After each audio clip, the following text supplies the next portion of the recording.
Today, we have another masterpiece for you all.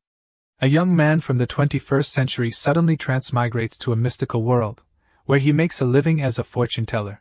His reputation spreads far and wide. One day, while he's telling fortunes as usual, the most beautiful and powerful female demon in the world seeks him out. Even more unexpectedly, Jiangju divines that she will become a mother in the future, and the father of the child is none other than him. Upon hearing his divination, the female demon flies into a rage, wanting to eliminate him to prevent the prophecy from coming true. Fortunately, Jiangju has a protective charm on him, allowing him to temporarily escape. However, the female demon doesn't give up and orders a thorough search for him. How will things turn out? Let's dive into the story together. The story takes place in an ancient era when humans still lived in walled cities, men wore long hair, and everyone wore traditional clothing. This is the eastern district of Qiang City in Luzhou, Qin Kingdom. Our male protagonist, Jiangju, was originally an outstanding youth of the 21st century, but somehow he transmigrated back to this era and became a boring fortune teller. He's still wondering why he transmigrated to a world with demons, ghosts, and immortals, and even awakened a so-called heavenly mandate system. This system allows him to see the past and future of others, but it requires consuming integral points. He needs to find great treasures everywhere to offer to it. However, he can only tell fortunes for others and even change their fate, but he can't tell fortunes for himself. Moreover, even though he understands this, he still feels that there's something wrong with the system, so he keeps sighing incessantly. While he's pondering, a voice makes him aware, "Hey, can fortune-telling tell about romance?" He quickly replies, 10 coins. The customer is a bald uncle with a protruding belly carrying something on his shoulder. Seeing his ordinary appearance, he thinks dejectedly. Is he a mortal? Probably doesn't have any treasures for me to give to the system. The man sits down, looking somewhat annoyed. Is it accurate? It's so expensive. Of course, he hasn't become rich enough to cheat others. If my fortune-telling isn't accurate, you can just smash my stall. On the small table covered with a circular cloth containing the yin-yang symbol and some coins, the usual tools of a fortune-teller, he hands over a piece of paper and a pen, telling the man to write a character or draw something. Somehow, this burly man draws a turtle that looks extremely silly. Perhaps he's uneducated, so instead of writing a character, he draws a turtle. However, no matter what the shape, it has its use. Holding the paper in his hand, he feels a stream of energy emanating from the drawing. Is it divining the heavenly mandate for Zhao Debao? This divination consumes 1 integral point. Then, the man's life begins to appear clearly in his mind. 0 years old, a baby boy is born in Yoto village. His father, Zhao Ergu, names him Zhao Debao. At just 16 years old, Zhao Debao becomes a perverted scoundrel, instigating his friends to peek at Lu Guofu bathing, and is hung from a tree and beaten by Lu Guofu's lover as punishment. At 30 years old, Zhao Debao's reputation in the village is very bad. No girl in the village is willing to marry him. At 50 years old, Zhao Debao encounters misfortune and dies at the hands of bandits, never marrying or starting a family in his life. Both the past and future of this person appear in his head, but he's hesitating. End simulation. Do I change his fate for him? Changing his fate will consume 10 merit points from Zhao Debao. His current merit points are only 3, but I can choose to consume my own merit points, with my current points being 89,539. And perhaps he's wasting time. He sighs comfortably with the decision. Don't be ridiculous. He's just a passerby. Why should I waste my merit points to change his fate? Host has interfered with the heavenly mandate. You can choose to conceal the heavenly secrets. Rewards include -100 merit points and the tribulation of 3 disasters. You have interfered with the heavenly mandate. If you choose to reveal the heavenly secrets, severely punish 10 merit points, and choose one of the following punishments. 1. Zhao Debao's peeping experience. 2. Zhao Debao's forging skill. 3. Lu Guofu's underpants. Now his face turns green. Not only the decision of whether or not, but after the strange reverberation in his head, he has a bunch of choices to consider. What's so strange? I said this system has problems. Normal fortune telling means you can't reveal the heavenly secrets, only it forces me to tell the truth. If I tell, I get more merit points and special rewards. If I don't tell, it rewards me with 3 disasters, dying without a burial place. He's racking his brains, thinking until his chin is sore. When the man opposite him urges him impatiently, "Well, how is it?" and he has to open his mouth. Have you ever heard a frog croak? His question successfully makes the other guy ask back, "What are you talking about?" Perhaps he's made a decision. He raises his finger and shakes it back and forth and says, "Goo goo," 2 sounds homophonous with lonely. He affirms that it means there's no romance at all. This guy is indeed very eager for a love affair. Hearing him say this, he gets even more mad and acts recklessly. He angrily yells, "Go to hell!" and overturns his fortune-telling table. The tools fall scattered. He doesn't know what to do, no matter how uncomfortable he is. People in this world, why are they so impatient? He only spoke vaguely like that, not revealing everything, yet the virtual system judged that you have revealed the heavenly secrets, receive punishment, merit points plus 10 points. Zhao Debao's forging skill. Fortunately, he received a more useful skill than the other 2. Even so, he's unwilling and waves his hand. Come on, what about the other 2 people? It turns out that in his mind, the system is personified. Noticing his annoyance, it disappears, making him even more tired. Playing dead again, forcing me to tell fortunes for 3 people every day. In his mind, he has to deal with the system acting up, and the people in this world won't let him find others to tell fortunes, but others have to come to him. He realizes that no one will come to tell fortunes in this place after this brawl, so he packs up his things, puts them on his shoulder, and goes to another place. He's also worried about his straightforward mouth. He's afraid that no one will come to him for fortune-telling. He can only go to the West District to try his luck. There are many people there, and there's bound to be someone who can't figure things out and has to go to fortune-telling. Switching the scene to another place where the sun is also shining brightly. There are more houses here, and the houses are also taller, standing close to each other with many layers of tiled roofs. Which is very convenient for the movement of a sassy red-haired girl in a dress slit to the thigh. She is Tu Yao Chi Hong Dan. With such flaming red hair and eye color, she has a rosy face like a child. I didn't expect to easily obtain the treasure of the 10,000 demon kingdom like this. Even more unexpectedly, the heavenly demon lord Tu Shanlan concealed this secret. It seems she just returned from an adventurous expedition. While she is happy with her achievement, something from the roof caught her eyes. It turns out that she noticed the sentences on the advertisement billboard of our male lead, Jiang Ju. Only speaks of reason, doesn't speak of trivial matters. And she found this sentence familiar. Immediately she remembered in the past, the elders of the clan personally invited him. At that time, the bamboo basket he was carrying also had these 2 pieces of cloth. I remember he was a fortune teller. I didn't expect to meet him here. I can't waste this opportunity. Thinking that, she immediately flew down from the roof in front of Jiang Ju.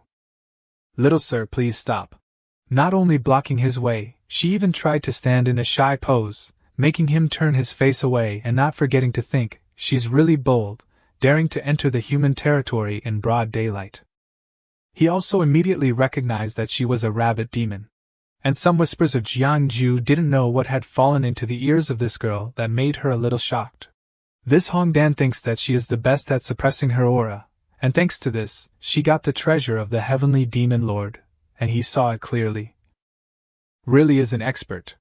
She opened her mouth. "Little sir is a fortune teller. I wonder if you can tell me a fortune. It's very expensive for me to tell you." He's also quite hesitant to accept.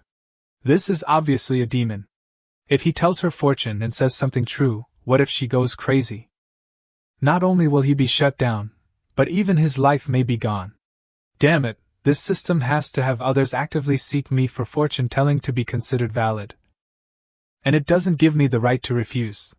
It really wants to kill me. No matter how hesitant, it's as clear as day that he can't refuse. Moreover, this rabbit demon always shows a face that wants to seduce people. I know it. I still hope the little sir will tell me.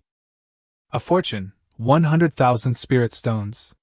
He immediately quoted a price, thinking that this is not a small number, hoping that she will know it's difficult and retreat. Even if it's a demon, they have to freeze in front of this number. It's so expensive, even if I have cultivated to the spiritual law stage, I have to accumulate for nearly 100 years to get so many spirit stones. Mortals don't even know what spirit stones are, he dares to say that. I'm sure I didn't find the wrong person. Even the elders have to respect this person. 100,000 spirit stones, it's not considered expensive. Seeing the rabbit demon standing still for a long time, he was about to leave when she stopped him and said loudly, "I'll do it. Little sir, I wonder if you can use this top-grade magic weapon Chien Pearl to pay?" She spread out another item and made an offer. Chien Pearl? How many integral points can this thing be exchanged for? 100,000 spirit stones can be exchanged for 20,000 integral points. Of course, he's waiting for the system to appear to exchange points and then make a decision. Top-grade magic weapon Chien Pearl can be exchanged for 22 integral points, 2,000 points more. Just hearing that, he happily raised the paper and pen to invite the rabbit demon Hongdan to write a character and put aside all the previous thoughts, and only aimed at the 3 words "get rich." Not knowing what intentions she had, or whether it was a demon's habit to seduce people, she kept showing a sensual expression and moved closer to Jiangju. "Sorry to bother you, sir, I want to see the future." The system confirmed Hongdan's question and spoke, "Will you tell fortunes for Chi Hongdan? This fortune-telling needs to consume 10,000 integral points." His answer is yes, and he also grasped the information that telling fortunes for demons is not the same as telling fortunes for ordinary people. The former only loses 100 points or gets 10 points. But this rabbit demon is different by several zeros. 0 years old, a rabbit was born in the dry profound spirit of the 10,000 demon kingdom. 300 years old, the rabbit absorbed the essence of the sun and moon, transformed into a human, and named itself Chi Hongdan, the bold girl standing in front of him now. 500 years old, Chi Hongdan joined the 10,000 demon kingdom, surrendered to General Xian Ming. 600 years old, and there is no sign of stopping. He was very surprised that she dared to steal the Heavenly Demon Lord's things. It turns out that the Heavenly Demon Lord still has the secret. Wait, this is still the same announcement. You interfered with the heavenly mandate, and can choose to reveal the heavenly secrets. Punish merit points plus 1,000 points, and one of the following punishments. 1. Chi Hongdan's cultivation insight. 2. The top-grade cultivation method charming heart art. 3. 100 ways to capture men. Conversely, you interfere with the heavenly mandate. You can choose to conceal the heavenly secrets. Reward negative merit points as much as 10,000. Punish 3 disasters. This system really pushes him into a difficult situation. It's over. This also means that I know the secret of that Heavenly Demon Lord. That Heavenly Demon Lord can do anything. I'm afraid I will also be implicated.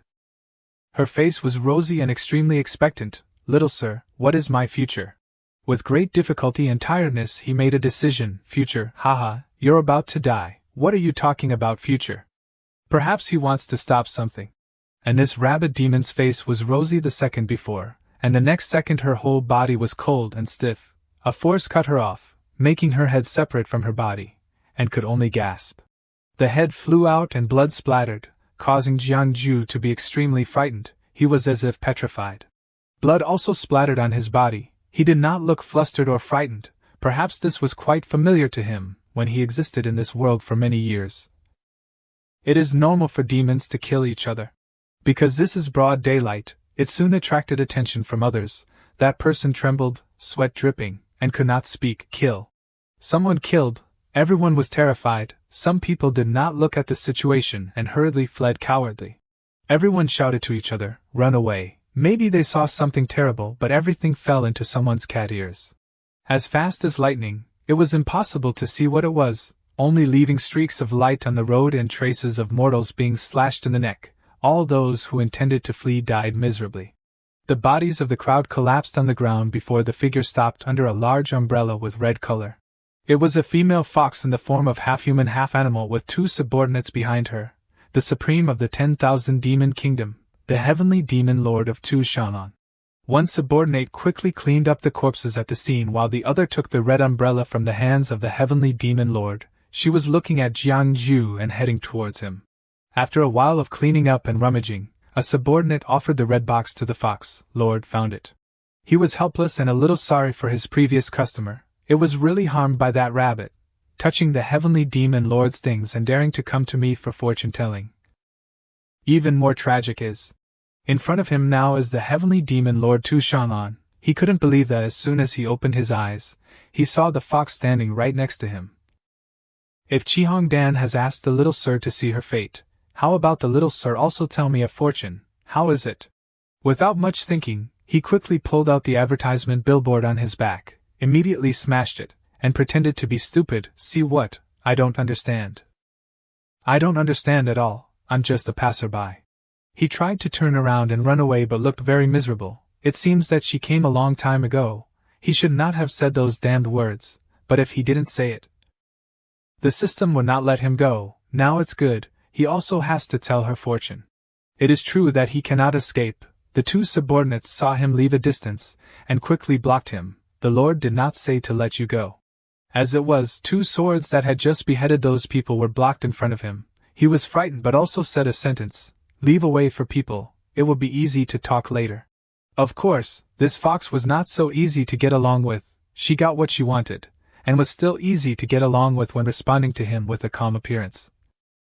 She redefined the fool in front of her. But I am a demon. He had the courage to finish that sentence, and his whole body was drained of energy and trembled. Ah. Right. He still stubbornly reasoned. Actually, my fortune-telling fee is very expensive, but the heavenly demon Lord Tu Shanlan immediately blocked. It doesn't matter, I have money. In fact, revealing the heavenly secrets to others has many taboos, he decided to say to the end so that this fox would not tell fortunes again. But she had decided, and would not be subdued by any reason, and was running out of patience. She gave a warning with a dark face, tell me a fortune, or die. Seeing that look, he immediately understood the situation and pulled out the pen, and offered it with both hands to the heavenly demon lord. Please give a character. Hayes, let it be, whether it is the heavenly demon lord or the system, I cannot refuse. Life and death can only entrust to the heavens. He thought like this in advance for sure. In the meantime, this girl has scribbled a few strokes of ink as the word kill. The system asked again, will you tell fortunes for Tu Shanlan? This time telling fortunes consumes 100 million integral points.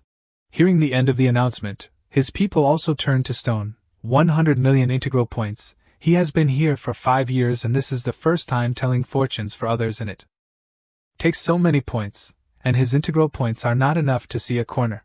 Looking at the characters on the paper, his face has turned green. Today he has met two unusual guests. That's right, the higher the target of the system's fortune-telling, the stronger the talent, the more achievements in the future, the higher the difficulty. She is the heavenly demon lord. Cultivation, talent is also the strongest.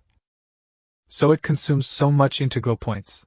Seeing him silent for a long time, the heavenly demon lord became anxious. Can't tell the fortune? She originally thought that he could clearly say the birth and death of Chihong Dan.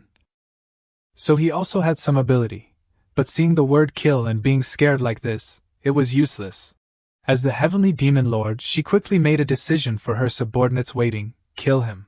The sword was only a few centimeters away. He also quickly said loudly, who said I can't tell fortunes, I'm afraid that I have told the fortunes. The heavenly demon lord will not listen. Seeing him say that, she also quickly changed her mind, stopping her people. How much does the little sir want? If the lord agrees to use the 10,000 demon kingdom to pay me, maybe I. At this point Jiang Ju was still very brave. The heavenly demon lord may also be free today, so she stood here with him until now. Liar, kill him for me.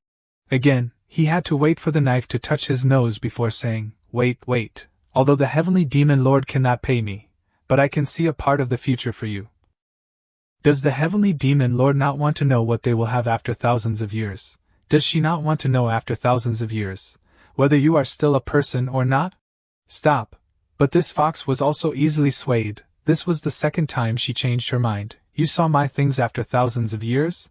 The truth is that he has not seen it, and he has not answered yes or no to the system, so he can only answer to the heavenly demon lord that he can try.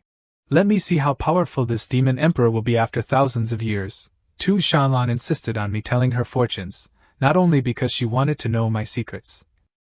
Anyway, when I told fortunes for Chihong Dan, I already knew that secret, But what should I say? If I say things that should not be said, she will definitely stab me to death. The system announced, you have chosen to segment to see the fate of 2 Shanlan. You have chosen to see 10 years of fate in 1,000 years. This time it consumes 1 million integral points.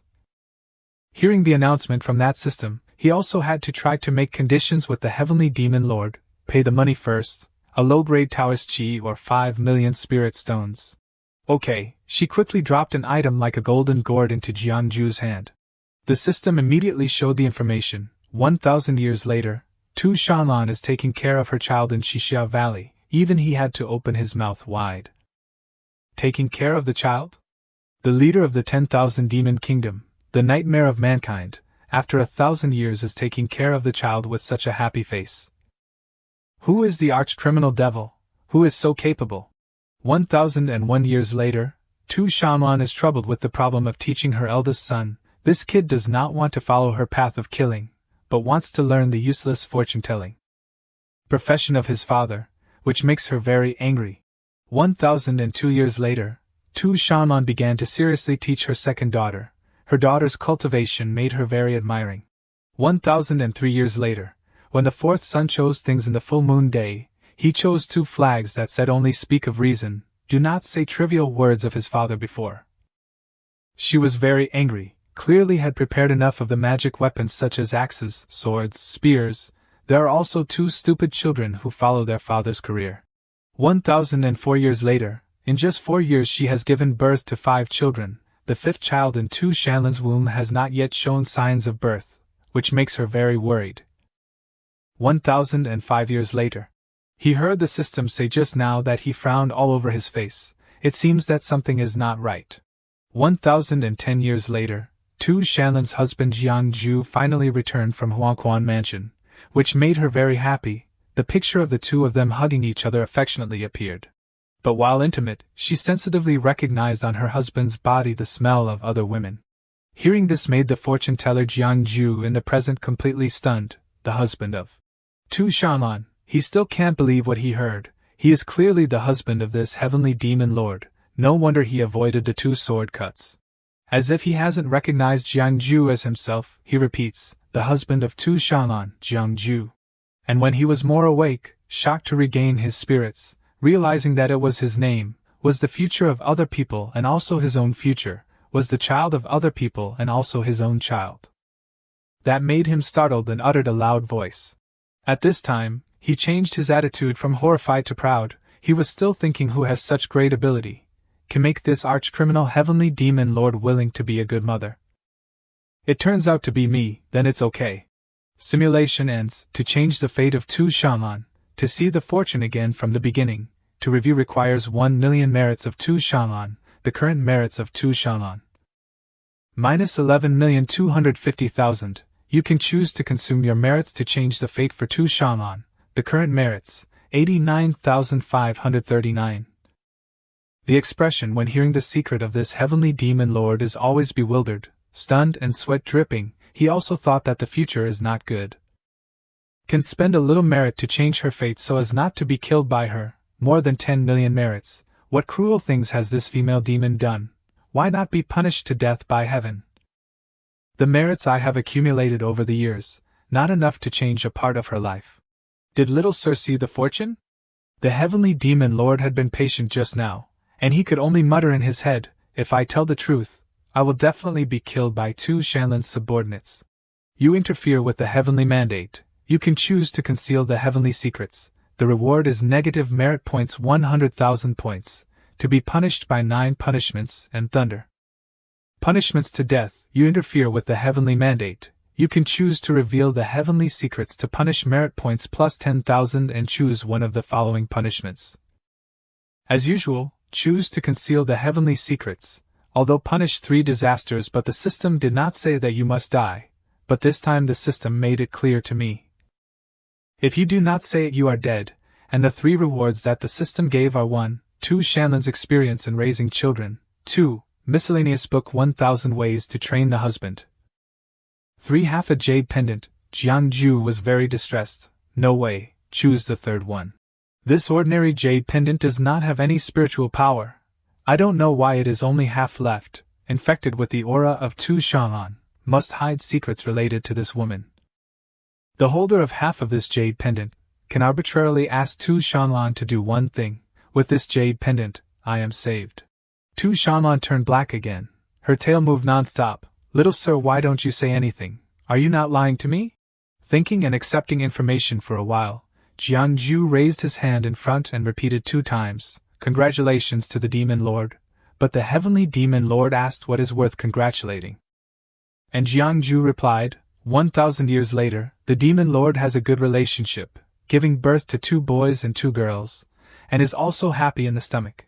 He had not finished speaking when the eyes of the Heavenly Demon Lord Fox lit up. I don't know if it was because of anger or not. And Jiangju at this time did not pay attention and continued to say, "The eldest young master is intelligent since childhood, proficient in gossip and the Book of Changes. Proficient in yin and yang 5 elements, understands many things from ancient times to the present. The second young lady Tan Xiaoshi is a twin sister, the talent is excellent. Since birth has an amazing power, proficient in killing, arrogant all her life. The fourth son is still young, has never practiced but has the appearance of a saint. The body is clean and without dust. The 5 immortals protect the body, the 5 ghosts open the way. The fifth son, the 5th child is still in the womb but has death energy from within the womb, surrounded by the dragon vein, is the dragon path, is the emperor ordained by heaven." As soon as he finished speaking, he also took a punch from the Heavenly Demon Lord Shanlan. The punch was not ordinary, making him turn green, almost spitting blood. This Heavenly Demon Lord was so angry that she had to give him a blow before scolding him after. With a cold voice of thousands of degrees, she said, "Do you know what price you will have to pay for talking nonsense?" It seems that the punch just now, although painful but did not hurt Jiangju at all, he quickly replied, "If I say wrong I will be punished by heaven." But God really prepared thunder and lightning as if to strike him down any moment he said anything wrong.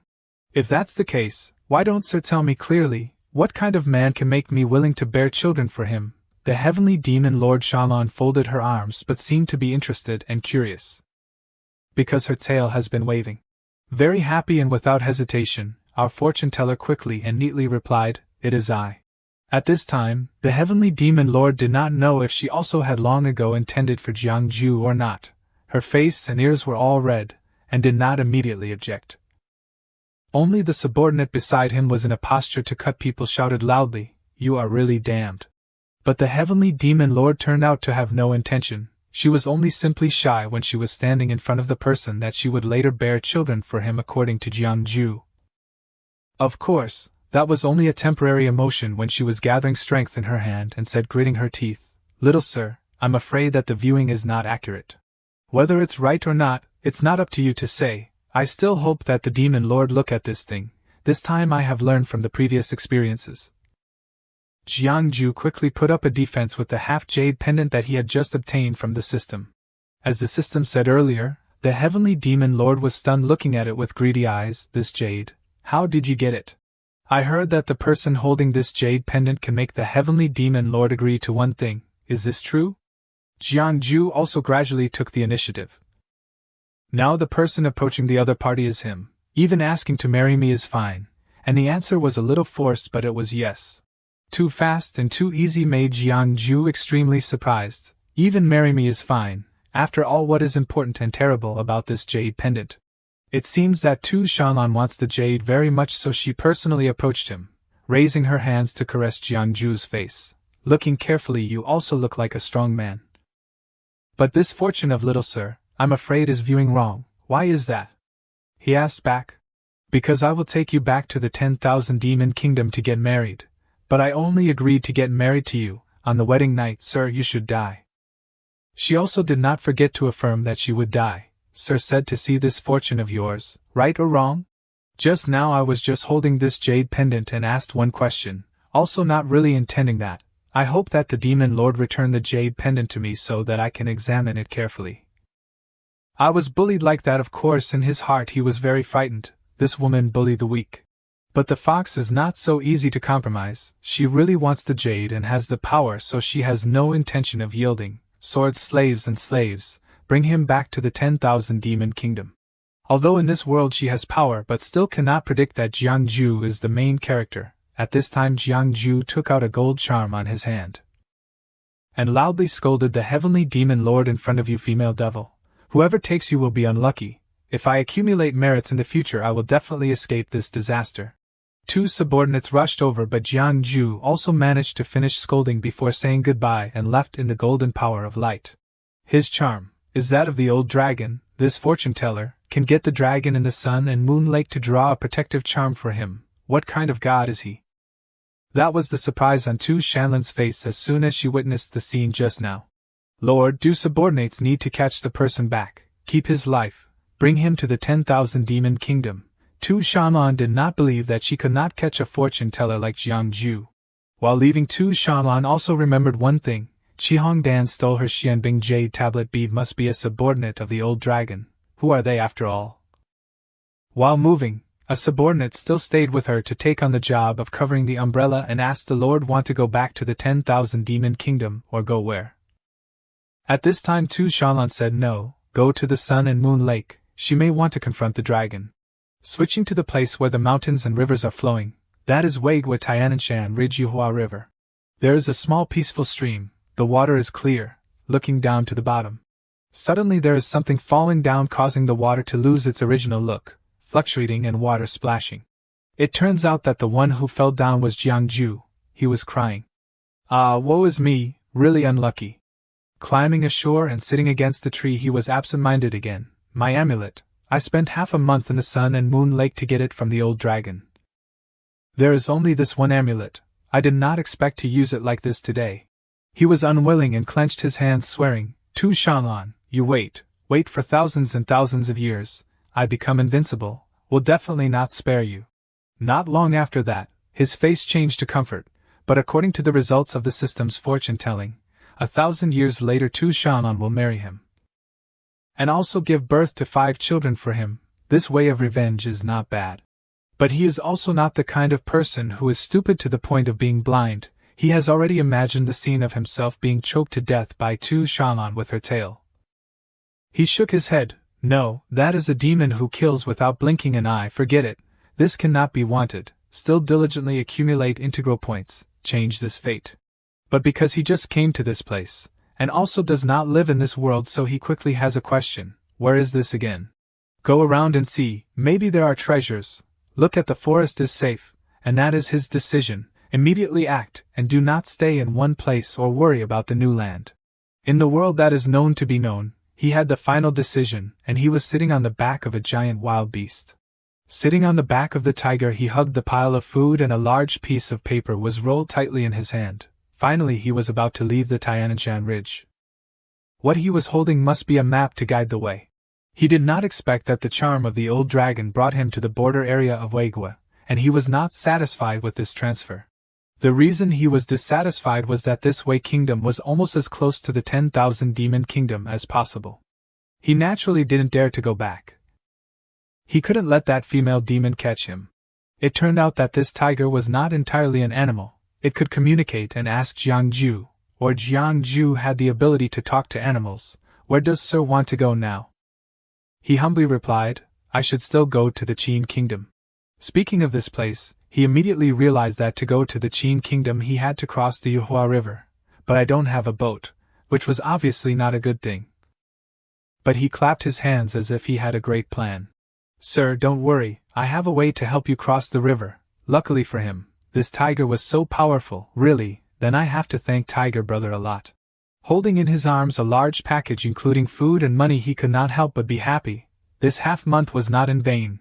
Who knew that there are many demons with Taoist cultivation here?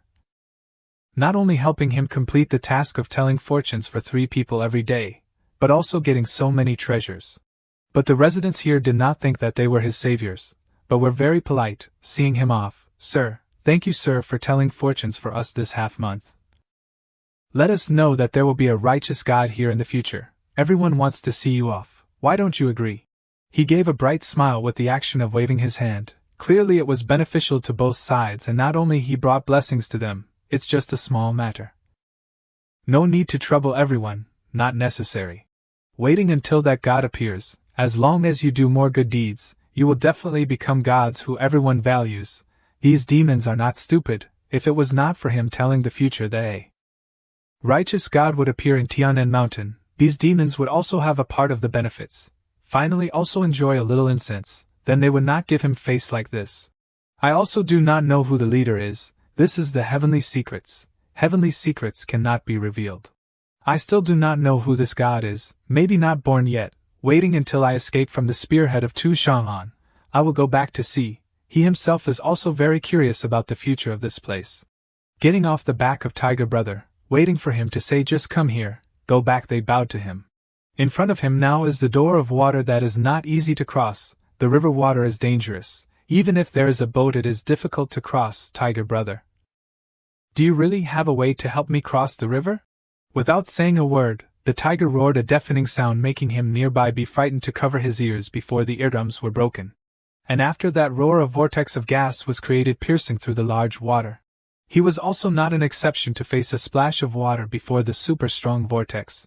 More and more powerful and terrifying, even making the watercolor become more turbid and scary. And the water really receded to reveal the scene of large towering mountains. And there was a huge brown rock full of thorns appeared in the middle of the river. The sky was also black. Witnessing the entire spectacular transformation in the blink of an eye, his pupils widened, expressing extreme surprise.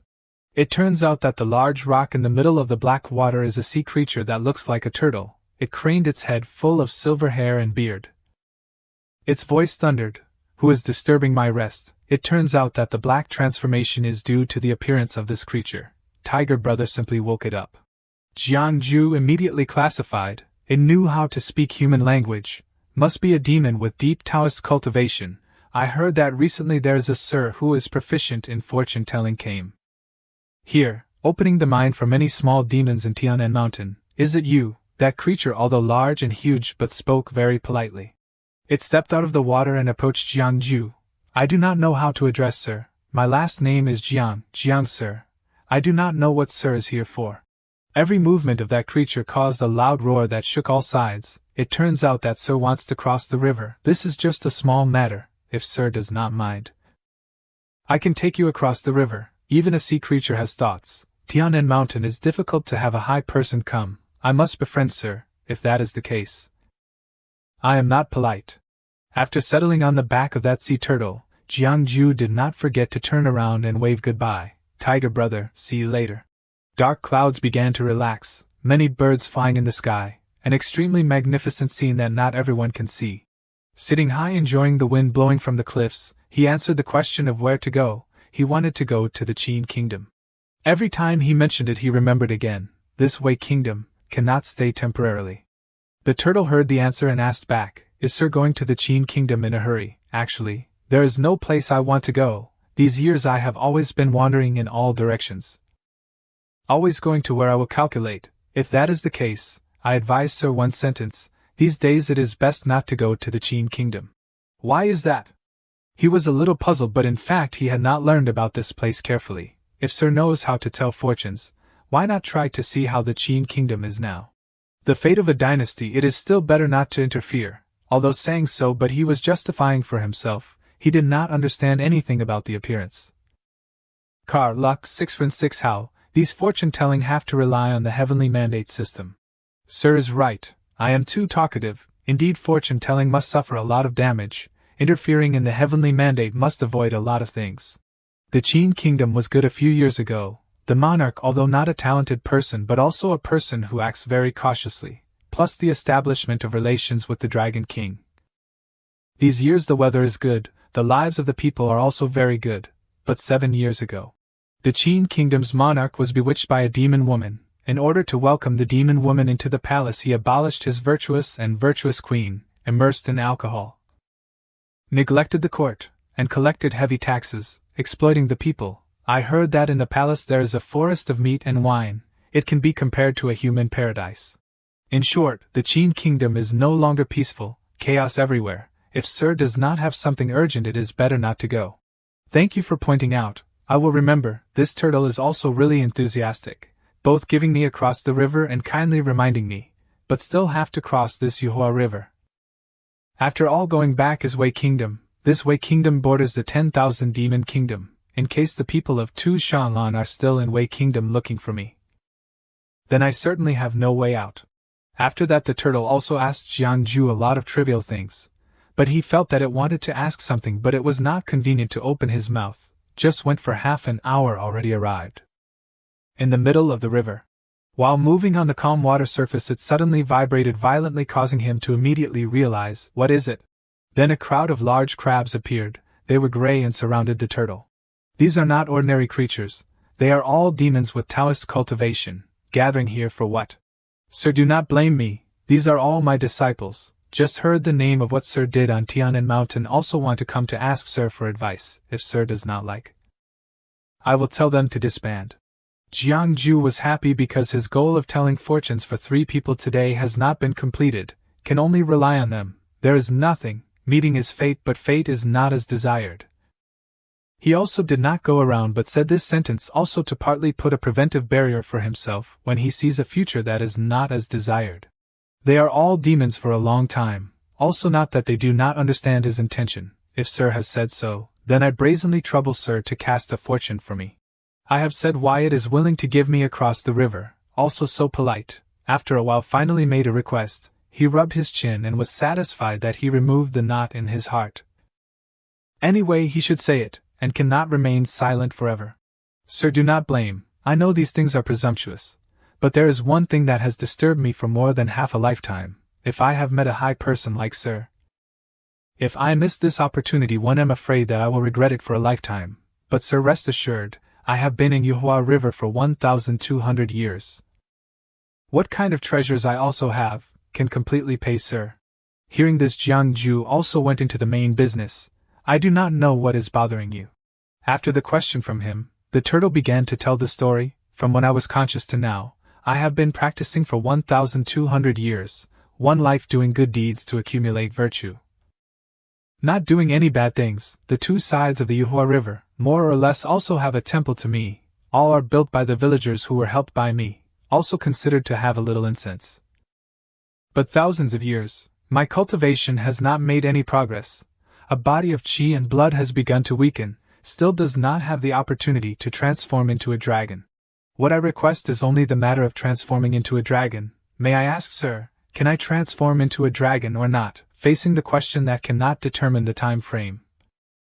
Jiangju had some difficulty. Something is wrong, the turtle should be about to reach the realm of transforming into a dragon, at least there will be some characteristics of the dragon, but apart from its size. It does not have any characteristics of the dragon, it is clear that it has not reached the realm where it can transform into a dragon, a bad premonition. With the experience of the past few years, this time the result will not be very good. In case the result he is not satisfied with, this old demon has cultivated for thousands of years. With my strength I certainly cannot beat him, now I am still on his back. While defending before and after for himself he said, I see fortune-telling is not too expensive. Sir, just say. At this time he also realized the point, also intended to take it as an excuse but it seems that it is not successful, because whoever finds him to tell fortunes are all people with a lot of money. The system has also appeared and asked, will you see the fate for Wu Beixiang in Manhua River? This time it needs to consume 30,000 integral points. In his hand he is holding 300,000 spirit stones, which can be exchanged for 60,000 integral points. But, as long as it is a fortune that I do not want to see, the fee will consume many times over. At this time he is also weighing, I have to say in advance, fate is determined by God.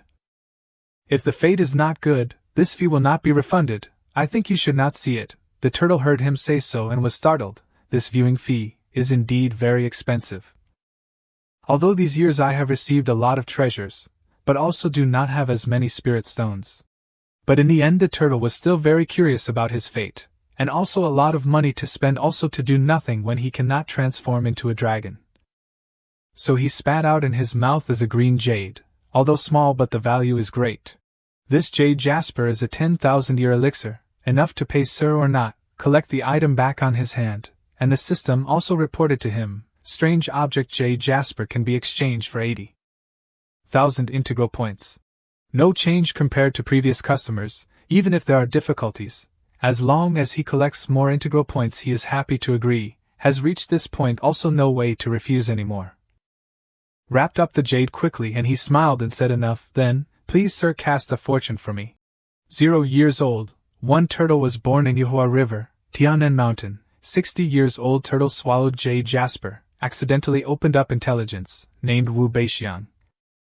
200 years old, Wu Beixiang making waves in Yuhua River, drinking human blood, cultivation progress increased rapidly. 500 years old, Wu Beixiang was directed by a high person. Wanted to wash away the demon Qi, began to catch the people of 2 countries Qin, Wei, forced them to build a temple. 800 years old, the small dragon king of Taqing River passed by Yuhua River. Discovered the doing of Wu Beixiang, angrily shot. Wu Beixiang was lucky to escape, but the foundation was severely damaged. Since then cultivation is difficult to progress. 1001 years old, Wu Beixiang prayed for a long time but did not have the opportunity to transform into a dragon, plotted to have the imperial throne. Colluded with the demon concubine of Qin Wang, kidnapped the poor refugees, refined pills from human blood.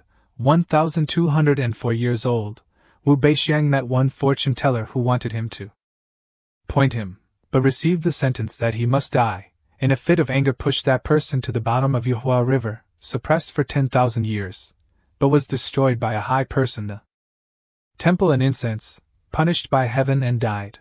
Hearing the life of this turtle who thought he was kind but was full of sin, he became powerless. Difficult to guess what happened to him. To cultivate for 1,200 years still did not transform into a dragon. He was not dared to begin with. He always used the temple and incense to cover up the heavenly secrets, avoiding the heavenly tribulation, a body of killing. How can he transform into a dragon? The system continued to announce as usual, you have interfered with the mandate of heaven. You can choose to conceal the heavenly secrets. The reward is 30,000 negative merit points. And the punishment is 9 karmas. You have interfered with the mandate of heaven. You can choose to reveal the heavenly secrets. The punishment is 3,000 positive merit points.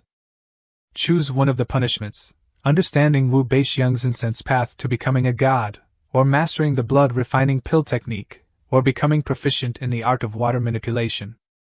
He believed that becoming a god through incense was the righteous path, but Wu Beixiang built temples for cultivation, so his understanding was somewhat vicious. The blood refining pill technique sounded like a heretical practice, so he could only choose to become proficient in the art of water manipulation.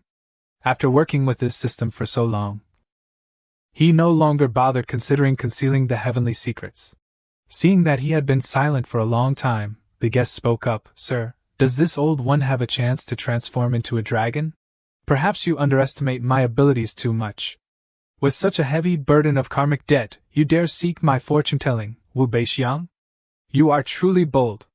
He quickly revealed his true feelings towards those who killed without hesitation, just like he did with Tu Shanlan last time. Sir, this old one is only asking about the chance to transform into a dragon. As for other matters, this old one has never asked you to divine them. You have already received the divination fee.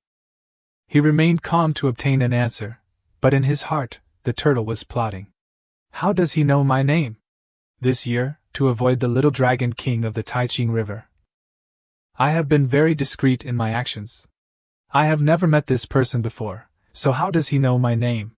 Could it be that this person's divination skills have reached the highest level, divining my name? He couldn't hesitate for long. He laughed loudly as a form of sarcasm. A chance to transform into a dragon, you say? If you seek a chance to transform into a dragon, then I will give you a chance. The dragon transformation tribulation. Do you dare to endure it? Having obtained proficiency in the art of water manipulation from the system, he no longer showed any consideration for this shameless murderer. What do you mean by these words, sir? I am willing to sacrifice my own merit to write a memorial to heaven for you, offering it to the heavens to grant you a chance to transform into a dragon. The turtle, already possessing evil blood, now had eyes filled with hatred. This old one had the kindness to help you cross the river, yet you dare repay kindness with malice? Are you humans so treacherous? Disciple Jiang Ju earnestly implores the Xian Tian Thunder Law Heavenly Lord. Today, I have heard that Wu Beixiang has been cultivating in the Yuhua River for over 1,200 years. Accumulating virtue and doing good deeds, diligently cultivating. Before he could finish speaking, the Xian Tian Thunder Law Heavenly Lord, the god in charge of punishing heavenly tribulations, understood everything and sent a bolt of lightning straight down at the turtle. "You little brat! I helped you, yet you dare treat me like this!" He actually knew how to summon gods, and even summoned the Xian Tian Thunder Law Heavenly Lord. Who exactly was he? Sure enough, he was the protagonist, always leaving his opponent questioning his identity before leaving. He was invoking the law to summon heaven, yet the turtle was still foolish, intending to turn around and swallow him. While summoning heaven, his eyes were truly fiery and resolute, not wavering in the slightest. Although he had seen the turtle's future earlier, and it seemed to mention himself, he was not afraid, only repeating, "Heavenly Lord is above, merit is with me, who dares harm me?"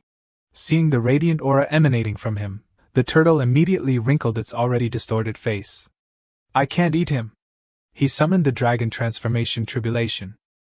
"If I eat him now, I will surely die." After reciting everything, he pointed to the sky and concluded, "A lifetime of goodness will surely be rewarded. A lifetime of evil deeds will surely be punished. May you consider it carefully." He completed the invocation of heaven and didn't forget to promote himself. "Wu Beixiang, didn't you ask me to tell your fortune?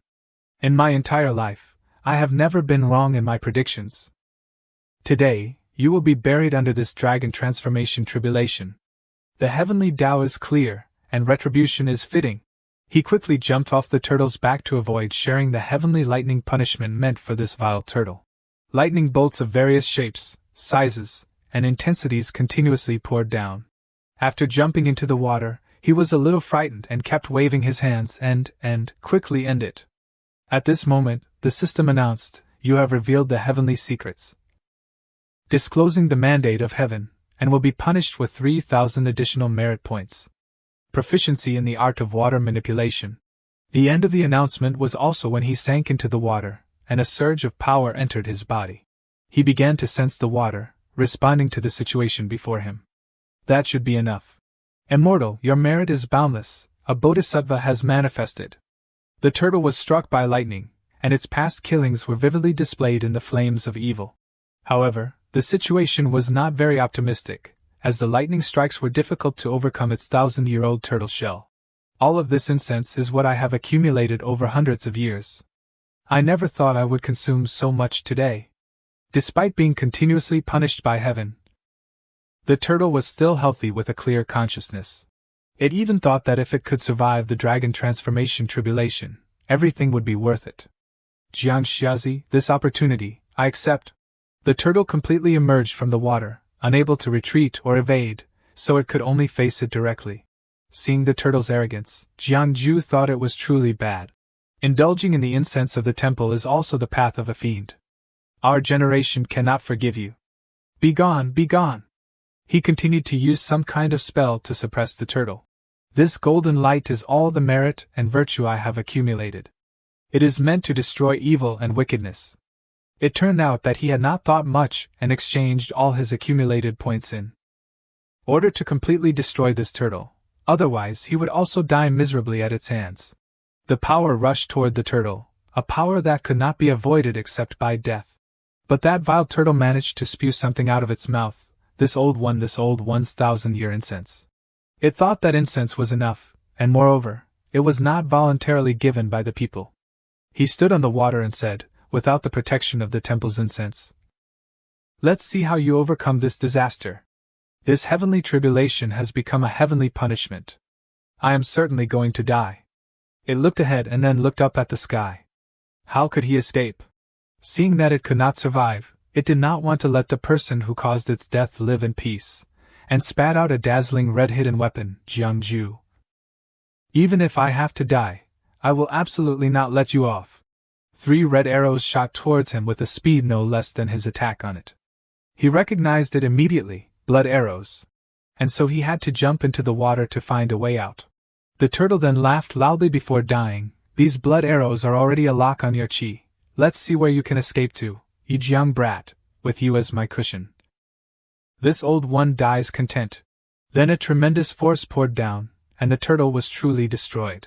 It was unknown what Jiang Ju's situation was, but only a few days later the Yuhua River on the border of the Qin Kingdom returned to its original tranquility. and there were dragon boats cruising on the river. The owner of this boat was Xiaogongzi, a handsome young man standing at the bow of the boat. A few days ago, the Yuhua River suddenly flooded, causing damage that swallowed more than half of the fertile land in Xianyang near the emperor's feet. This was the most fertile land in the Qin kingdom. This strip along the Yuhua River. This year, the flood occurred right at the time of sowing, destroying fields, and causing people to drift everywhere. After the flood, migration was inevitable. But now the most worrying thing was not the refugees but the lack of food reserves in the national treasury.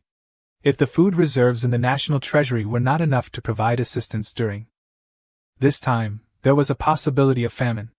At that time, the territory of the Qin kingdom would surely be a living hell where people would become food, which was very possible. Thinking back, after that white demon woman entered the palace, the Qin kingdom was immediately shrouded in darkness and chaos. Truly, a country that suffers losses must have demonic omens. While he was deep in thought about the state of his homeland, someone came to the bow of the boat to call him, Gongzi. Our boat has rescued someone. He seems to still be breathing, and he's a bit strange. Clearly, he was rescued from the river, but there is not a trace of moisture on him, and even the clothes on his body are still clean. And that was Jiangju. He had been rescued immediately. They thoughtfully brought him to a room to lie down. When he woke up, he had a slight headache but immediately realized that he was on a boat. Who rescued me from the Yuhua River? While it was quiet, a small box in the room was shaking violently, and it was unknown what was inside. He immediately touched his body, feeling as if a strong force had struck his body from behind. It turned out that he was worried and panicked because of that protective item. Even though he had saved up for it, he only had that much, and it was so damaged that he was petrified. Since transmigrating, his cultivation speed had been very fast. Even those disciples cultivated by hidden immortal sects could not compare to his cultivation speed.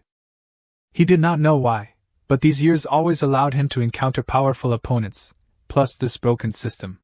There were definitely many sugar daddies who wanted to hack him to death rather than those who had good intentions towards him. Therefore, perhaps he had chosen a life-saving cultivation method, and he also chose to save his life. Even his best magic and divine abilities were all escape techniques. Was he too easily manipulated? He thought for a while and kept sighing. Oh heavens, the peace amulet is shattered. That old turtle of the Yuhua River was considered a great demon with 1,000 years of cultivation. The fatal blow before it died only shattered my protective item. Now I am still intact, without any losses. However, why do I always feel a kind of discomfort? Could it be that I have some unresolved danger? Could it be that I suffered internal injuries from a palm strike from the old turtle before its death? He meditated for a long time but still could not figure it out. Checking around did not reveal any signs of injury on his body, so why did he always have a premonition of a great disaster? And finally he remembered, what day is it today? As soon as he remembered, the system manifested, detected that the host has not divined the fate of humans for 3 days. 3 minor heavenly tribulations are about to strike. He could actually be in a coma for 3 days. Fortunately, they were only 3 minor tribulations. No, I cannot overcome 3 minor tribulations. He was horrified and could only hold his head. He was a small cultivator, a foundation establishment stage 8 cultivator. Even with some tricks, how could he overcome the tribulations of thunder and lightning without becoming a stage 4 cultivator? Without the 5 energies gathering in his abdomen, it would be difficult to overcome this heavenly tribulation. Finally, he lowered one hand and calmed himself. I knew that this day would come sooner or later, so avoiding the heavenly tribulation is not the way. I have already researched it thoroughly. Those with great merit receive heavenly blessings, which can be considered a response to disasters, and the heavenly tribulation will be greatly weakened accordingly. The second is the path of cultivating incense, like the old turtle living in the Yuhua River relying on incense to avoid the heavenly tribulation that should have come. This is a truly special method, but it pollutes the temple's incense, which is why it is the way of a fiend. The limitations are relatively many, and if it is the orthodox path of incense, it needs to have gone through the formal conferring of a divine position. Once a divine position is obtained, there is an additional layer of shackles, which is not a simple matter. These years, relying on divining fate, I have also accumulated a lot of merit, but my cultivation base is there.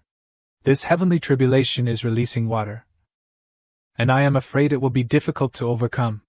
Moreover, it was not easy for me to accumulate a little merit, and as a result, for the old turtle of the Yuhua River. Writing a letter to heaven, inviting the orthodox Taoist god, the Spring Thunder Heavenly Lord, consumed quite a bit. While he was in a state of contemplation and despair, the system gave him some news that seemed to be quite joyous. Current merit points are 100,054. Host punished evil and promoted good, eliminating the demon of the Yuhua River. Merit points increased by 50,000. Merit points have reached 100,000 heavenly blessings. Divine powers automatically manifest. Congratulations to the host for opening the heavenly eye, comprehending the divine power, the art of chi observation. The art of chi observation can see the dragon veins of rivers and mountains. As a fortune-telling master, I am becoming more and more worthy of the title. Originally, if I could use the art of chi observation to find the place where the dragon hides, I could also avoid the heavenly tribulation, but at the moment, the heavenly tribulation is already above my head. Unless the place where the dragon hides is within reach, it is useless. At this critical moment, how can I happen to meet the person of that destiny? After overcoming one headache, there is another problem to solve. Forget it, this is the kind-hearted boatman who saved me. I cannot implicate others in overcoming this disaster. I will thank the owner and quickly leave. Thinking is acting. He stood up and opened the door to leave the room without hesitation. Perhaps because he was still dizzy or perhaps because the waves were swaying the boat, he stumbled upon the boy from before. Both of them froze for a moment, and had to raise their hands to rub the places where their foreheads collided. He also combined quick and general speculation. At first glance, this person was one of great fortune and nobility. Yet he was impolite, and went to examine the other person's body. Flat? This man looks like the young ladies.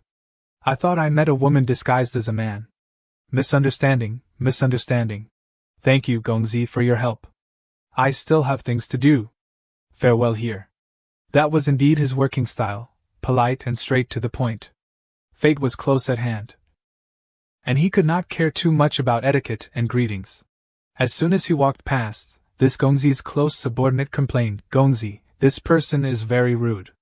Gongzi is benevolent and kind-hearted and rescued him, yet he is so rude. They did not immediately stop him but quietly observed. This person is somewhat strange and cannot be underestimated. Let's go up and take a look. He had just reached the bow of the boat when he encountered thunder and lightning, whereas just now the sky was high and clear with no signs of rain or storm. He looked up at the sky. The three minor heavenly tribulations are not thunder and lightning, but famine, meaning hunger, disease, meaning illness, and finally, weapons, meaning war. The three minor heavenly tribulations are not necessarily meant to kill people in a powerful way in an instant, but they are like maggots in the tarsal bones, making life impossible, making death impossible. Just now it was still clear and vast. Why does it want to rain again? The flood has not yet subsided, and another heavy rain? The dikes that have just been constructed are probably difficult to resist. How should this year's harvest be calculated? That was the first thing that Gongzi thought of when he saw the abnormal changes in the weather. Gongzi had not yet said a word or learned anything more about him, yet he had already jumped into the water. This person was just rescued from the water, so why did he jump down again? Immediately after that, Gongzi's close subordinate exclaimed in surprise and pointed into the distance. Look there. He was truly a magical person. He actually dared to show off his abilities in front of the common people. He did not know if it was because of his departure, but the thunder and lightning disappeared afterward, and the sun rose again brightly. Oh, it's clear and cloudless again. He did not know where he had arrived, but he was surrounded by darkness. After raising both hands in front of him and shouting the command Heavenly Eye, open, an unusual golden eye appeared on his forehead. It seemed that he wanted to explore some information in this water. He closed his two ordinary eyes to focus on that third eye. This is fate. If I can find the hidden dragon feng shui of this rich land, then I can borrow the hidden dragon feng shui to conceal the heavenly secrets and avoid these three heavenly tribulations. Oh, this world, there are truly no such coincidences. The place where the dragon hides, how can it be so easy to find? After a while of working his magic, he could only sigh. It's a pity that this place is too far from Sun Moon Lake. I am afraid that my old friend cannot help me. It turned out that he and that dragon had long regarded each other as friends. Although he did not find the place where the dragon hid, he at least found a very good feng shui place to be his burial ground. He really did not understand if this was a good or bad omen for him. He was still alive and well, yet he had found an ideal burial place. Suddenly, there was a bright halo behind him, causing him to sense it even behind him, and had to turn his head. His eyes widened, and it seemed to be a yin-yang circle. Truly, it was a rich aura of luck. Returning to the boat from before, it was still gliding smoothly on the water. Gongzi is virtuous and talented. If I can assist and help, or if I can be helpful to you, should I send someone to chase after him and bring him back? Forget it. He is an expert, and it would be bad to make things difficult for others. Although he really wanted to make good use of talent in his heart, Gongzi could not force them and sighed. Yet the iron fence behind them rang with a loud collision, as if someone was trying to climb onto the boat. It was Jiang Ju. He actually seemed to have heard their inner thoughts and turned back. Hearing the sound of an unusual intrusion, the old subordinate, though old, quickly stepped in front of Gongzi. Benefactor, we meet again. He politely knelt on one knee and lowered his body. This time, he was wearing something orange on his hand that looked extremely eye-catching. The boat had been moving steadily on the river all this time without docking. Perhaps this would be a long journey. This strong man, seeing your extraordinary appearance, how about I divine a hexagram for you? It was unclear how the world worked, but now many people were gathered on the bow of the boat. I can calculate your past lives, I can calculate your karmic debts, I can calculate when your mother will be buried. Do you really not want to see a hexagram? It turned out that Jiang Ju was struggling to solicit business, but it seemed that no one wanted to try this kind of service. No need, and no need, we don't choose you. Those were the things he heard, and the strong avoidance of everyone when he was soliciting business too enthusiastically. And now the bow of the ship returned to its previous emptiness. The wind blew through, clearly showing him with his hands on his hips, complaining. Haze, a bunch of people who don't know how to judge goods. Jiang Xianxing, if they could hear two good words from your mouth, they wouldn't avoid you like this. Fortunately, someone was able to give him advice on how to solicit business in time. Thui Daoran, perhaps that was the name of this person. He respectfully greeted him. Jiang Xianxing has only arrived for a few days, and the people around Gongzi have been offended by Jiang Xianxing. Almost entirely. The hexagram is like this, I am only speaking the truth. This old uncle saw that he was a bit foolish and smiled kindly, saying, Oh, the most difficult words in the world are the words of truth. Xianxing, if you divine a bad hexagram for others, you can also say comforting words. Only speaking of mysteries, not speaking half a sentence of ordinary things, Daoran does not need to persuade. He scratched his head embarrassedly and replied, not forgetting to think in his head, I also want to learn from those Jianghu Taoists to deceive people, speaking of them to the heavens, unable to hear good or bad. But there is no way, I have to speak the truth, otherwise I will be punished by the system that is always monitoring every word I say. Gongzi wants to see you, Xianxing, please go there quickly. It turned out that this was the main reason Thui Daoran came to find Jiang Ju. Gongzi has returned? Then I will go now. It has been half a month since the day I overcame the 3 tribulations, and now I can stand here unscathed, thanks to this Gongzi. Although I have not found the land of the dragon, I can borrow a little luck. Before I have the ability to overcome the 3 tribulations, it seems that I still have to be by this Gongzi's side. Gongzi's disaster relief has ended? Yes, Xianxing, please sit. He entered the somewhat dark room where Gongzi was already waiting by the tea table. These days, I have investigated the detailed information about this Gongzi. This person has luck surrounding his body, and he is definitely not an ordinary person. He is the uterine brother of the king of Qin. Regarding his identity as the royalty of the Qin kingdom, he is below 1 person and above 10,000. He is known as a virtuous king who likes to make friends with others and has countless protégés. This Gongzi looks extremely bright, with clear blue eyes, always wearing a gentle smile. Originally, he was a leisurely prince with a fiefdom, but in recent years, The king of Qin has not been concerned with the court, and he has been temporarily living in D, and his recent trip to the Yuhua River was also to alleviate the flood and distribute disaster relief. Food. When both of them were settled at the tea table, the young master spoke. I heard that you, sir, are very skilled at divination, performing 3 divinations each day. Could you possibly perform one for me today? As he spoke, the young master secretly thought, this person is divinely touched, an otherworldly expert. Perhaps he can divine and help me solve my difficult problem. Hearing this, he was quite hesitant. This young master was actually seeking divination. Most people's luck is like an invisible mist. I can look at the color to predict fortune. This young master has the image of a golden eagle, a golden color, but this eagle is not complete. This luck has weak yang energy. This is clearly the aura of a woman. Is this young master really a woman? But can a woman be a ruler? After all, the person sitting before him could very well be a woman disguised as a man. Indeed, every era has its secrets. Staring intently at the other party made the young master somewhat confused about his actions. Whether out of pity for the truths always buried or pity for something else, his gaze then became strangely sorrowful. Seeing his change, the young master stuttered a few sounds and wondered why. He felt that his gaze held some pity. Returning to normal, I still want to earn a living by your side, young master, and am unwilling to divine. However, if you insist, I can perform a divination for you. In these days, not a few subordinates have complained to me, saying that this Mr. Zhang's divinations for everyone have nothing good to say. Added to that his pitiful gaze just now. Could it be? Since you are unwilling, sir, then so be it.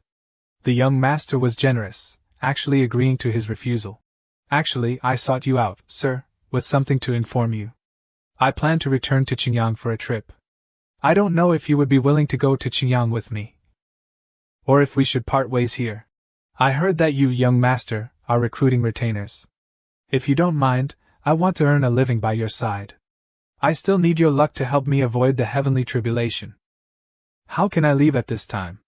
That was his plan. Of course, I don't mind. This was perhaps the only good news recently. I wanted to ask before, but when I entered the door, I felt that your eyebrows were full of worry, young master. I don't know what troubles you have in your heart. The young master then spoke. Regarding the disaster relief, the imperial court's disbursement of silver and food has exceeded my expectations. I know that transporting food from afar requires people and horses to eat and drink along the way, which will cause losses, but the silver is not enough. The imperial court disbursed 100,000 taels of silver, but less than 30,000 or 40,000 taels reached my hands. Where did the rest of the silver go? This time, returning to Qingyang, I must question the court to the death. The Qin kingdom indeed has problems. It seems even more serious than I imagined. The Qin king is an incompetent ruler, and the officials in the court are unlikely to be clean. This disaster relief shows how serious the corruption is. It can be said that if the top is not strict, how can the bottom be strict? Furthermore, this time, the Yuhua River flood is also related to. If I do nothing, the suffering of the people this time will inevitably be partly attributed to me. When that happens, I will lose merit, and then it's all over. I am relying on that merit to survive the tribulation. He calmly asked if the young master knew the cause of the flood. Seeing his confident expression, the young master guessed immediately. Do you know, sir? Please sit down, young master, and listen to me slowly. Beside the manhwa fragrance, he began his story. This Yuhua River has an old turtle, named Wu Beixiang. This old demon is truly hateful. No wonder people near the river in the Qin kingdom have been disappearing in recent years. It turns out that evil is behind it. Hearing this, the young master was extremely annoyed, clenching his fist. This kind of evil actually fantasizes about transforming into a dragon with a human form. How did she avoid that Qin kingdom demoness not saying? He sipped his tea but did not forget to wonder inwardly. How do you know these things, sir? That old turtle once carried me across the river, and I happened to learn about it. So that's how it is. What a coincidence. Beyond those few simple words, the young master's heart held more. Is it really such a coincidence? That Wu Beixiang is a 1,000-year-old demon with extreme malice. How could he possibly talk to him? The first time he met Jiang Jiao was also when he was rescued from the Yuhua River. Wait, just now he mentioned the old turtle suddenly transcending into a dragon, and before that, he had affirmed that Wu Beixiang would die. It seems the old turtle's death in this tribulation will be related to Mr. Jiang. As expected of a great power senior, the young master's concern is nothing more than money and food. I will contribute a part of my strength to help you. Young master. How can I let you spend your own money, sir? The young master was somewhat polite when he heard that Jiang Jiao wanted to sacrifice his own wealth. Haha, I have nothing on my person. If you want me to take out silver, young master, I lack the strength to fulfill that wish. Then what do you mean, sir? For so many years, the old turtle has kidnapped many people from the Wei and Qin countries to cultivate at Tianan Mountain for the purpose of providing incense in the temple. There is accumulated food for many years, enough to meet your urgent needs, young master. Not only did he reveal more information, but he also obtained real objects. What a bargain! In that dim room, only 2 pairs of green eyes lit up. After the old turtle is punished by the heavens, the underwater cave will have no owner. In the cave are only 1,000-year-old treasures that can be converted into money. Enough to buy food from wealthy families along the river for you to use for disaster relief. This method is very good. You are righteous, sir, recording your merits for eternity, recording your merits for all seasons. I don't know if this method can be used, whether it can catch your eye, young master. Those food and treasures are all that I saw throughout the life of that old turtle when I divined for it. I didn't expect it to be used at this time. Indeed, you must always make full use of your abilities to succeed. I thank you on behalf of the Qin people. If so, the people are saved. The young master's expression changed completely, becoming extremely friendly. Flowers bloomed around like his mood. There can be no delay. We'll set off immediately. At this time, Shan Lan had also arrived at the place she wanted to go. Master, below is Ryu Lake. This seat is here. Old Dragon King, come out and meet me. Immediately, a huge golden dragon coiled up from under the water, soaring into the high sky. So it is the heavenly demon lord who has arrived. This old dragon is honored. Greetings, heavenly demon lord. I don't know what brings you to my Ryu Lake. An elegant old man with white hair and beard appeared and said, Have you met this person, old Dragon King? The heavenly demon lord immediately asked, and the image that his subordinate held up was a sketch of Jiang Jiao. There could be no mistake. The old Dragon King recognized that this was not the little brat Jiang Jiao. This person, named Jiang Jiao, once stayed in the Tianshu Pavilion to borrow books for more than half a year and spoke with me a few times. I don't know what my little friend has offended the heavenly demon lord. Without hiding anything, the old dragon directly asked. What if he offended? What if he didn't offend? The heavenly demon lord retorted. Even so, the old dragon was still polite. Could the heavenly demon lord give this old dragon some face? But Shan Lan was not like that. She immediately replied, What if I don't give it? If the heavenly demon lord has his mindset, then that little friend's fate should be like that. However, if the heavenly demon lord wants to deal with him, I'm afraid it won't be easy. The old dragon smiled confidently about his friend Jiang Jiao. Of course, that angered Shan Lan, who darkened her face and said sternly, Are you threatening me? I don't want to protect the little friend, but that little friend of mine is extraordinary. If the heavenly demon lord touches him, I'm afraid you will encounter much karma. The old dragon slowly turned away, leaving Shan Lan behind. He is a great potential, a potential so great that the world will change. It may not be clear now, but in the future, he is very likely to be an influential figure in the world. That was the old dragon's assessment after a short period of contact with him. Hidden meaning in his words. In recent years, the old dragon has also been immersed in learning divination. It must be a side effect after contact with Jiang Jiao. These words have also become inexplicable. She thinks one way and says another. This is good. An extraordinary person is worthy of being my brother-in-law. Yet, Tu Shan Lan was extremely arrogant, even assuming that he was her husband and the old dragon was her brother-in-law. Of course, her vague words at the end successfully stunned the old dragon. Tu Shan Lan asked in a slightly frightening tone, seeing the Dragon King's expression of a word cannot describe it all, You are familiar with the little divination of the mortals. Do you know its origin? The Dragon King did not answer her but shook his head vigorously, repeatedly refusing to answer. Cannot say, cannot say. Tu Shanlan was very dissatisfied with that answer. She said sternly. But before her threat, the Dragon King calmly replied, This old dragon's divination is not refined, and I cannot calculate the origin, only that in the past 5 years there has been no one named Jiang Jiao. The person following Tu Shanlan whispered into her ear after hearing what the Dragon King said, Could this name Jiang Jiao not be an immortal sent down from the heavens? At this moment, the Dragon King continued, Perhaps he is outside the 3 realms, not within the 5 elements, which is truly a great expert. But Tu Shanlan did not believe those words. She retorted, Where in this world are there immortals? Then she thought to herself, Originally, I didn't care about this little human diviner. Unexpectedly, now Xian highly praised him like that. While the conversation between Tu Shanlan and the Dragon King was taking place, several carriages were slowly approaching the city gate. Inside one of those carriages, Jiang Jiao was sitting, reading a book leisurely, when he suddenly sneezed. He thought to himself, Who is cursing me behind my back? Then he stretched and yawned loudly, saying, Forget it, my mouth is open, and countless people curse me behind my back. Just after yawning, the carriage stopped, and a voice came from outside. It was the coachman. He said, Mr. Jiang, ahead is Hanyang City? Jiang Jiao lifted the curtain and said, It can be considered that we have arrived. Sitting in the carriage for 4 or 5 days. My buttocks are about to fall off.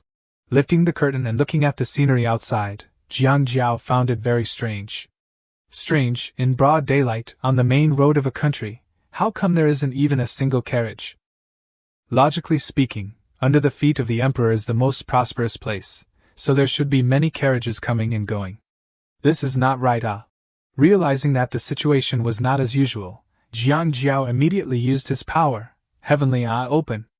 I want to see what the luck of this Qin Kingdom capital is like. Then, the scene before his eyes shocked him greatly. This really is. The image reflected in his eyes was a terrifying blood-red color. It was the image of a huge dragon, with a blood-red color, with a fierce and eerie look. That giant dragon, with its powerful aura, enveloped the entire large city. While Jiang Jiao was intently looking at it, its eyes seemed to be looking towards him as well. Jiang Jiao wondered in his heart, Is it looking at me? Impossible. Even if the Qin Kingdom is weak, there are no shortage of more powerful cultivators than me in the country. Thinking this, Jiang Jiao closed his eyes. It must be my senses that are wrong. I am not even a Qin citizen. How could I be noticed by the national fortune? Jiang Jiao closed his heavenly eye and sighed softly. He secretly pondered, then should I enter this Hanyang city or not? The national fortune of the Qin Kingdom has weakened to the extreme, and I'm afraid it will collapse immediately. I heard that there is a demoness harming the country and the palace. If I enter Hanyang City and stay with the young master as a guest, I'm afraid I will be dragged into this matter. If I sneak away, what about the heavenly tribulation? I can't find someone with luck to help me at this time. After considering for a long time, Jiang Jiao finally made a decision. It's not too bad. Still, let's enter the city. People won't always be unlucky. Maybe if the young master encounters bad luck, I can take the opportunity to run away early. While thinking about the young master appeared. A high-pitched voice reached Jiang Jiao's ears. The young master has returned to the city. The young master has worked hard. Qin Shao, sitting on horseback, slowly entered the city gate. Seeing that scene, Jiang Jiao felt puzzled. I was just saying that the young master wanted to enter the city, so why not sit in a carriage but switch to riding a horse? He really likes to show off. Then Jiang Jiao thought again and really agreed with Qin Zhao's way of doing things. Young Master Qin Shao is really a rare person who does good. This time, on the way to the disaster relief. This young master has also done his best and is a person who does good deeds. After that, Jiang Jiao and Qin Shao headed towards the young master's residence. Inside, the things were arranged in a very neat and orderly manner. When entering, Jiang Jiao kept turning his head to look around. In recent years, I have been to many places that ordinary people can hardly see, but this is the first time I have entered a prince's residence in the mortal world. Qin Shao was very warm in treating guests. If you like it, sir, just take it. Jiang Jiao smiled brightly and replied, How can I take the things you love, young master? Qin Shao continued to smile kindly. Don't be too polite with me, sir. If you like it, just take it, it's okay. Tomorrow, I will enter the palace to meet the emperor. This time, being able to stabilize the flood is all thanks to you, sir. Then, Qin Zhao's expression showed seriousness. She suggested, You have contributed greatly, sir. Tomorrow when you enter the palace, I will ask for an official position for you. But Jiang Jiao didn't want that at all. He waved his hand and said, No, no, no, 1,000 times no. I am already used to leisure. Who knows, one day I might want to travel through mountains and rivers. Entering the court to become an official is absolutely impossible. At the same time, Jiang Jiao thought to himself, Are you kidding? The Qin kingdom's national fortune is about to end. Entering the court to become an official would be foolish. Moreover, the court is a place where officials fight. How dangerous. I still want to live a little longer. Hearing Jiang Jiao refuse so decisively, Qin Shao did not force him. She said, Since you have said so, sir, I won't insist, but... Her face returned to seriousness. Tomorrow when I enter the palace, I want to ask a question, in the court, open the hearts of all the civil and military officials and see how many people are clean. And how many are not clean. Jiang Jiao smiled and teased, You are a good master, good or bad, the heart is red, which made Qin Shao angry. Qin Shao seriously said, No matter how the matters will progress, if not for you, this time, our Qin country will have difficulty in passing over these 5 years. Because of this, the corruption this time let me see clearly, and will be seriously investigated. I will find Grand Tutor for assistance on this. While Qin Shao was talking, Jiang Jiao wasn't paying attention to him and concentrated on his own thoughts. After passing heavenly tribulation, I must be faster to leave. While thinking, Qin Shao has asked his opinion, What do you think? And make him shock and immediately respond, Master Qin Shao is very correct. Looking at Jiang Jiao's attitude, Qin Shao sighed. It can be seen Jiang Jiao doesn't like court business matters. I have forced Mr. Jiao. I would prepare a reception party later in the day, and hope Mr. Jiao would attend. Jiang Jiao smiled embarrassingly and joined his hand as respect, and thanked Qin Shao. Just when Jiang Jiao left Qin Ao's room, Taoist Choi went in. Just when he went in, Taoist Choi joined his hand to ask, I have met Master Qin Shao. May I ask how is Mr. Jiang Jiao reply? Qin Shao was drinking, and answering, Seems Jiao has no intention to work in court, and Taoist Choi follow up, Master Qin Shao, Jiao is an extraordinary individual. It's just the person besides Qin Shao is not showing his abilities, and I don't understand who he really is, hoping that Qin Shao would be careful and aware. Qin Shao took a look outside and said, I understand. Finally night falls, and flowers are blooming around the garden, and make night sky prettier. Dinner party that Qin Shao mentioned earlier has organized. Qin Shao stood at the main position and talk, Everyone, let's enjoy ourselves, thank you for helping me. Without sitting in front of the people far away, Jiang Jiao start judging, how is there a lot of people? Here, has 3,500 people, does that mean all of them is the under Master Shao? Jiang Jiao touched his chin, thinking it is not free rice? But definitely, Jiang Jiao cannot avoid socializing. He raised a wine cup politely. This world has talents. And the people across him replied, Master Shao has 3,000 guests. They are in their territory. And Jiang Jiao was thinking, in just following around Qin Shao and enjoying benefits? While enjoying his wine, Jiang Jiao secretly being happy. Lots of people is good. Because then I would depend on Qin Shao and go past the heaven, but I have to finish everyday task. It is enough. And after drinking and eating happily, Jiang Jiao sleeps soundly on bed. In between, a blood-red color aura, entering closely to Jiang Jiao. The small aura, go close to Jiang Jiao and infiltrate him. At the moment, Jiang Jiao heard a call, little immortal, he start opening his eyes slowly. But currently he is not on bed anymore. Looking at surrounding and cloths make him confusing, am I dreaming, or woken? Suddenly there is a weird object make him shock and ask who. When he saw clearly at the dragon in start that he saw when he entered. The dragon thought to itself, this person is called Jiang Ju. His cultivation level is unknown, but he must have escaped from the hands of the heavenly demon lord. At the same time, Jiang Ju was also thinking, so it really did have its eye on me back then. It wasn't just my feeling. Now it's entered my dream to find me? The dragon had no malice and calmly said to him, Sir, Please don't be alarmed. I am the national fortune of the Qin kingdom transformed, not an evil spirit. Jiangju wasn't panicked either. He simply asked, Does Zhulong have any business entering my dream? The national fortune of the Qin kingdom slightly lowered its head and said, I still hope that the gentleman will agree to my request. This made Jiangju truly curious. After that, Jiangju clasped his hands and said with a smile, I am just a cultivator in the mountains. How could I possibly be favored by the fortune of a nation? The red dragon didn't pay attention to Jiangju's refusal. The dragon said, Sir, you are too modest. That day on the Yuhua River, you acted on behalf of heaven to punish the tortoise demon on the Yuhua River. I saw it with my own eyes. It's not that I deliberately peeked, it's just that within the territory of the Qin kingdom, I can know everything. Sir, please don't blame me. When Jiangju heard what the red dragon said, he waved his hand, It's all right, it's all right. During that time, the national fortune of the Qin kingdom was still bowing its head. Speaking sincerely, sir, you are a person of great merit. I also see that you are extraordinary. I have come here presumptuously to ask for your help. Jiangju thought to himself. This Qin kingdom's national fortune sure knows how to praise people. At that moment, the national fortune also had its own thoughts. This Mr. Jiang has countless threads of karma on him.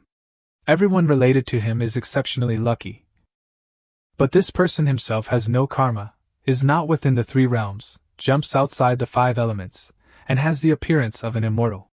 Once again, the red dragon lowered its head even further, uttering pleas from the bottom of its heart. If the gentleman does not take action, I fear that the Qin kingdom will soon fall. Please divine for the people of the Qin kingdom. Jiangju was extremely embarrassed and waved his hand. You're asking me for help, but how can I help? The national fortune said the Qin kingdom's poverty is all because that demonic concubine entered the palace, bewitching the mind of the ruler. Jiangju asked, What is the origin of that demonic concubine that she can shake the foundation of a nation like this? That demonic concubine comes from the 10,000 demon kingdom, and is a jade stone that has become an elf. Jiangju was quite surprised. The 10,000 demon kingdom? And damn it, my future child with the heavenly demon lord Tu Shanlan is probably looking for me everywhere now. Forget it, I won't think about that anymore. Jiangju continued to ask, What is the cultivation level of that demonic concubine that even your national fortune can't do anything about it? The red dragon replied, She came to the Qin kingdom to undergo her heavenly tribulation.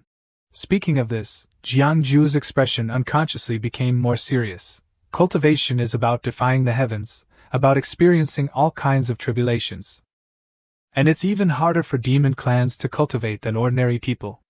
They have to undergo two heavenly tribulations, the earthly fiend and the heavenly gang. A demon cultivator who can endure to this level must have strength comparable to a human all-rounder, not a small foundation establishment stage 8th grade cultivator like me can mess with. The national fortune closed its eyes and said, I also know that the gentleman is in a difficult position.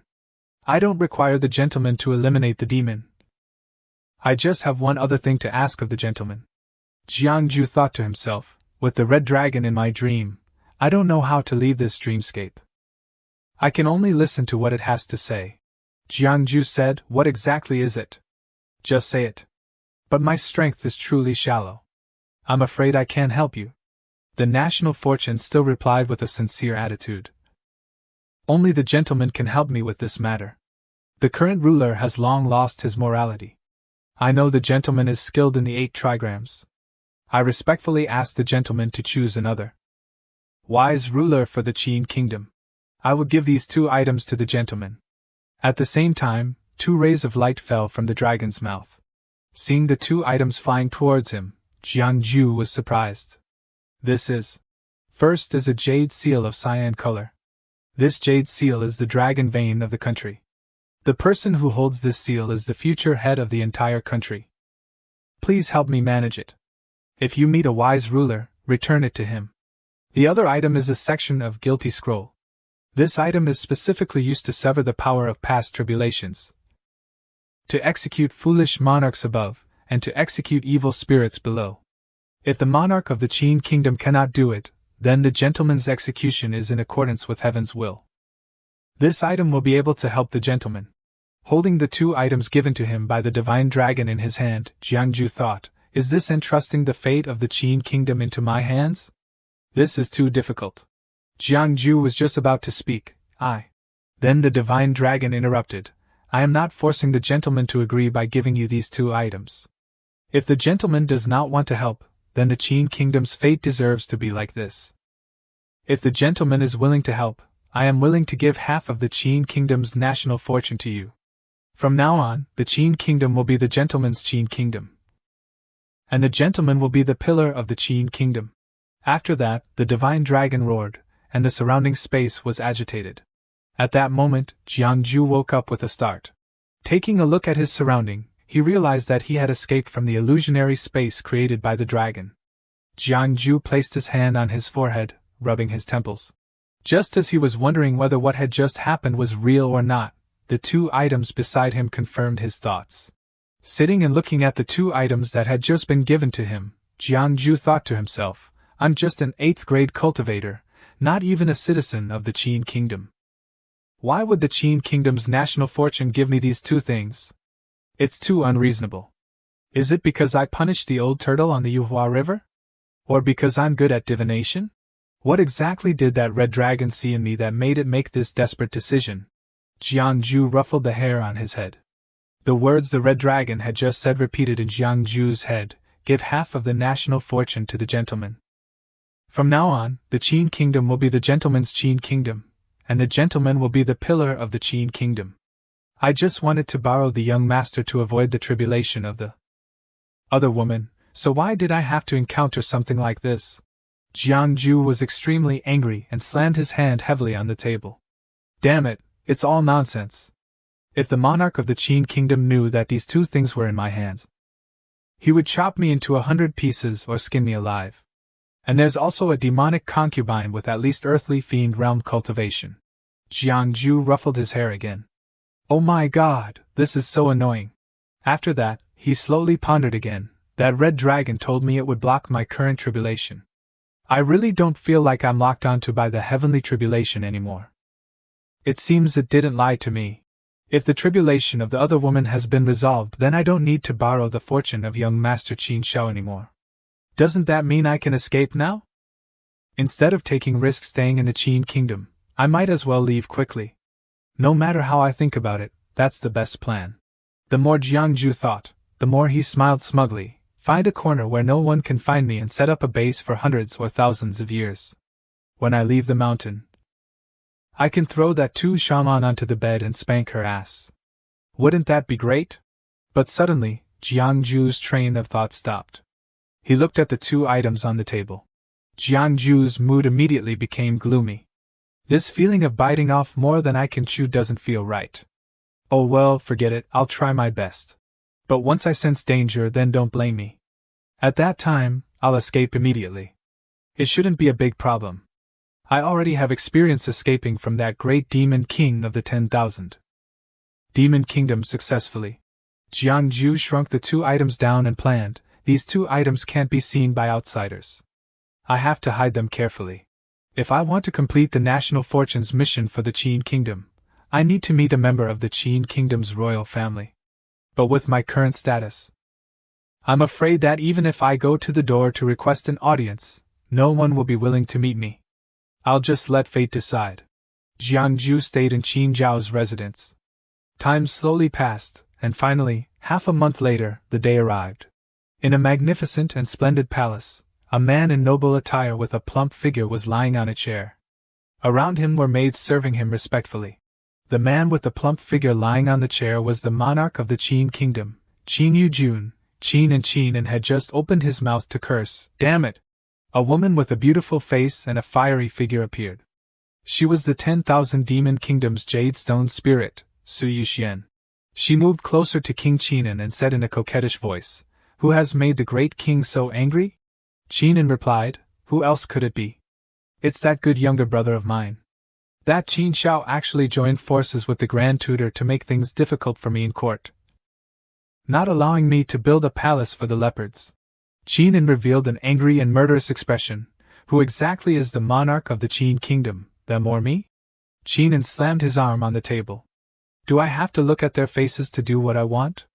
It's really too disrespectful. Su Yuxian used her coquettish voice to say, Great King, don't worry. This concubine was just joking around. If we don't build it, we don't build it. Why make things difficult for the Great King? Hearing what Su Yuxian said, Qinin immediately smiled, and said with affection, with a sensible consort like you, even if I die, I won't regret it. Suddenly, a maid came forward to report, Great King, outside the palace, there is a person who wants to request an audience with the consort, and has brought a token. Qinin spoke, quickly bring it up if there's anything. When she saw the item, Su Yoxuan's expression immediately changed, becoming terrified, which made Qinin immediately ask, My consort, what's wrong with you? It was a command medallion.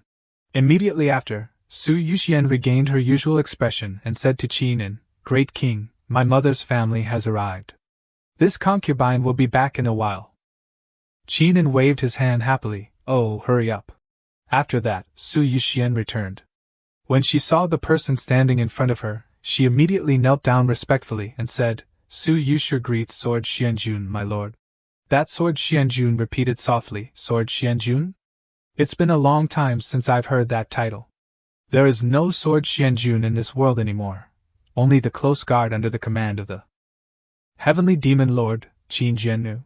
Su Yuxian still replied respectfully, My lord, although you lost to the Heavenly Demon Lord, the Heavenly Demon Lord is an unbeatable figure.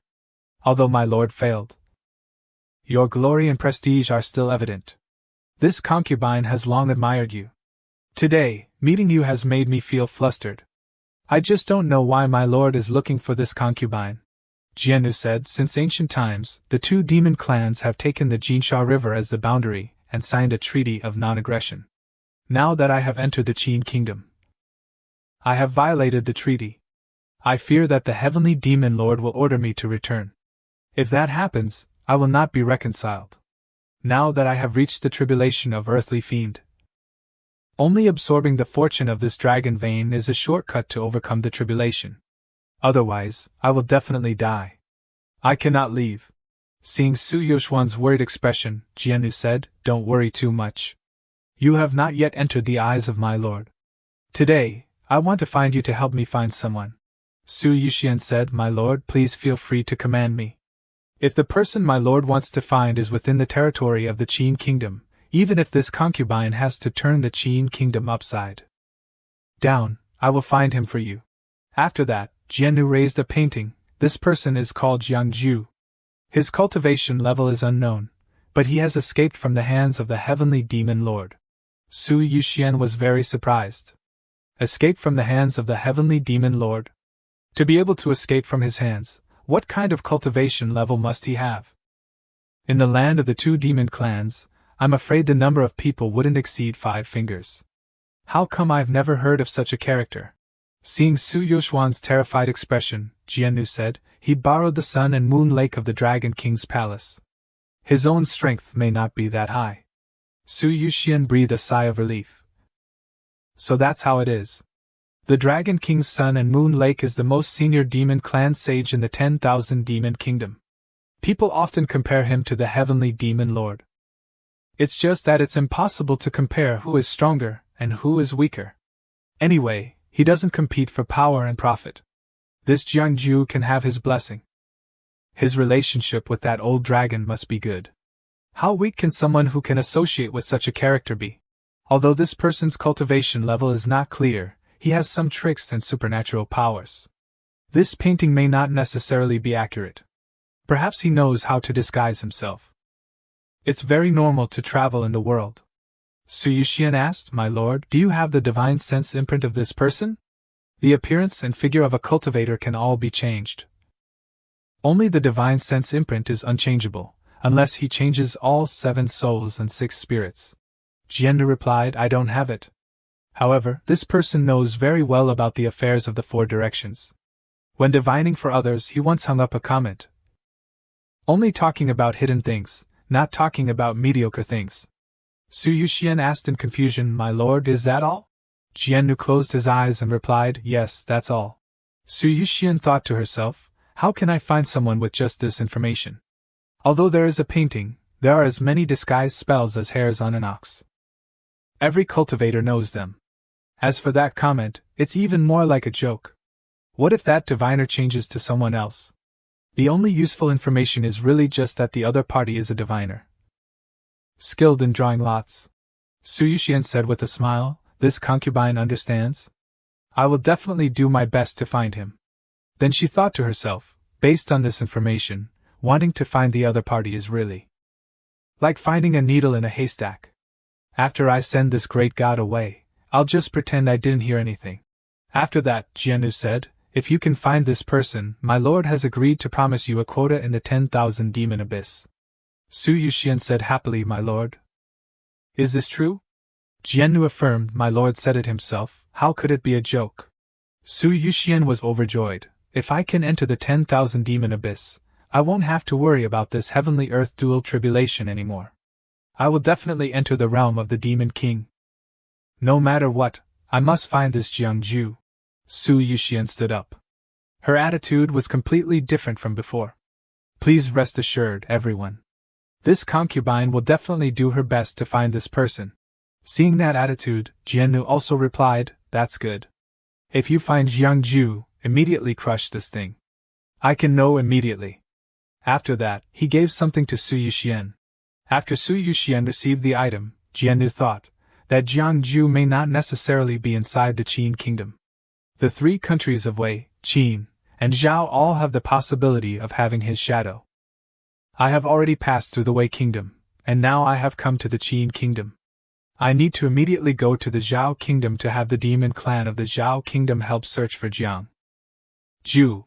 After that, Su Yuxian immediately returned to Qin and caressed her and said, my consort, my mood immediately improves when I see you. Is it because I saw your family? Why don't I see your family? I still want to see them again. Su Yuxian replied perfunctorily, Great King, it was just a family member entrusting a letter to this concubine. They left after delivering it. Then she said coquettishly, Great King, can this concubine ask you for something? That Qin immediately agreed, my consort, just say it. I allow it. Recently, this concubine often dreams of an immortal passing on to this concubine the magical formula for curing all diseases. This concubine wants to refine an immortal pill for the Great King. It's a pity that this concubine doesn't understand the mysterious pill books. Can the Great King select some foreign experts to help refine the immortal pill? Qin said happily, the immortal entered your dream? What did the immortal say? Su Yuxian whispered, Great King, the immortal said that this elixir can make the Great King even happier. King Qin laughed loudly, ha ha ha, everything will be according to your wishes, my consort. Great King is so good. That's right, this concubine also wants to invite some strange masters who are knowledgeable in the study of the 8 trigrams to interpret my dreams for me. That king just smiled, a bunch of small matters. I will have people do it. Turning to Jiangju, he was now taking his tools to the street and thinking, if today passes peacefully, it would be good if those guys who order meals would buy the compass and chessboard again. I'll find a suitable place, set up a stall, and tell fortunes for the passers-by. I originally thought that there were many people in young Master Zhao's residence, and 3 meals a day would be enough for me to last half a year. I didn't expect that in just a few days. Everyone would be afraid of me. But all the people up and down their residence will actually not be able to have a peaceful death in the future. I told the truth, can I be blamed? People nowadays really can't stand a beating. Do those strong men really dare to face the dark side of people's lives? It seems that among the people beside young Master Xiao, there isn't a single strong man. I once gave young Master Xiao the hope of being the unparalleled golden eagle, so I always avoid deducing her fate. Combined with the results of deducing the fate of the people in the residence, these days, among the 3,000 retainers in the residence, there are also old farmers from the countryside who are just a joke in the eyes of others. But I'm afraid this is young Master Zhao's deception. Among these retainers, she hides some talented oddballs. Hiding these people cannot hide from my eyes. In that case, it seems that this young Master Zhao's calculations are not small. It's just that her unparalleled golden eagle seems a bit. An eagle is a bird, and a dragon is the leader of scaled insects. How can an eagle transform into a dragon? Looking at the fate of everyone in her residence, alas, the future is not optimistic. Now that I am no longer the outstanding little tribulation, should I leave? Walking and thinking, Jiangju finally found it. Good luck, this place has a lot of people but no one in the same profession. I'll choose this place.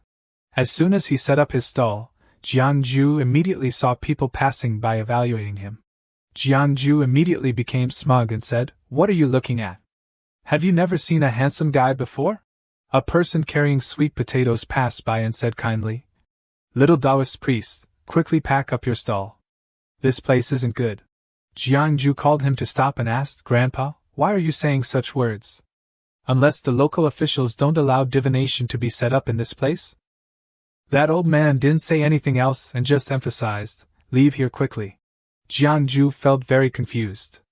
What exactly was going on? Sure enough, someone came. It was a government soldier. They roared, "You kid, are you telling fortunes in this place?" Jiangju immediately packed up his things.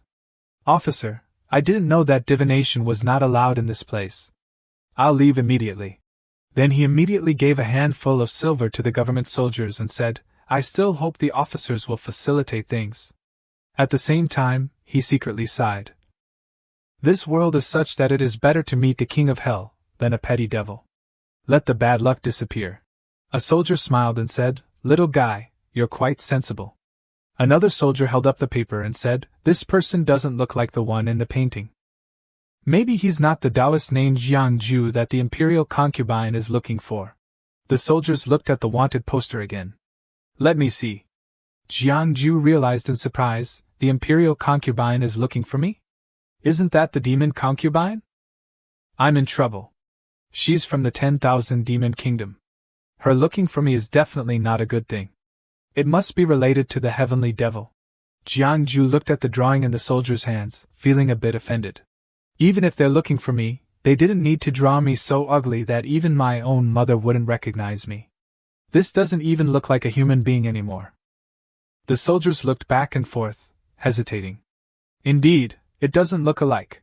Later I found out that the drawing was very similar to me when it was drawn by Tua Chun, but when it was redrawn by someone else, it became like this. However, the soldiers weren't so easily giving up. "Little Taoist, let me ask you again, what's your name? Where do you cultivate?" Jiangju smiled and said, "My name is Zhang Daoling. I cultivate at Longhu Mountain, just a traveling fengshi." "Longhu Mountain? Never heard of it." Jiangju thought to himself, "Of course you haven't heard of it, it doesn't exist. Hopefully, I can get through this." But the soldier made a different decision. He shouted, "Take him away." Jiangju smiled bitterly, wanting to curse. "You took my money, and you're still doing this?" He shouted loudly, "What this?" Now the emperor is inviting Taoists from all over the land to join in refining elixirs. Going is your good fortune. Don't refuse a toast only to be forced to drink. A forfeit. Seeing the emperor's method of inviting them was to lock them in cages and take them back, what kind of invitation is this? Is this how you invite people? I finally took a trip to the streets, and unexpectedly encountered such an unforeseen disaster on the way. He gathered strength in his hands, intending to leave. After all, these small people couldn't possibly hold him. Suddenly, in the distance, he caught sight of a familiar figure. It was Taoist Chui. But as he was about to resist the soldiers, they quickly tied Jiangju up like a prisoner when he wasn't paying attention. "Hey, officers, what are you doing?" They tightened the ropes. "What are you saying? Hurry up and leave." Jiangju looked at Taoist Chui, thinking, if it weren't for saving people, I would have run away long ago. Taoist Chui, what a coincidence. You're also being caught leaving the manor today. Why not clarify your identity? He said softly, clarifying it would be useless. The palace sent people to the prince's manor, and more than half of the guests in the manor were arrested. Even I was specifically named to be invited. Taoist Chui was like the steward of young Master Zhao's manor, helping young Master Zhao handle internal and external affairs, but even he was specifically named to be invited by the palace. Wasn't this a slap in the face to young Master Zhao? This time the Emperor's elixir refining seems extremely absurd, but I'm afraid it's not Lord Wu's intention. Mr. Jiang, remember not to reveal your relationship with the young master. Only then can you ensure your safety. I understand. It's just that the demon concubine sent people to Hanyang City to force Taoists to enter the palace to refine elixirs, specifically naming Jiangju, deliberately using this matter to barge into the prince's manor. Could it be that she knows I'm in young Master Zhao's manor, or is it just a coincidence? Which one is Taoist Chui of Prince N's manor? Her ladyship invites you. Taoist Chui stepped forward. That's me. Before leaving with the soldier, Taoist Chui intentionally winked. You must not reveal your identity. I know. A maid nearby came to announce, but Liang has ordered, inviting all Taoists to enter the palace to help refine the immortal elixir, and to follow orders in the newly arrived back garden.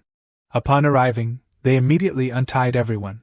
Jiangju thought to himself, this female official is a demon. Her cultivation is still low, even I can see it.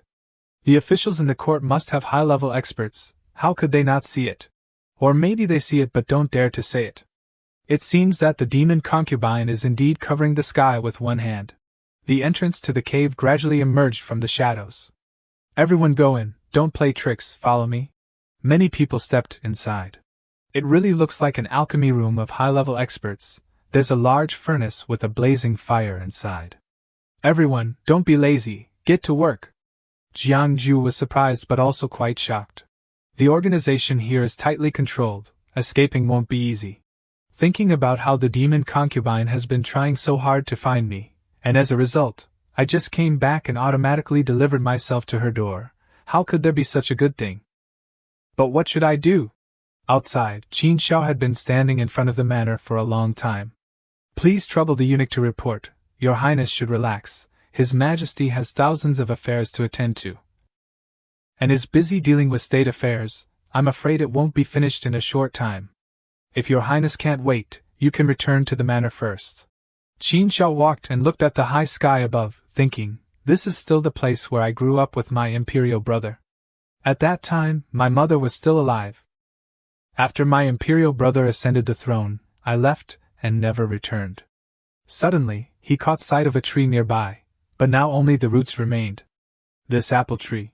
At that time, the imperial brother hadn't become what he is now, diligently studying the classics and mastering the 6 arts, and was very good to me.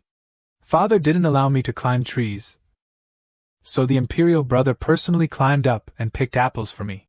A loud shout rang out from afar, inviting your Highness into the palace. Qin Xiao could only sigh. Now that apple tree must have been made into tables and chairs by that demon woman. And the relationship between me and Huang Ming is no longer what it used to be. In front of Qin Xiao was Su Yuxian leisurely playing the zither. She really looked like she was enjoying herself. Qin Xiao looked into her eyes and thought, she's been in the palace for so long, but I didn't know she was proficient in music and her zither skills were so good. Su Yuxian smiled and said, this concubine has only just learned this piece, and is still not playing it well. I'm making your Highness laugh. Qin Xiao didn't care about the pleasantries, and asked the main question he wanted to know. I heard that you dreamed of immortals passing on the law, and are recruiting Taoists from all over the world to refine immortal medicine for His Majesty? She kept the same smile, looking very unsettling. Your Highness has also heard of it? And her attitude made Qin Xiao even more angry. He said loudly, today, the palace arrested guests in my manor, how could I not have heard of it? She remained calm and said softly, it seems that there is such a thing. The guests in the prince's manor are people with special abilities. This time, with the help of the guests in the prince's manor, refining the elixir will definitely be much smoother. That Chui Daoshi next to your Highness, by you true man's reputation connects to Tianyin, this concubine has also heard of it. A 5th-grade Chuxian realm cultivator, even if you search the entire Qin kingdom, it's difficult to find someone like that. This made Qin Xiao even more curious about her. Even few of his own guests knew about Taoist Chui's identity. How could she have found out the situation? Su Yuxian held out her hand, happily welcoming him, inviting you to listen to a new performance. I heard that your Highness is proficient in music, and it just so happens that this concubine also likes to play the zither. Can your Highness teach this concubine to play the zither? This made Qin Xiao really uncomfortable. She is using this prince. She was increasingly disregarding a prince, completely mocking his reason. Why does your Highness say that? This concubine is humbly asking for your guidance. Maybe if this concubine is in a good mood, I'll release the people. Qin Shao asked back, You will really release the people? She completely agreed, if your highness teaches me. This concubine will release by you true man and others. Qin Shao had nothing else to say, he would do whatever she needed to see what tricks she was playing. He decisively said, Someone come. But Qin Shao also felt that something was wrong here. He called for someone, but no one answered. There wasn't a single person in this palace except for him and Su Yuxian. According to Su Yoshuan's plan, she invited him to use her zither in a way that made others' heads hurt. Your Highness, don't be shy, and there's no need to ask the servants to bring the zither over. This zither of mine is the famous phoenix tail. How can ordinary zither have such a tone? Very well, then this prince will go inside. He pretended to be very eager. What was she trying to do with this expression? But there was nothing to be afraid of. On the other hand, Su Yuxian thought he easily fell for it. Is he really upright, or has he long been moved by me? Hoping for this? Qin Shao sat down at the zither table, and Su Yuxian didn't hesitate to touch him from behind. She put the sheet music around his neck. Here's the score. But Qin Shao had long felt that she had a problem, and pushed her away forcefully. You Qin Shao suddenly saw 3 Su Yuxians in front of him. It seemed that she had done something to him. He collapsed on the table, and Su Yoshuan's face revealed her scheming. She lifted Qin Zhao's chin. The virtuous prince doesn't need a little seductress like you. If this concubine didn't prepare, how could I lure you over here? There is also amorous incense in this incense. Burner, I'm not afraid that you won't be moved. So she just wanted to conquer the prince who never approached women. She looked at Qin Zhao's face for a while. Really handsome. It's just a pity that you've made things difficult for me everywhere. I'll whisper in your brother's ear. He won't be willing to kill you. This time let me help him. Su Yuxian lifted Qin Shao up, suddenly realizing that he was a little light. Why is he so light, just like a woman? She put Qin Shao on the bed, wanting to touch his body. I heard that the virtuous prince doesn't get close to women, then isn't this my chance? When she opened his clothes, the truth unexpectedly hit Su Yuxian in the face. She widened her eyes. Damn it, he's actually a woman. How can it be a woman? I originally wanted to seduce him, and even if I didn't succeed, I could frame him, and when the opportunity comes, I'll have consort Qin Wu kill him. But what to do now? Qin Wu definitely knows he's a woman. I can't use the current method to frame him, but how can I give up? Su Yuxian looked at Qin Shao on the bed. Don't think that I can't deal with you like this. Someone come! A maid slowly stepped out and bowed. What are your orders, your ladyship? The uglier, the more disgusting, the better. Yes, your ladyship. Perhaps her intention was to find a disgusting old man to humiliate Qin Shao. Jiang Zhu in the prison thought, according to what Taoist Cui said, this time many guests from the prince's manor must have been arrested. But I didn't meet many of them on the way here. It seems that they are not in prison here. But the demon concubine wants to find me, these guests, and I don't have much interaction. If they recognize me, they might betray me. But if the demon woman finds me, there will definitely be no good things. I must not be careless. He immediately thought of a perfect plan: find a good friend to exchange clothes. This Taoist, would you mind exchanging clothes with me? The other Taoist thought. How could there be such a good thing? His clothes are all silk. Exchanging them will definitely get me a lot of silver. After changing clothes, Jiang Zhu ran out to meet the guard. I want to go to the toilet. But the guards weren't as strict as other places. The soldier let Jiang Zhu handle it himself. Go quickly. After entering the prison toilet, there was definitely nothing good. Just entering it felt like it was a place to torture people second only to the execution ground. I can't take it anymore. Jiang Zhu took out the jade pearl from his sleeve and put it in his mouth. What exactly was the effect of the jade pearl? After swallowing it, Jiang Zhu's face changed again, different from the handsome appearance just now, becoming a scarred old man looking really disgusting. But he didn't know how coincidental it would be to use this face later. But life, even if it's a little busy, a little smelly, you have to keep this life. Scarface Jiang Zhu walked around the prison with his face worth 1,000 gold, looking around to assess the situation. Even if young Master Shao is here now, he wouldn't recognize me, let alone those guests who have only met me a few times. He felt very confident and sure of winning. But he failed as soon as he stepped out. The palace maid who had just been ordered by Su Yuxian to find a beggar, indeed caught sight of someone with this beggar's face. He was caught, but in a different way. The maid spoke. You stop. Come over here. Jiangju was startled, turning his head around. I shouldn't have been discovered, right? I'll just act first, haha. Little miss is calling me? She covered her nose with the smelly body. Shut up, follow me. In Jiangju's heart, he was apprehensive. I shouldn't have been exposed, right? If I had been, she would have called someone to arrest me long ago. Haha, little miss. Where are we going? She felt uncomfortable. Don't ask. Whatever happens, it's a good thing. Jiangju felt confused. What was she trying to do by looking for evidence like this? It definitely doesn't have good intentions. Never mind, I'll find a chance to run. After arriving at the manor, she reminded Jiangju to stop. You wait here. Jiangju also felt that something was strange. It was as if he had been discovered and was being plotted against. This place didn't even have a guard. I must leave. Suddenly the door opened. Inside there seemed to be something that shocked Jiangju. That aura. Only people in the industry could feel the pressure from this great ambition. Sweat was all over Jiangju's face. What a strong field. My body is like it's being tied up. A voice came from inside. The person you found is the right one. Quickly bring him in. Jiangju also recognized the person who emitted such a heaven-shattering field. It could only be the demon concubine. This aura is very strong. Fortunately, she didn't recognize me. The maid came out and told Jiangju, follow me. Arriving at a residence, where the gate had been opened, only waiting for the right person to step in. But Jiangju was very cautious, hesitating to go in, but his caution was negligible. The maid kicked him in the butt.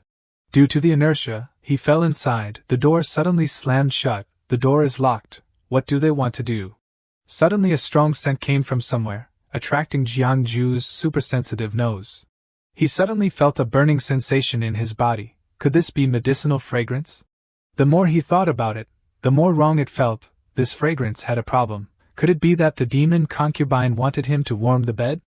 In that room, there was a heartfelt cry. The curtain was covered, making Jiangju unclear what the intention was. He curiously stepped inside, and felt that something was wrong as soon as he peeked his head in. It was a young girl lying naked on the bed, feeling that she was suffering too much from this fragrance. But something was a little wrong here. Wasn't that young Master Xiao? Jiangju inside was surprised. Even his ugly appearance was just as surprised. Looking at Qin Zhao's appearance at this time, it was really like she had been hit by this fragrance for a long time. But imagining Qin Zhao's previous appearance, he didn't even recognize that she was a woman disguised as a man. She's really beautiful. Usually she wears men's clothing. I didn't expect her to be a beauty. Jiangju slowly placed her hand on her carotid artery. The poison was very strong, and she was about to lose control.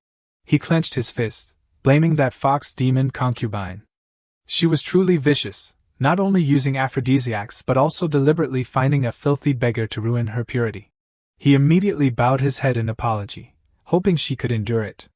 What I'm about to do is to save you. Jiangju gently lifted Qin Zhao. Fortunately, he had a life-saving treasure that could deal with this situation, but first, he had to take off all her clothes and draw a drop of heart's blood from her finger. While removing the chest wrap, he sighed, why is this wrap so tight? Finally, he managed to loosen it. All right, that exhausted me. He raised Qin Zhao's fingertip high, and proceeded to draw a drop of blood. Qin Zhao felt something different and miraculous at this moment. The pain on her face eased slightly. Finally, she was able to open her eyes a little. What she saw was an ugly and foul-smelling old man, but she didn't seem too surprised. Ah! The one who screamed wasn't Qin Zhao but Jiangju. He was startled and pushed Qin Zhao away, as if he had been caught doing something improper. Only then did he notice something he had done without realizing. His face turned blank. So big does it not hurt to be wrapped so tightly usually? But it seemed that the poison was still potent. Qin Zhao took the initiative to embrace Jiangju in her ugly state, as if the poison was very strong. She raised Jiangju's chin and whispered, come on. But Jiangju didn't know how to handle this situation. Your Highness, please calm down. Before he could finish speaking, Qin Zhao had already silenced him with a kiss. Being covered only by a blanket seemed to amplify the effects of the poison. Hiss, a soft sound escaped her lips in this state. Few could resist it. Qin Zhao didn't know what she was doing, completely blinded by the poison. She raised her hand to Jiangju's neck. Gradually getting closer, her breath was already on Jiangju's neck. It felt so sensitive, and he didn't know what to say. She gently kissed Jiangju's neck, and he was gradually swept away by the tide. But finally, a man's forbidden zone spoke up. What were her hands doing? Qin Shao, wait, not there. Jiangju pushed her away. No matter what, I'm still a man. How can I endure this if you keep doing this? Qin Shao fell onto the bed, looking a little tired. Finally, he had the conditions to heal her. Jiangju took out a jade pearl from his pocket that he used to change his appearance. He put on a mysterious expression, even though Qin Shao probably couldn't hear him. Your Highness, this is gu poison Niaojiang, given to me by a good friend. It grows in the border palace, so its toxicity is very strong. It cannot be resolved by anyone below a 4th grade Qianquan realm expert. But when the gu is still young, it can absorb all poisons in the world. I will use this gu poison to resolve your love poison. Jiangju lifted her up again. Using this gu requires a drop of your blood so that it can enter your body without harming you. Forgive me. Then, a stream of energy flowed into Qin Zhao's body, followed by the gu poison Niaojiang. Suddenly, Qin Shao jolted awake, as if waking from a nightmare. She looked like she didn't know what had happened. Her mind was still wandering somewhere around here. Wasn't I teaching the demon concubine to play the zither? My head hurts. A voice beside her said, Your Highness, close your eyes and concentrate. I'm doing this to save you. Don't think too much. As soon as she saw him, even though he was ugly, she recognized Jiang Xianxing. Why is he here? But she suppressed her thoughts and closed her eyes to concentrate. Never mind, Jiang Xianxing isn't a bad person. He won't harm me. I'll just listen to him for now. A drop of blood was drawn from Qin Zhao's finger. Jiangju quickly told her to open her mouth. He gently put the gu poison Niaojiang into her mouth. Qin Zhao's body felt very stable at this moment. The dizziness from before disappeared, and the feeling of lust was gone. She just felt a lack of strength in her body. Jiang Xianxing, you and I. Before she could finish speaking, she turned her head and saw a super ugly old man standing there. She was surprised. You really are Jiang Xianxing? She looked very surprised that he looked like this. Jiangju didn't know what to say. He just smiled and began to use his energy to transform back into his normal appearance. Finally, Jiangju returned to normal. Something's happened, so I had to disguise myself. Qin Shao breathed a sigh of relief. Thank goodness it really is you. Only now did she realize that her clothes were gone. Have I been talking to Xianxing naked this whole time? I remember now. There was Lu Xiang in the demon concubine's tent, and then she gradually remembered her intimate actions with Jiang Xianxing, and didn't know what to say. Jiangju was calmer. After all, he was the one who benefited.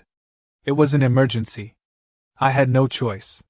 Even if your Highness wants to be angry, you have to leave here first and then question me. This is the demon concubine's palace. I don't know when my friend will appear. We have to run quickly.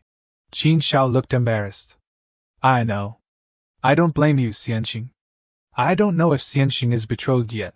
Jiangju was stunned. Huh. Anyway, I'm a cultivator and can't be moved by love so easily. Qin Shao was quite surprised. But didn't you help me detoxify just now? Isn't that related to love? Jiangju could only smile bitterly. It turned out she remembered everything that had just happened. But he should gloss over this. He said, Your Highness, this place is dangerous. Let's leave here and talk later. She smiled helplessly. I'm afraid I don't have any strength left. It's hard to even stand up. If you have a way to escape, Xianxing, just go. You don't need to worry about me. Jiangju immediately had a way to escape. Without waiting for Qin Zhao's consent, Jiangju quickly picked her up in his arms. I have a way. Forgive me. He began to chant, Spirits of the 4 directions, hear my command. 5 ghosts open the way, 5 gods protect. Go! The handkerchief in Jiangju's hand suddenly turned into a guiding light. Suyuquan, in her palace, sighed. It's been a long time since I contacted that Wubei Xiang in the Yuhua River. Could the floods in the Yuhua River a few days ago really be because that black turtle was undergoing tribulation? How dare it! Without the human sovereign's decree, the karmic debt it incurred, I'm afraid it's already dead, and its Tao has been scattered. I said that as long as it caught people to make elixirs for me, I would ask for the human sovereign's decree for it. Why didn't it listen? Whether it lives or dies isn't important. But it can't ruin my big plans. Now who will catch people for me? I wanted to use the excuse of building Bao Feng to recruit refugees and then capture them, but Taisher Lin Xianfeng and Xian and Wang Qinshao joined forces to stop me. This time, I used the guise of recruiting Taoists to refine elixirs, conveniently dealing with that Qinshao. But who knew she was a woman? But with that old beggar there, she must be enjoying herself. Su Yuquan smiled sinisterly. It seemed she was very happy. But before she could be happy for long, the light from Jiangju and Qin Zhao's room brushed past this place. Su Yuquan saw it and was immediately surprised. This is a spell to summon gods. This direction is in the palace. Could that old beggar be an expert? It was too late for her to realize it. Someone! She shouted loudly. Before long, the two of them had returned to An Wang's residence. Jiangju had already carried Qin Shao all the way into the residence, but he didn't seem to intend to put her down. He whispered in her ear, "This is my residence in the Wang's mansion. It should be safe." He gently laid Qin Shao down on the bed. The black and white spirits that had been appearing earlier gathered together in one place. Jiangju respectfully bowed in gratitude. "Thank you, seniors, for your help. I have a small gift. I hope you don't find it lacking." He then gave the black and white spirits some of his energy. Qin Shao saw this and thought, Jiang Xianqing's abilities are like this. It's truly like an immortal. Just thinking about it made her mouth unable to stop smiling. The art of summoning gods can summon 5 gods and 5 ghosts, all of which are orthodox spells, but this spell also has a price to pay. Previously, using the Xiantian Thunder Dharma Heavenly Lord to subdue Wubei Xiang had consumed more than half of his merit, and now summoning the 5 gods and 5 ghosts. This also required consuming merit to be able to cast it. After completing everything, Jiangju turned his head and said to Qin Shao, "If your highness is alright, then I will take my leave." Unexpectedly, she reached out and grabbed his sleeve. "Wait. Could Xianqing stay with me for a while? I still want to exchange information with Xianqing." Jiangju nodded in agreement. "Alright, I don't have anything else to do anyway."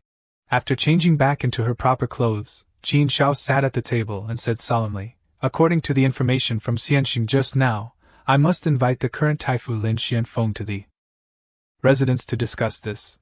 Then I'll have my trusted aides send a letter to the Taifu's residence." Jiangju turned his head and suggested, "Your Highness, let me go." Qin Shao refused him. "How can I trouble Xianqing with something like this?" Jiangju smiled and said, "It's all right," and then waved his hand. A gust of wind appeared in their room, taking the letter before Qin Zhao's surprise. She was stunned. That Jiangju slowly said, "Your Highness, rest assured, the letter is now in the Taifu's hands." Qin Shao blushed slightly and said, "Of course I believe Xianqing." After that, they each did their own work in the room. It was just that Jiangju occasionally noticed Qin Shao secretly looking at him. He then asked, "Your Highness, is something the matter?" Qin Shao quickly looked away. "No, nothing." She pursed her lips and thought to herself, "I can't let Jiang Xianqing come over here. How can a single man and woman be good?" Unexpectedly, Jiangju stood close behind her and asked softly, "Your Highness, is there really nothing wrong? Your face is all red." Just as Qin Shao was at a loss for what to do, a subordinate knocked on the door and reported, "Your Highness, Taifu Lin has arrived." Qin Shao said, "Invite Taifu Lin in." Seeing this, Jiangju clasped his hands, intending to take his leave. "Your Highness, then I will withdraw." Qin Shao said again, "Xianqing doesn't need to go anywhere." Jiangju chuckled, "Your Highness, don't make things difficult for me." He thought to himself, "Your Highness, Qin Shao has been at odds with Yu Sichuan for a long time, and she probably already has designs on Taifu Lin. If I don't leave, I'm afraid it will be even harder to escape later." Since he had said so, Qin Shao could only sadly say, "All right, Xianqing has worked hard today. Go and rest." When Jiangju closed the door to leave, he also saw a figure passing by this side. It was Lin Xianfeng, the person Qin Shao had invited to discuss matters. Jiangju clasped his hands and greeted him, and Xianfeng also nodded in response. Not knowing what he saw, when he passed by, a light flashed in Jiangju's eyes. He sighed and muttered, so he is also a short-lived person. That night, at the Suoxing Palace, Youchuan's residence, she frowned and asked the servant, "You said the person who found that old beggar was in the prison?" The servant knelt on the ground and trembled. "I wouldn't dare to hide it from Yang. That old beggar is probably the Taoist who was caught and imprisoned together these past few days. As long as that old beggar is still in the city, he will definitely not be able to escape. This servant has already sent people to find him." Yuquan said in a deep voice, "Forget it, let him run if he's already run away. But that Qin Shao can't run away. If he could escape in my sight, how could he be easily found? There really are many talented people by Qin Zhao's side." The servant spoke again, "Your Majesty, about today's matter, if Qin and Wang tells the great king." Yuquan did not tremble at all and replied, "Then let her tell him. Since I dared to do that to her, then of course I have ways to deal with it. Have the people from Tianin Mountain been invited yet?" The servant reported, "They will arrive tomorrow." Yuquan asked again, "Is there any news about Jiangju? Since the incident on the Yuhua River, there has been an additional guest in the Qin and Wang's residence." Hearing this, Yuquan was a little excited and thought to herself, could that be the person that the heavenly demon lord is looking for? By Qin Zhao's side. The next morning, at the Anwang residence, the gatekeeper saw Jiang Jiao coming out and cupped his fist in salute. "Greetings, Mr. Yu." Jiang Jiao smiled and replied, "I'm visiting a friend. I'll be back when I'm done." The gatekeeper was very puzzled. Visiting a friend? He also saw Jiang Jiao carrying large and small bags. He thought to himself, guests who return from the palace are often frightened, packing their things and leaving in the middle of the night. Could it be that he also wants to leave? But the Wang Ye has ordered that Jiang Xianxing must not be troubled. So he could only cup his fist in farewell. "Then, mister, please take care on your journey." Jiang Jiao also waved his hand. Okay, goodbye, young brother." The gatekeeper watched his figure disappear into the distance, feeling regret in his heart. Jiang Xianxing was favored by the Wang Ye. Is even he abandoning the Wang Ye? Jiang Jiao walked alone up a high mountain, looking into the distance and thinking to himself, since transmigrating to this world, I have always acted very cautiously. If not for that caution, I would have died long ago. But a virtuous person like Gongzi Shao, and his fate. I can't sit idly by anymore. Thinking this, he took out a knife, cut off a lock of his hair, and then began to cast a spell. For 3 days I take the knife as my master. In myriad dharmas, I take incense as the head. Today, I take 3 sticks of merit incense. I earnestly pray to the spirits of the 4 directions, the wandering souls of the 6 directions, to transmit the order to the immortals of Tianan Mountain. Enter Xianyang of the Qin dynasty. If you agree, please move the incense. The incense sticks were inserted, and the ritual was complete. He smiled, sensing something from behind. It's here. Whether it's a passing monster, a god, or a wandering ghost, please manifest. A cloud of smoke gathered in front of the altar. It seems that a little ghost has been summoned. Jiang Jiao raised his voice and asked the wandering soul, listen up, help me deliver this message to Tianan Mountain. This incense offering will be yours. The little ghost was overjoyed, greedily absorbing the incense smoke. Seeing its rapid consumption, Jiang Jiao praised, this little wandering soul may not have any magical power, but it's quite good at running errands. Good kid, no need to thank me. Don't forget the instructions from your gidge. Then may your journey be smooth. The little wandering soul flew away following Jiang Jiao's instructions. Switching the scene back to the Anwang residence, the gatekeeper cupped his fist and reporting to your highness, Jiang Xianxing left the residence early this morning, saying that he was going out of the city to meet an old friend. Qin Shao, with his hands clasped behind his back, said, Jiang Xianxing was someone I rescued from the Yuhe River. It's his first time in the Qin dynasty. Where would he have friends? The gatekeeper hesitated and said this humble one saw that he had large and small bags. Qin Shao was silent for a moment, then turned his head and said, I understand. Step back. After his subordinate left, Qin Shao silently looked into the distance and thought, it's no wonder he's leaving. That Yao Fei is always targeting me, implicating even the guests in my residence. Is he running away? Even Grand Tutor Lin Xianfeng is helpless, only instructing me to be patient. Everyone can see that I have no way out anymore. She looked at Jiang Jiao's place, mumbling, Jiang Xianxing doesn't like others serving him. He has been cleaning this place all along. These fish are not expensive ornamental fish, just ordinary carp. His taste is always so peculiar. Xianxing, are even you abandoning me? Unknowingly, her face was already covered in tears. Unexpectedly, at this moment, a familiar voice rang out behind her, Gongzi. Are you looking for me? Jiang Jiao appeared behind her, asking with a smile. Qin Xiao was extremely excited and rushed over to ask him, Xianxing, why are you still here? Jiang Jiao asked in surprise, what are you saying, Gongzi? Isn't my being here arranged by you? Could it be that you don't want me to stay anymore? Qin Xiao quickly grabbed his hand and said, No. Xianxing can stay in this courtyard whenever you want.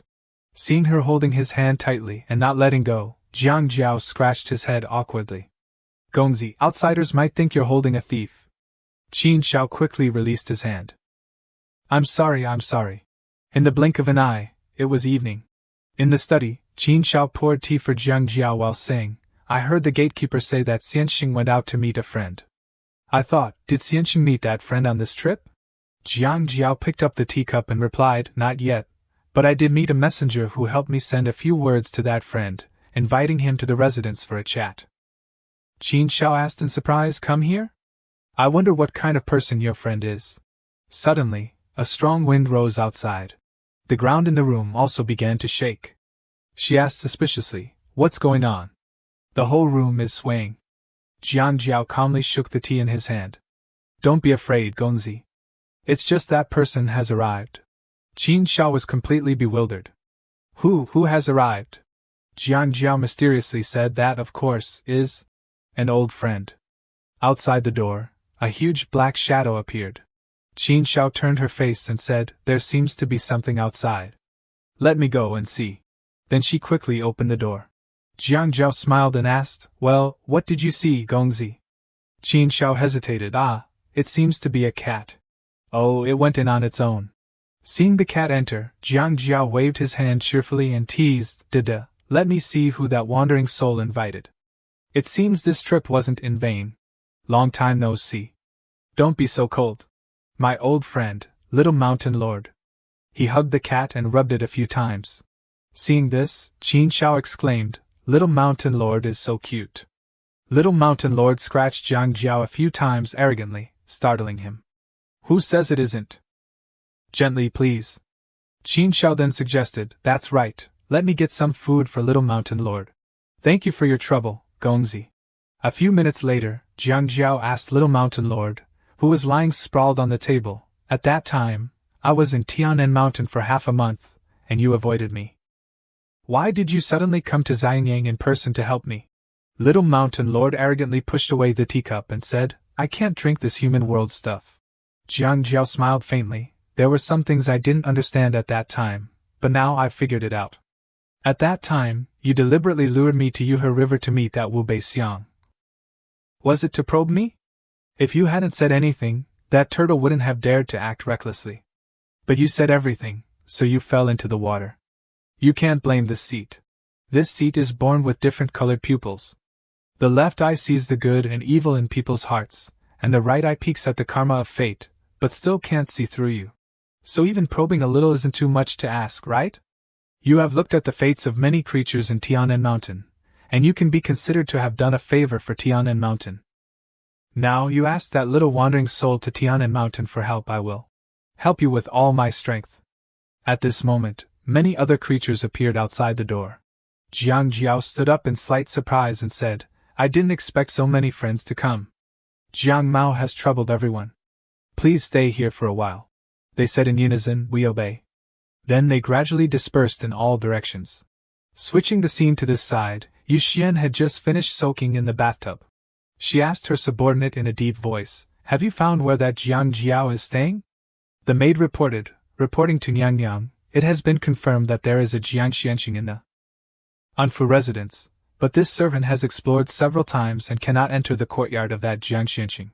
Yu Xian asked in surprise, Your cultivation is already at the 6th grade, but you can't even see what he looks like? The maid replied, There are many great demons protecting him there. Their strength is much higher than this servant's. This servant really has no way.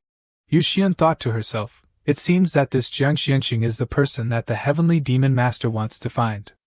It's just that the other party's cultivation is unfathomable. It doesn't matter. It's still 3 days before Feng Jiannu arrives in the Qin kingdom. At that time, she will deal with that Jiang Xianqing herself.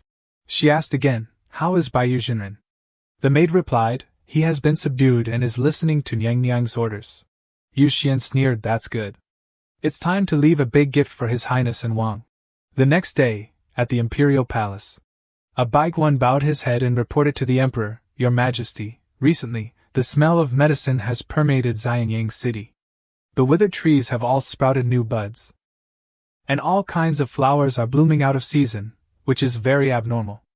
I'm afraid." Before he could finish speaking, the eunuch in the back shouted loudly, "Niang Niang has arrived." Yu Xian solemnly stepped into the main gate. Qin Shao looked at her suspiciously, wondering, what is she doing here? At this time, Yu Xian cupped her fist and said to Qin, "I have a celestial pill to offer to the great king." As soon as Qin saw her arrive, he revealed a delighted expression, calling her Ai Fei. "Quickly, dispense with the formalities." Yu Xian cupped her fist and continued, "I wish the great king longevity. Great king, please take the medicine." Then she opened the box in her hand, revealing a crimson pill. Qin, infatuated with her beauty, happily accepted it, saying, "Whatever Ai Fei gives, even if it's poison, this Wang would willingly drink it." Then, without needing anyone to test it for poison, he put the pill into his mouth. Then he showed a change in expression, shaking unsteadily.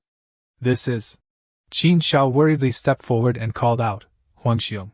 Qin, trembling all over at this moment, still called out, "Ai Fei." The scene in the palace became more chaotic than ever with shouts of "Great King! Great King! Someone come here!"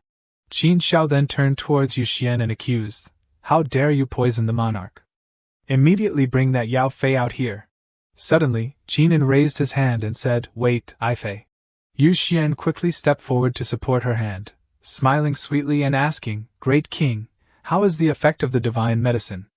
Qin replied, "I feel. My mind is clear and refreshed, and my spirit is greatly invigorated." He quickly became refreshed again, standing up healthily, surprising everyone. The great king looked as if he had become 10 years younger. Niang Niang actually possesses such abilities, truly a celestial being. The officials all bowed their heads, shouting, "A harbinger of national prosperity. Long live the emperor!" Qin Shao watched this scene, sighing inwardly, so Su Yuxuan's power is growing stronger and stronger. Qin was overjoyed and said, "This is all thanks to Ai Fei. What reward does Ai Fei want?" Yu Xian pretended to be embarrassed and said, "The great king is too kind. This concubine would never dare. It's just that this concubine has a word of advice. Recently, every night this concubine prays for the Qin kingdom and sees the Ziwei in the north, confirming the Ziwei's guidance of the great emperor. The prosperity of our Qin kingdom has arrived. The great king is sending General Cui to lead troops north to attack the Wei kingdom. Borrowing this auspicious omen, our Qin army must use overwhelming force to conquer the Wei kingdom. And the great Qin will surely expand throughout the world." Qin Shao immediately spoke out in opposition, "All nonsense. Huangxiong, the army's expedition requires a lot of rations, but in recent years, there have been continuous disasters, the common people are poor and hungry. And the construction of the harem has cost a lot. The national treasury is already empty. Given the current worries, you still want the soldiers to go to battle on empty stomachs? If the army loses heart, even the foundation of the Qin kingdom will be shaken. The matter of sending troops now is absolutely impossible." Yu Xian only smiled faintly upon hearing this, and then said with a regretful expression, "This humble concubine is merely relaying the instructions of the Ziwei great emperor. And Wang Daren is questioning it in every way. Gentlemen, don't hesitate to speak out and see. Could it be that you also question the heavenly omen? Or are you saying that you also want to accuse this concubine of bewitching the people's hearts?" The group of subordinates all bowed their heads to her in unison. "This humble servant dares not." Qin Shao gritted his teeth in anger at their cowardice. "You people!"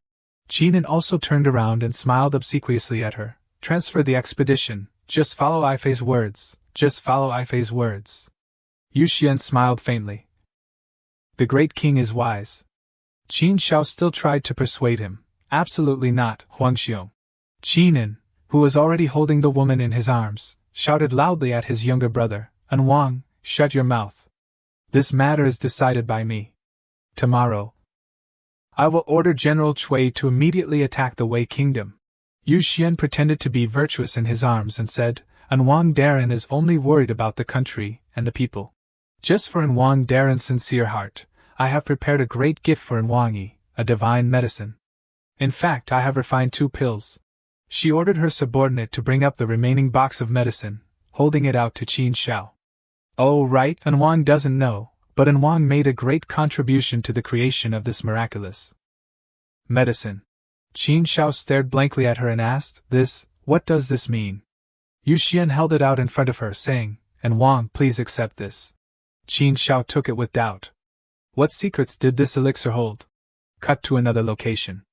Jiang Jiao was relaxing on the grass, embracing the little mountain lord, enjoying the leisurely time of Shan Qiguang.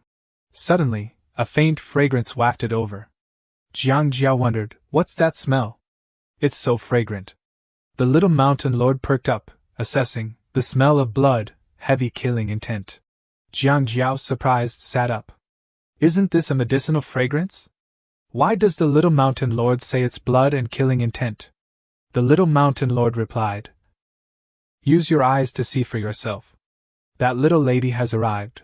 Sure enough, Qin Shao rushed over, panting, and asked, is the gentleman here? Jiang Jiao asked in confusion, Gongzi? What's the matter that has Gongzi so flustered? Qin Shao, holding the box of elixir, replied, it's an urgent matter. She opened the box and said, today, that Yao Fei gave this to Ben Wang. Ben Wang feels that this matter is a bit strange, so I've come specifically to ask the gentleman to point it out.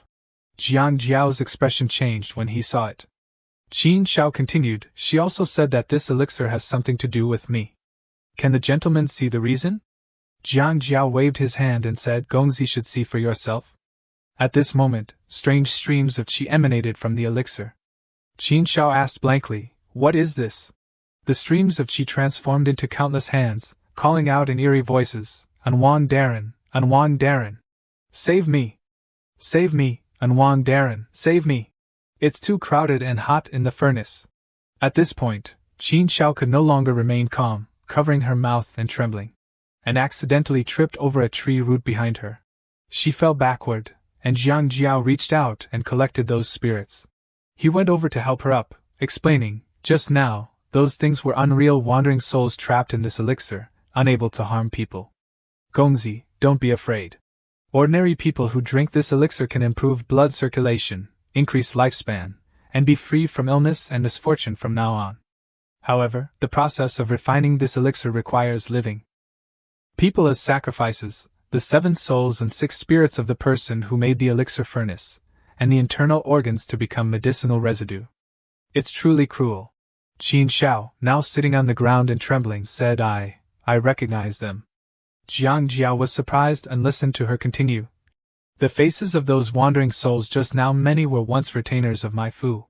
They were all loyal and patriotic cultivators, and there were also commoners who lost their homes in the disaster.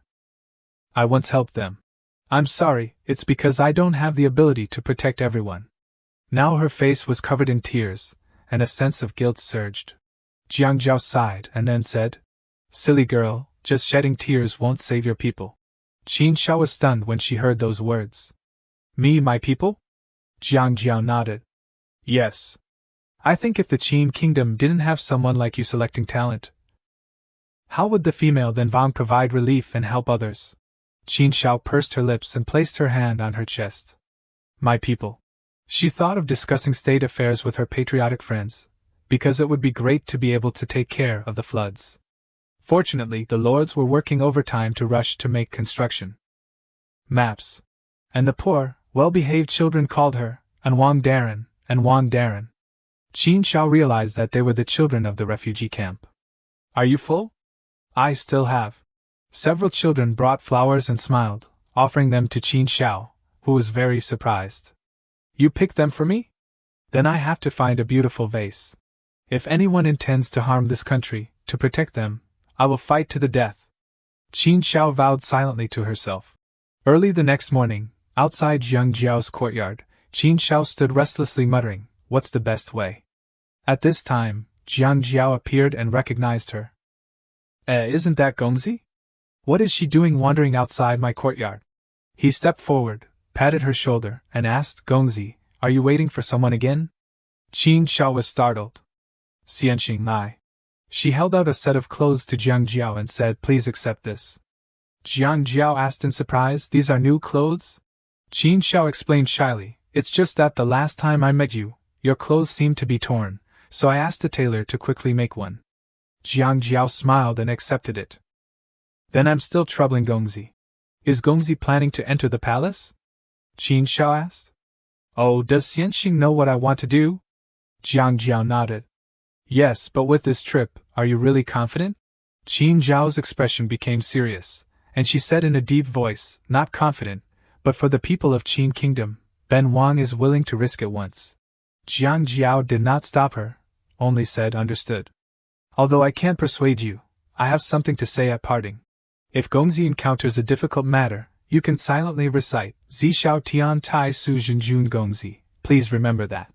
Watching the figure gradually move away, Jiang Jiao pursed his lips and thought, if her destiny is like this, then I hope you cherish it. Cut to a memory from the past, from who knows where. Huang Er, come closer. A child knelt before the emperor. This humble subject greets Fu Huang. The emperor said, I have an assignment I want to test you on. It turned out that the child was Qin Yujun, Qin in his youth. Hearing his father say that, he was a little scared. An assignment? What assignment? The emperor said sternly, you are the crown prince of Qin Kingdom, so naturally I am testing your governance of the country. I ask you, a great drought occurred in the south this year, causing the people to become displaced. How should this be resolved? Qin hesitated. A drought in the south, displaced people. This humble subject believes that we should. The emperor impatiently glared. Should do what? Reduce taxes, increase grain reserves, build warehouses to prepare for floods and droughts, and send emissaries to investigate and listen to the opinions of the people.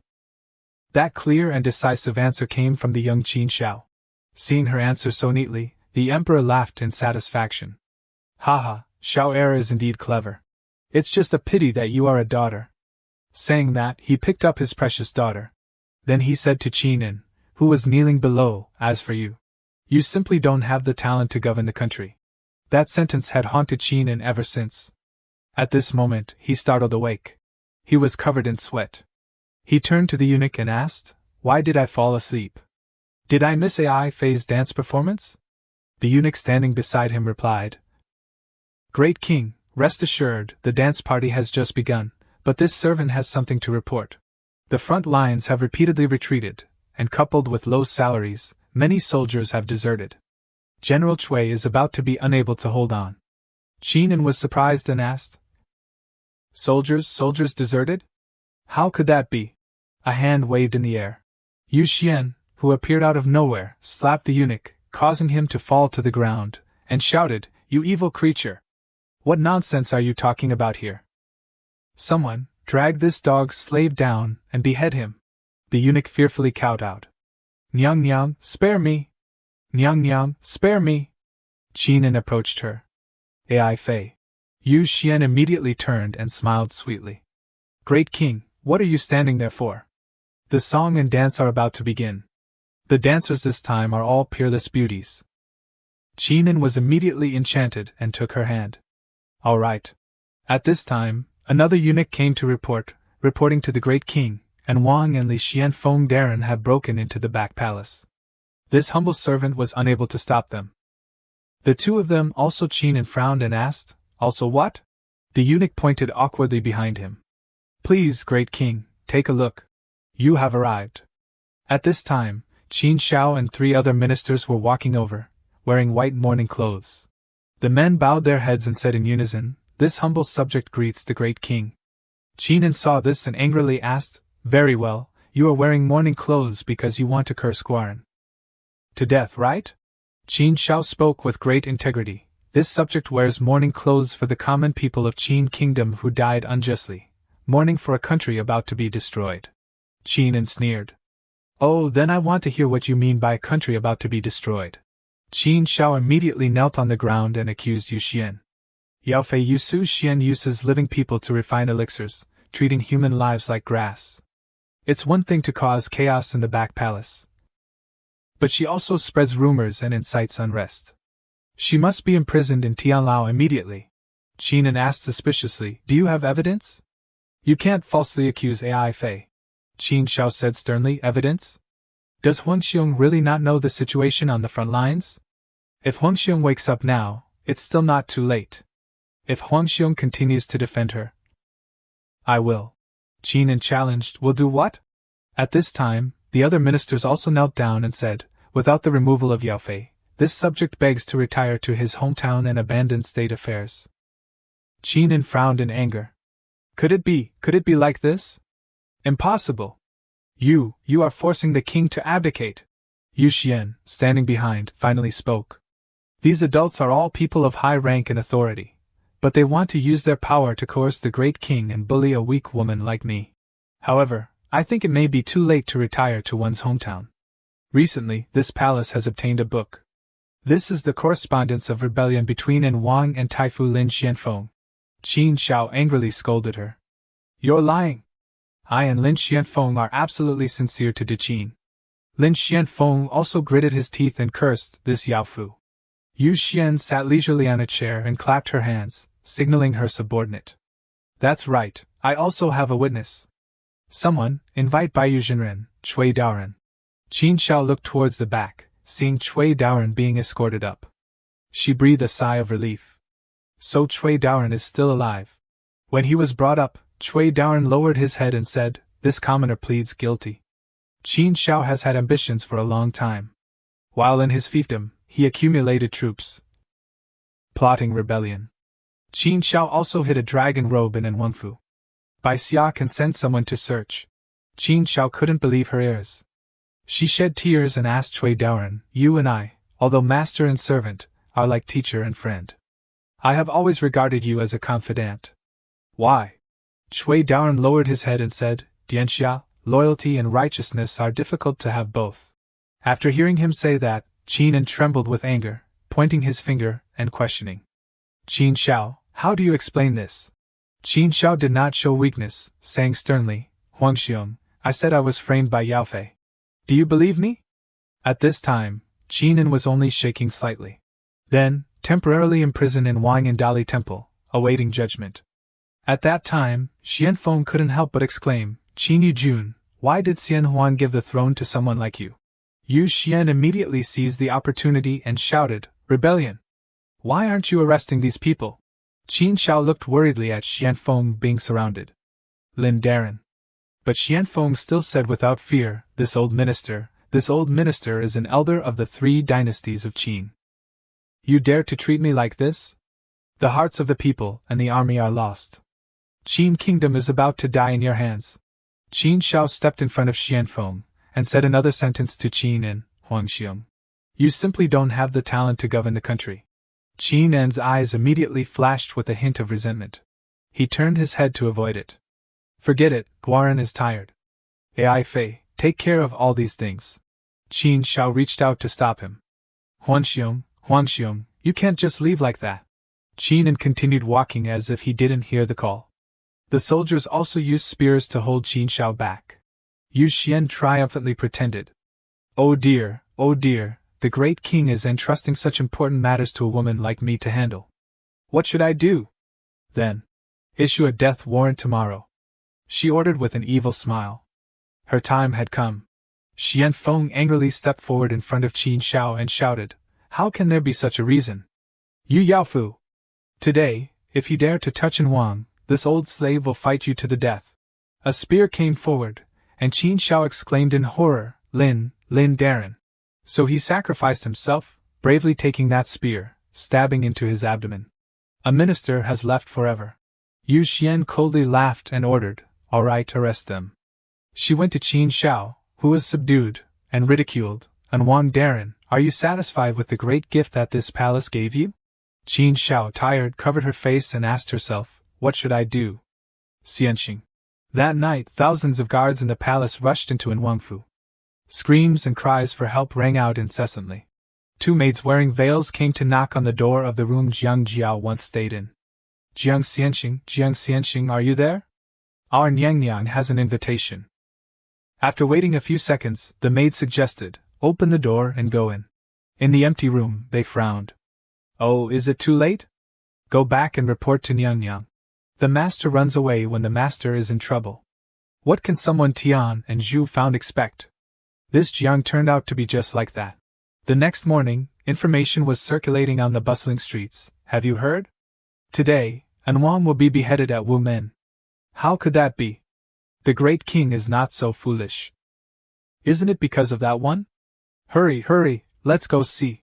They went to ask the guards what was going on with the officials, whether the rumors were true. The guards pushed them away with their spears, telling them to move aside and not block the way. After a while, many waiting citizens noticed that the city gate was opening. A lonely and desolate figure appeared behind the crack in the gate. The person's footsteps were unsteady and constantly trembling, their feet bleeding incessantly. It was the tortured prisoner. No, it can't be. It was Lorden, and she was in a terrible state. Can mortals really defy fate?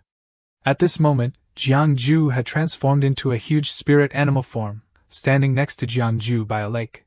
Jiangju looked up, lost in thought, wondering what destiny really was. He remembered when he was in An Wang's residence, he had offered to Qin Shao Gongzi, would you like me to cast a divination for you? Qin Shao was a little surprised but still offered her hand. Well then, I'll have to trouble you, mister. Jiangju then received a notification from the system, consuming 1,000 points. He wondered, so few points could it be? After agreeing, information about Qin Shao appeared. Qin Yuan calendar, year 49, Qin Wangfei gave birth to a daughter named Shao. At 8 years old, Qin Shao was proficient in classics, music, and rituals, and knew the 6 arts of a gentleman. None of the princes or princesses could compare. She was close to her elder brother, the crown prince. At 12 years old, Qin Shao entered the imperial study, approving memorials for her father with a methodical approach. At 14, before her father passed away, he ordered Qin Shao to assist the crown prince in governing the country, bestowing upon her the title of An Wang, the first female prince of Qin. When Qin Shao supervised the country, she was impartial, valued talent, and was loved by the people. At 18, the new Emperor Qin Yu granted Qin Shao the land of Fongnanyang. Qin Shao left Xianyang. At 23 years old, a treacherous concubine harmed the country. Qin Shao returned to Xianyang and encountered Jiangju on the way, managing floods and saving commoners. At 23 years old, she was accused of treason by the treacherous concubine and sentenced to be cut in half at the waist. At this, Jiangju could only sigh helplessly. He told her directly, without concealing anything, even though Gongzi is highly talented, you will soon be charged with treason and can only die. Qin Shao was silent for a few seconds and then said, I understand. It's just that if no one seeks justice, it will forever be buried in the earth. For the sake of the people of Qin, I am willing to die. Even if that is Tianming, heaven's will? Jiangju was very surprised to hear this. At this time, Xiao Shanjun behind Jiangju asked in a deep voice, I say, knowing you're going to die, but still wanting to go, are there really such fools in this world? Jiangju replied, because in her heart is a great righteousness, something more important than her own life. Xiao Shanjun asked again, does Mr. also have great righteousness in his heart? Jiangju smiled faintly and replied, I am just a common man. Ah, then let's stay here. This is indeed a place with beautiful scenery. Let us prepare a sacrifice to Tianming for you here. My king! At this time, Qin Shao, hair disheveled after a night of torment, sat on the platform awaiting execution. Qinin, on the other hand, was unconscious in bed, unaware of the situation. Yu Xian stood by the side, shedding tears of worry, whether feigned or not. A subordinate was surprised to see this. Nyang, are you crying? Yu Xian quickly composed herself and said, No, I'm fine. Hurry to the execution ground. Is there still no news from Fengjiannu, my lord? The servant replied, No, but that Jiang fellow has not appeared either. Arriving at the execution ground, Yu Xian frowned and asked, Why is it so noisy? A palace maid replied, reporting to Nyang, there are many commoners at the execution ground. The people below the platform were extremely angry. How could this be? An Wang is plotting rebellion. How is that possible? She must have been framed. Even Grand Tutor Lin had to suffer this scheme. The Qin kingdom is about to collapse. In recent years, the court has levied very heavy taxes on food. If it weren't for Wang's intercession, the common people would have all died. The people of Xianyang have watched Wang grow up since she was a child. She is not only the daughter of the late emperor, but also the daughter of this entire country. A monk passing by the crowd muttered, "Just beheading, what's so interesting to watch?" The little monk next to him asked curiously, "But Shifu, I hear the hearts of the people. They all say the person being beheaded is a daughter. Shifu, in this world, good people don't have good endings. Why should we cultivate good dharma?" The monk said to the child, "You are still young, let's go quickly." At this time, the people kept shouting, "Release Wang." Soldiers angrily stopped them. "What are you doing? What are you doing? If you want to obstruct official business again, we will not be polite." Yu Xian frowned and asked, "Is it not time yet? I'm very uncomfortable." The palace maid next to her suggested, "How about I go order the immediate execution?" The people below kept pushing, wanting to advance to the execution ground. "Release her." Yu Xian clicked her tongue and thought, "No, if we let them riot." So she loudly ordered, "Don't wait any longer, execute." Suddenly, Qin Xiao remembered the words that Jiang Ju had said to her before, "If Gongzi encounters difficult matters, silently chant in your heart, Zi Xiao Tian Tai Su Min Jun." She clasped her hands and thought of Jiang Ju, "Mr. the only God in my heart. You know that I am your most loyal believer." He was also setting up a formation for her to change fate. Qin Xiao looked up and chanted, "Zi Xiao Tian Tai Su Min Jun." At the same time, the executioner raised his knife. Jiang Ju sensed it and thought, "It seems it's time." The system appeared, "Change fate for Qin Xiao? Requires 100,000 merits of Qin Xiao. Current merits are 74,535. Jiang Ju thought, Gongzi has spent her life working hard for the Qin kingdom, gaining no small amount of merit, but in the end, it has come to the point of changing fate. The system informed Jiang Ju that he could use his own merits to make up for the part Qin Xiao lacked, surprising him. So it can be like this?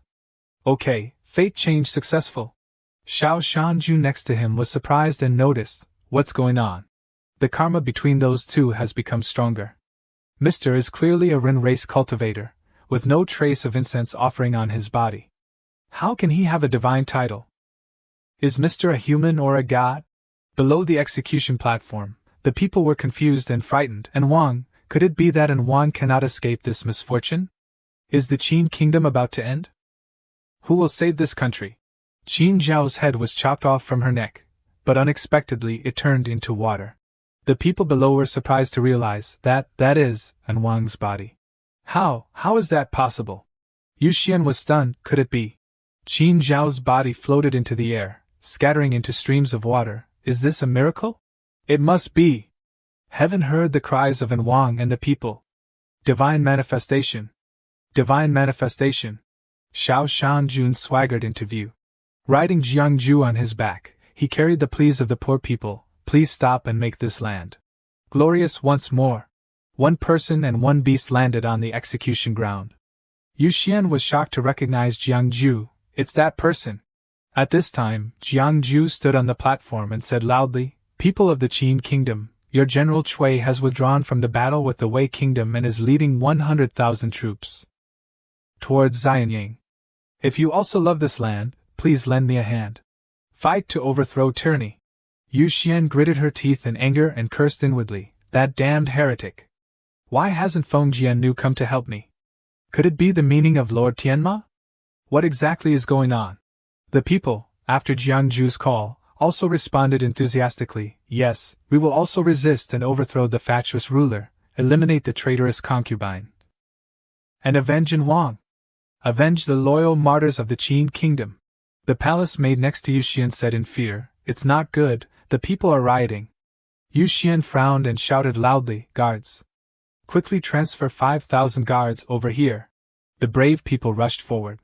Seeing this, Yu Xian immediately ordered, "Execute these rioters and that heretic for me." The guards, upon hearing the order, picked up their spears and advanced towards the people. Jiang Ju said to Xiao Shanjun next to him, "Please, Shanjun." Xiao Shanjun immediately rushed forward, easily knocking away the guards. Yu Xian became even more anxious and roared, "Don't retreat! Execute them for me!" Jiang Ju said in a deep voice, "The world's great affairs, after a long period of division, will unite. After a long period of unity, will divide. So Yu Xian, you colluded with Qin Yu, framed in Wang, and probably want to turn the Qin kingdom into your own private property. But you didn't see where the people's hearts lie. What the fate of the nation is like, just seeing that the dragon of fate, which was imprisoned in dark shackles a few months ago, has now turned red and vigorous." Then Jiang Ju held out his hands, and a source of power emanated from his hands, shining brightly and looking extremely powerful. "Invite!" Jiang Ju shouted, looking at the opposite side with a very firm expression, his hands clasped together. "The king of the Qin kingdom, come and meet me!" A light shone all around with a resounding sound. The light of power constantly shone and entwined into every corner around. Inside the house, Qinin with a panic-stricken expression discovered the sound and leaned forward and shouted, Who is calling me?" He pushed aside the maid-servants beside him and rushed straight to the door. Qinin rushed over and grabbed the black sword in front of him. Then without saying anything, he rushed straight to the door, abandoning the maidservants with surprised expressions in the room. Outside was a vast blue sky with white clouds floating gently as one. The scene outside was very beautiful. Qinin finally ran out to the outside of the city. He stood there dazedly listening to the sound that was still reverberating. In front was the sound of the people constantly echoing, "Overthrow the fatuous ruler, eliminate the treacherous concubine." Qinin holding the sword stood blankly looking at Yu Xian and the sound. Qinin then asked, "Beloved concubine, what is happening here?" The maid next to her surprisingly saw Qinin and stammered, Great king." Qinin then proceeded to the top of the city and looked down frowning. The maid next to her then replied, There is a heretic spreading rumors and inciting the people to rebel." "Great king, the road to the city is not safe, heretic." Hearing this, Qinin was a little surprised. Below, Jiang Ju with a firm face was standing looking up at Qinin. Jiang Ju discovered something and thought, "Crimson dragon protects God." The image of a dragon suddenly appeared behind Qinin. Looking at that appearance, Jiang Ju then realized, "This is Qin Yu, right?" Qinin frowning looked down and said, An outsider, not obediently cultivating in the mountains, dares to manage court affairs. What do you want with me?" Jiang Ju hearing this then replied loudly, "I am a fortune teller traveling in all directions, working in the marketplace, when I passed through the Qin kingdom and entered Xianyang for the first time. A crimson dragon entered into my dream. The crimson dragon entrusted me to come and take a look, to see what the king of the Qin kingdom is like, to see what the future of the Qin kingdom is like. I hope the great king will lend me an item that you always carry with you." Hearing this, Qinin with an extremely surprised expression thought, "How could this heretic know that the crimson dragon is here? Could it be that the decisive words of Grand Tutor Qin Shaolin have become reality? This is truly impossible." Taking out the jade pendant in his hand, Qinin continued to think, "The crimson dragon has always been hidden. What great Qin is about to perish? Does he really think that I don't know anything about the fate of the nation? At first I still wanted to be tolerant and magnanimous, but this thief, death is not enough to atone for his sins." Thinking, Qinin then threw the jade pendant down and said to Jiang Ju, "Perhaps you are also a remnant of Qin Zhao's group, right? I really want to hear your guess about the fate of the Qin kingdom." "Is what?"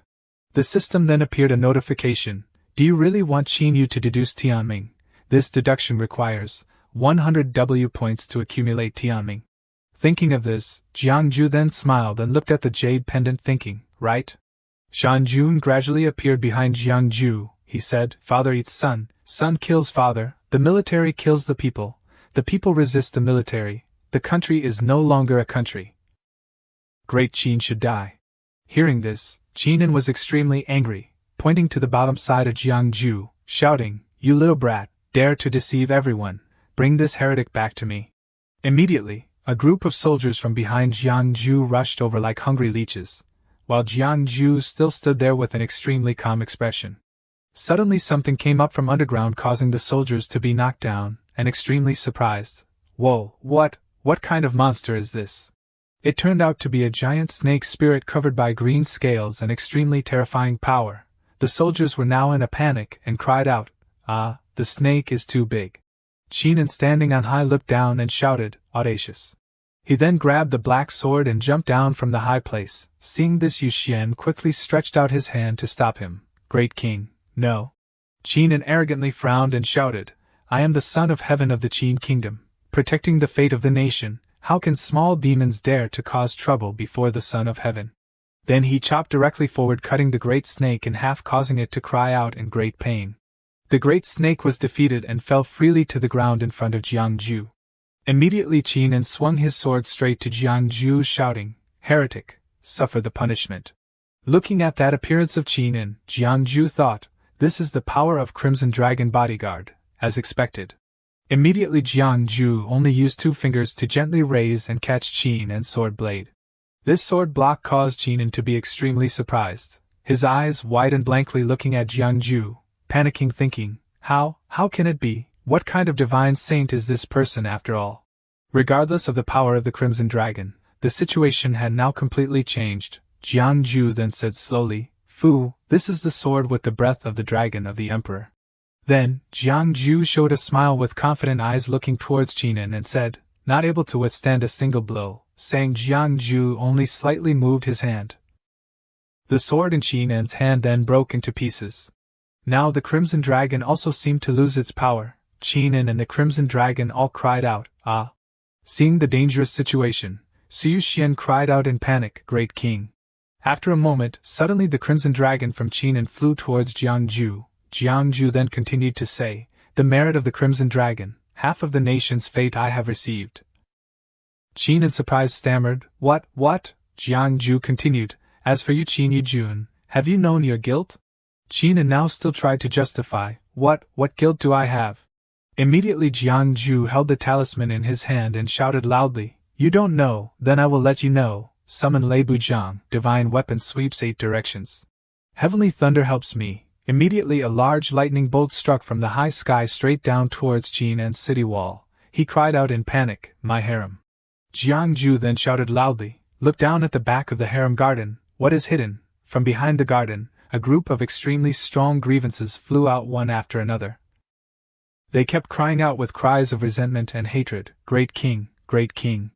The surrounding people now with extremely stunned expressions said, So many dead souls? Could it be that the secret cold palace of the royal palace really has the matter of using people to refine pills?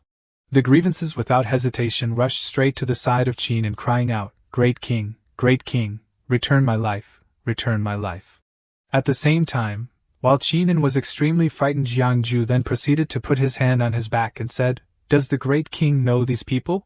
Now Qin stammered, I. Jiangju then replied, Of course I know, these people are all the people of the Qin kingdom, but now, their souls have become pill guides, leaving only some of these remnants.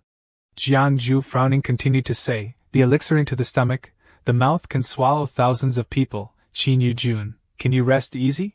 Instead of feeling remorse, this Qin still reasoned extremely arrogantly, Already the people of mine, use for me what's wrong, what guilt do I have, what guilt do I have? Humph, can't listen to any more words. Jiangju then pushed Qin forward. Jiangju continued to say, Then the Crimson Dragon into the dream has gifted me 2 items. One of the items is the Dragon Tail criminal execution machine, above cutting fatuous rulers, below cutting evil spirits. Great King, if you feel innocent, why not go to this guillotine? Each segment of life back and forth, the guillotine appears and becomes huge in front of Jiangju. Jiangju then proceeded to the front of the guillotine, and raised his hand and said, Please your majesty, go on the guillotine. Qin then said, What nonsense are you talking about? Based on what do I have to? Suddenly his body lost control. Qin scared thought, Wait, what's happening to my body? Again losing control and getting close to the guillotine. His body was erratic as if there was a 6th force controlling it, and just like that he gradually moved step by step towards the guillotine. Qin shouted out in fear, Heretic, what have you done? Quickly let me stop. Above the city, Yu Xian, now extremely confused, frowned looking down thinking, It's over. Release him. Yu Xian then jumped down shouting loudly. Seizing that opportunity, Jiangju immediately paid attention to the side of Yu Xian. Yu Xian rushed straight towards Jiangju, surprised to realize Jiangju. Shan Jun then charged forward and shouted, Bold demon woman, dares to disturb Mr. Immediately Shan Jun then rushed over, opening his mouth very wide and launched an attack, golden flame. Now Yu Xian, with an extremely confused face, did not have time to react to anything. A fury of fire shot directly to the side of Yu Xian and engulfed, burning her. Qin, seeing this, then his face extremely panicked, cried out, "Beloved concubine! Great king!" Yu Xian, now being burned all over, was gradually being weakened. Yu Xian used her last bit of strength to call out to Qin, and from Yu Xian's feet gradually turned into jade blue. Now the surrounding people were all extremely surprised and cried out, "The body of the demon concubine has turned into something like jade. Could it be that she really is a monster?" Finally Yu Xian also fell to the ground before the stunned gaze of Qin and beloved concubine. As for Shan Jun, now, he said, "The people's hearts and the fate of the nation are not in the hands of people. Now you still dare to be arrogant in front of this one." Shan Jun used his foot to step on Su Yu Xian's head regardless of her painful cries. "Hui." Shan Jun looked towards Jiang Ju and continued to say, "Mr. Just continue, this demon woman is left for this one to deal with." Without thinking anything more, immediately Jiang Ju then said, "Confess the crime, cut the king." Immediately there was a source of power pulling Qin's voice towards the guillotine, causing him to cry out in fear, "Ah!" As for this side, Yu Xian, extremely panicked and scared, cried out, "Great king!" She then hurriedly used all her strength to pick up Shan Jun's feet. After that Yu Xian then used all her strength to rush to the side of Qin, and now lying before the guillotine, Yu Xian cried out, "Great king!" Fast as lightning, the executioner's blade fell. Qin was extremely astonished, his eyes wide as he looked ahead. He was now far away from the guillotine, and reaching out in front of him were a pair of hands. "My concubine!" It turned out that Yu Quan had managed to push Qin out of the way of the guillotine just in time, taking the blow herself. Her entire body was gradually smoking, and cracks were appearing on her hands, along with an extremely painful expression on Yu Quan's face. At that moment, Jiang Ju frowned slightly in surprise, thinking, could it be that she really moved? She actually used her demon power to withstand it completely? Without any further hesitation, Jiang Ju shouted loudly, "Chop!" The executioner used all his strength to deliver another strike, causing Yu Quan to widen her eyes in extreme pain. Qin was stunned, wondering in surprise why would she do this. A desperate cry of "Chop!" rang out once again, and Su Yu Quan finally exhausted all of her strength. "My concubine!" Qin rushed towards Yu Quan, who was lying motionless in front of the guillotine. Qin helped Yu Quan up and wept. Yu Quan's entire body had now turned jade green. She tried to use the last of her strength to say what she needed to say, "Your Majesty, please don't look at me anymore. I must look terribly ugly in this form." The common people below were all astonished, saying, "She really is a demon. No wonder His Majesty was bewitched by her." Not allowing that scene to continue for long, Jiang Ju stepped forward and said, "Qin, you plotted to seize the fate of the entire Qin kingdom in order to survive the heavenly tribulation, and slaughtered countless innocent people of the entire nation. You have already committed heinous crimes. What else do you have to say?" Seeing this, Yu Quan used her last breath to continue, "My heavenly tribulation, if I don't seize the fate of a nation, I won't be able to resist it. Perhaps I won't be able to atone for my sins even in death, but I just want to know why fate is like this." After saying her last words, Yu Quan looked up at the sky, and her entire body began to glow. Hearing this, Jiang Ju was suddenly extremely surprised, thinking, "It's fate like this again?" Afterwards, Jiang Ju looked up at the clear blue sky and white clouds, thinking, "What exactly is fate?" Jiang Ju then signaled to Shan Jun, "Let's go, Shan Jun. The Chi-Chi Dragon Kingdom has overcome its difficulties.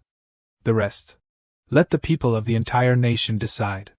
Then, he got on Shan Jun's back and flew away from the Qin kingdom. Finally, he returned to a cave. The eyes of a girl slowly opened. She was very surprised to find herself lying inside a cave. Qin Shao looked up at the roof of the cave in a daze, thinking, "Am I still alive?" Qin Shao sat up abruptly, saying in a somewhat flustered tone, "I remember I was just at the execution ground, imploring Mr. Where is this? My hat, my hat."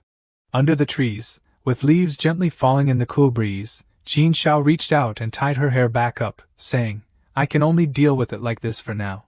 Suddenly, Jiang Ju approached, causing Qin Shao to jump slightly and say, "Mr. So it really was you who saved me? That incantation of yours, I thought you were just comforting me." "Mister, this is..." You've finally woken up. Jiangju stepped forward and knelt in front of Qin Shao, taking her hand and saying, "My king." Jiangju looked at Qin Shao with an extremely joyful expression, without blinking.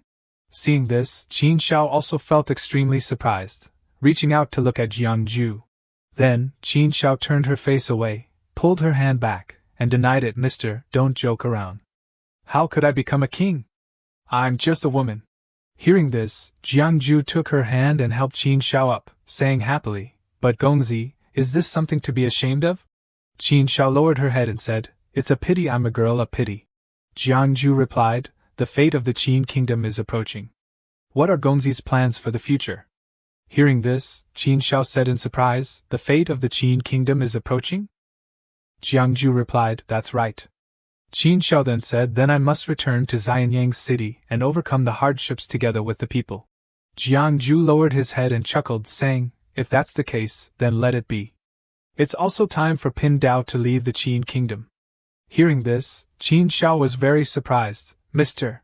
Jiangju smiled and pointed towards the spirit beasts behind him, saying, "Furthermore, this cave is the home of the wild boar family, Mr.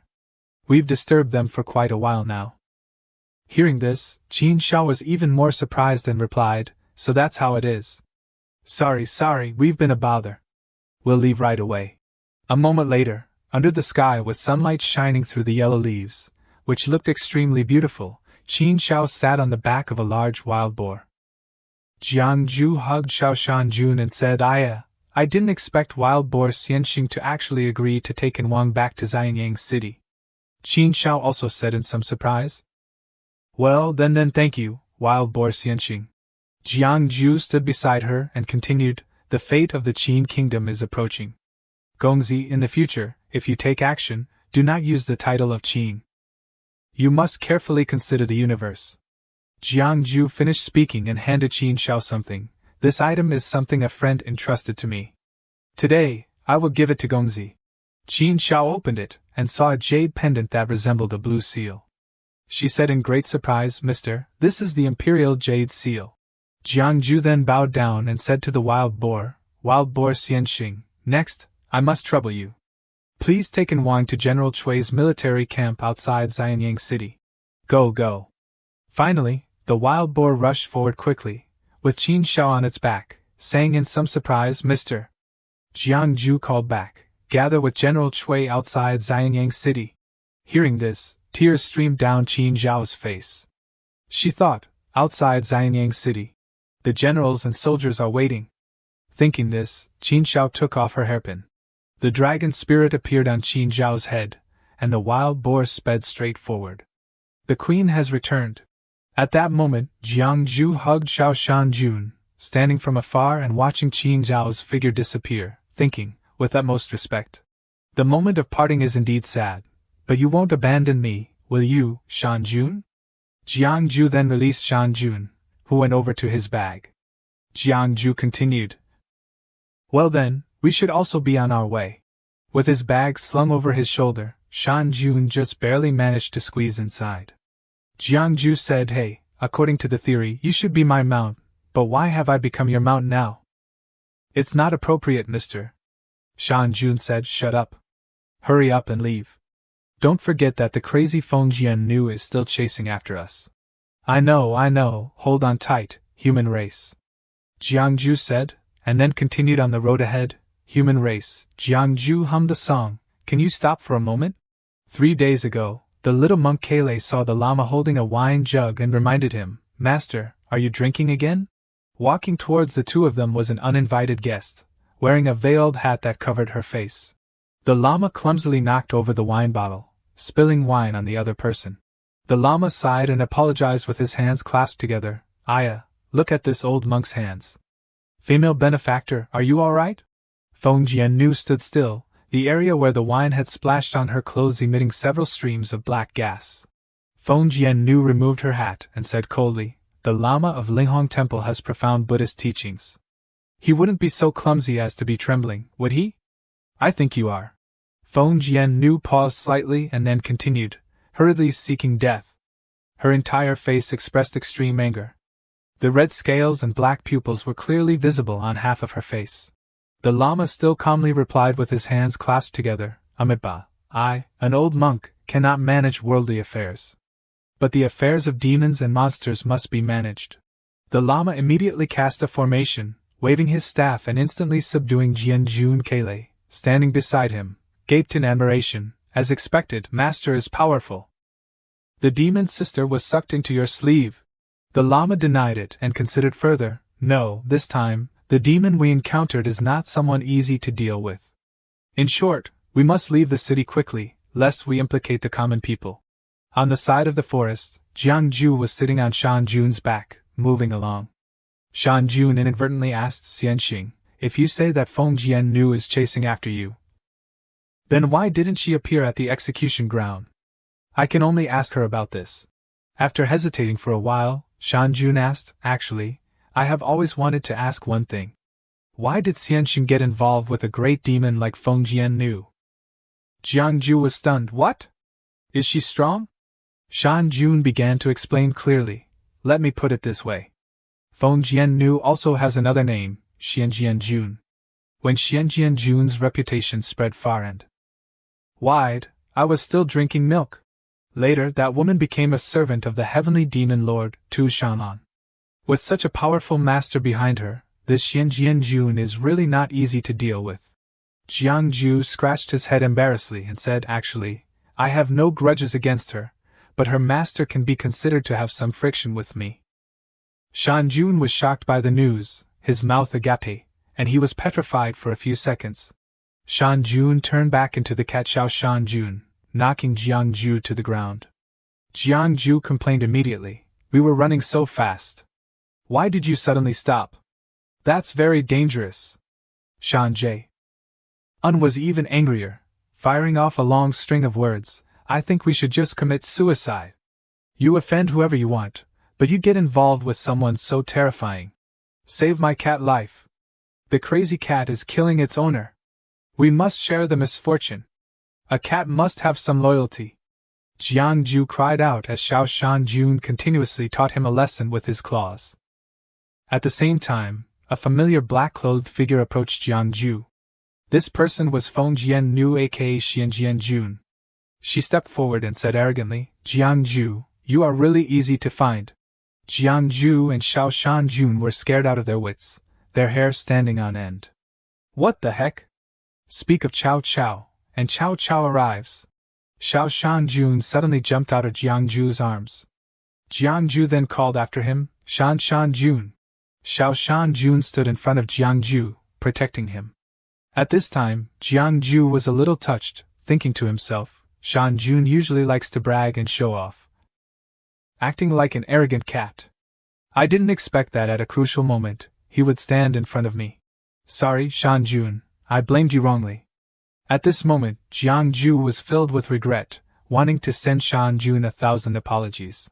But the truth was not so dreamy. Xiao Shan Jun resolutely denied responsibility, and said, Xianjian Jun, actually, I and this Jiang Xianxing behind me are just passing acquaintances. Grievances have a source, debts have a debtor. Xianjian Jun, don't harm the innocent.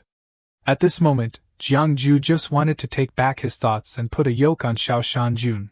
Well, if it's not related, then there's no need to specially spare your life. Jian Jun spoke coldly, stepping past Xiao Shan Jun, who was trembling all over. After all, he was a cat with self-respect. Xiao Shan Jun then activated the giant mode. Xiao Shan Jun transformed into Shan Jun and swung a swipe at Jian Jun, but Jian Jun was not easy to deal with. She quickly dodged and mocked, Are you too naive, little cat of Tianan Peak? And among the 36 strategies, running away is the best strategy. Shan Jun was no exception and immediately applied it, running to Jiang Ju's side and saying anxiously, Xianxing, let's run. Jiang Ju climbed onto Shan Jun's back, and the two of them immediately ran away, leaving Jian Jun stranded. Shan Jun was running but still extremely vigilant. Xianxing, quickly see if that woman is chasing us. Jiang Ju turned around and said, No, maybe we've escaped. Aya! Jiang Ju exclaimed as Shan Jun braked suddenly once again. Jiang Ju asked incomprehensibly, Why did you suddenly stop? Luckily, I didn't fall off. Xianxing, look ahead. Blocking their path was none other than Jianjun. Her back was leaning against a tree, looking like she had been waiting for quite a while. Shanjun asked for advice. Xianxing, if we surrender to her now, will she treat us better? Jiangju hesitated and said, I don't know if she will treat us well, but with her personality, I am still useful. At least, there is no immediate danger to my life. Shanjun suspected sarcastically, so, I am useless and will be killed by her with one sword? Jiangju said some comforting words, but they were negligible. How can you say you are useless? Xiao Shanjun's origin is noble. These hairs are definitely valuable treasures. Plucking feathers, skinning bones, and even the thick skin, who wouldn't like it? Shanjun was petrified by Jiangju's words. Jianjun finally had to interject, cutting off the story. Have you finished talking? If you are tired of running, then just give up and surrender. If you still want to cause trouble, I can accompany you. Jiangju fearlessly challenged. That day, even the heavenly demon lord ran away from me. Do you think you can hold me here with just a sure thing? You can try. Jianjun also wanted to see how far Jiangju's abilities went. Then I won't dare to refuse, Jiangju said, and then took out a spirit talisman. 1,000-mile swift travel. Jiangju shouted loudly, raising the talisman high and casting the spell. Unfortunately for Jiangju, he was using a fake talisman. After a while, there was no movement, and he could only feel ashamed. Jiangju repeatedly recited the incantation and complained. Swift travel, swift travel. This is a life-saving talisman that I took from the old dragon at Sun Moon Lake. Why isn't it working? In contrast, Jianjun took out a sparkling gold badge and said confidently, My master knows you have a life-saving talisman. Would she not have made preparations? This is the Imperial Talisman Gold Order obtained from the Dragon God. With this order here, the talismans in your hand are completely ineffective. What else can you rely on? Jiangju could only cry silently. It was not because the talisman was fake, but because the opponent's defense was too strong. Jiangju switched back to serious mode and muttered to himself, Wait a minute, she said she obtained it, which means she used force to take it. Even the old dragon is not her opponent? Just how strong is this woman? Jiangju still had trump cards and said calmly, I, who travel the world, naturally still have some things to rely on. Jiangju immediately formed a hand seal, raising 2 fingers towards the sky, respectfully invite. Xiantian Dangma Jinjuan. Instantly, the sky split open, creating ripples. Jianjun immediately recognized it, the art of inviting gods. You are a disciple of the Shishao Palace. Jiangju then replied, I was there for a few months, but I was kicked down the mountain. I don't really count as a disciple. Jianjun looked up at the sky, where a large golden hand was descending. The disciples of the Shishao Palace are skilled in the art of inviting gods, but most of them are only 36 minor deities. I have never heard of anyone who can invite a god from the 9 heavens upper realm. Jiangju, who exactly are you? Jiangju sat on Shanjun's back. Behind him was the VIP version of the art of inviting gods. His aura was soaring to the sky, wanting to say that he was just a wandering fortune teller. Jiangju, you are really capable. The old dragon at Sun Moon Lake considers you a confidant, the fate of the Chi-Chi Dragon Kingdom, and the Qin Kingdom considers you a savior. Shanjun at Tian'an Peak is your mount, and the Lama at Linghong Temple also helped you to stop me. Jianjun's hand touched the box she always carried with her. Opening it, inside was a black treasure sword. Now you can even invite a god from the 9 heavens upper realm. It's just a pity that your opponent is me. To be honest, Jianjun didn't know that Jiangju had the halo of a male protagonist. This woman Jiangju gritted his teeth worriedly, knowing that Jianjun's strength was very strong. Dangma Jinjuan, help me subdue the demon. But not because of this would Jiangju retreat. Jiangju immediately controlled the arm to attack Jianjun. Jianjun said without any panic, an orthodox god? Humph. Jiangju, do you know what sword I am holding? This sword's name is Zhan Ye. Jianjun swung her sword high to meet the approaching hand. With just one sword, that strike split the hand into 2 halves. The god's hand immediately dissipated. Jianjun stood still, taking the opportunity to flex her treasure sword. This sword kills people without accumulating karmic debt. and eliminates enemies without incurring karmic retribution. Even if my hands are covered in blood, they are still completely clean. What can a god do to me? Now you can't escape me no matter what you do. Do you have any way out? Jian Jun looked at Jiang Ju with a murderous gaze. Jiang Ju was momentarily stunned, thinking clearly, she is just a maidservant. Why is she so strong? Although confused, Jiang Ju still had to appear calm, crossing his arms and saying, "Aha, a way out? Of course, there is. That is. Run." Shan Jun understood perfectly, cooperating to turn around and run away. Indeed, among the 36 strategies, running away from a strong enemy is still the best strategy. Jian Jun was not unfamiliar with this trick and immediately chased after them. Jiang Ju clapped his hands together and chanted a spell, "Respectfully invite the extreme gale, heavenly imperial wind, true lord, swift travel, true lord." Immediately, a surge of power enveloped Jiang Ju and Shan Jun. Protected by the gods, Shan Jun's speed became even faster, escaping Jian Jun's pursuit in an instant. Jian Jun stood looking and cursed, "Damn it! That damn Jiang Ju can still run." On the way to escape, Shan Jun reasoned, "Xiansheng, the world is vast, but which way is the way to live?"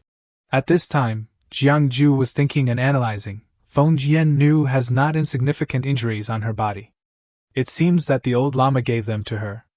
The plan now is that as long as we can stop her, maybe we can still be saved. To Linghong Temple. Jiang Ju immediately told Shan Jun to turn towards it. At Linghong Temple, inside, Kailei was kneeling beside the Lama, crying, "Master! Huvu, Master!" The Lama patted the little monk's back to comfort him. "I am just meditating to treat my injuries.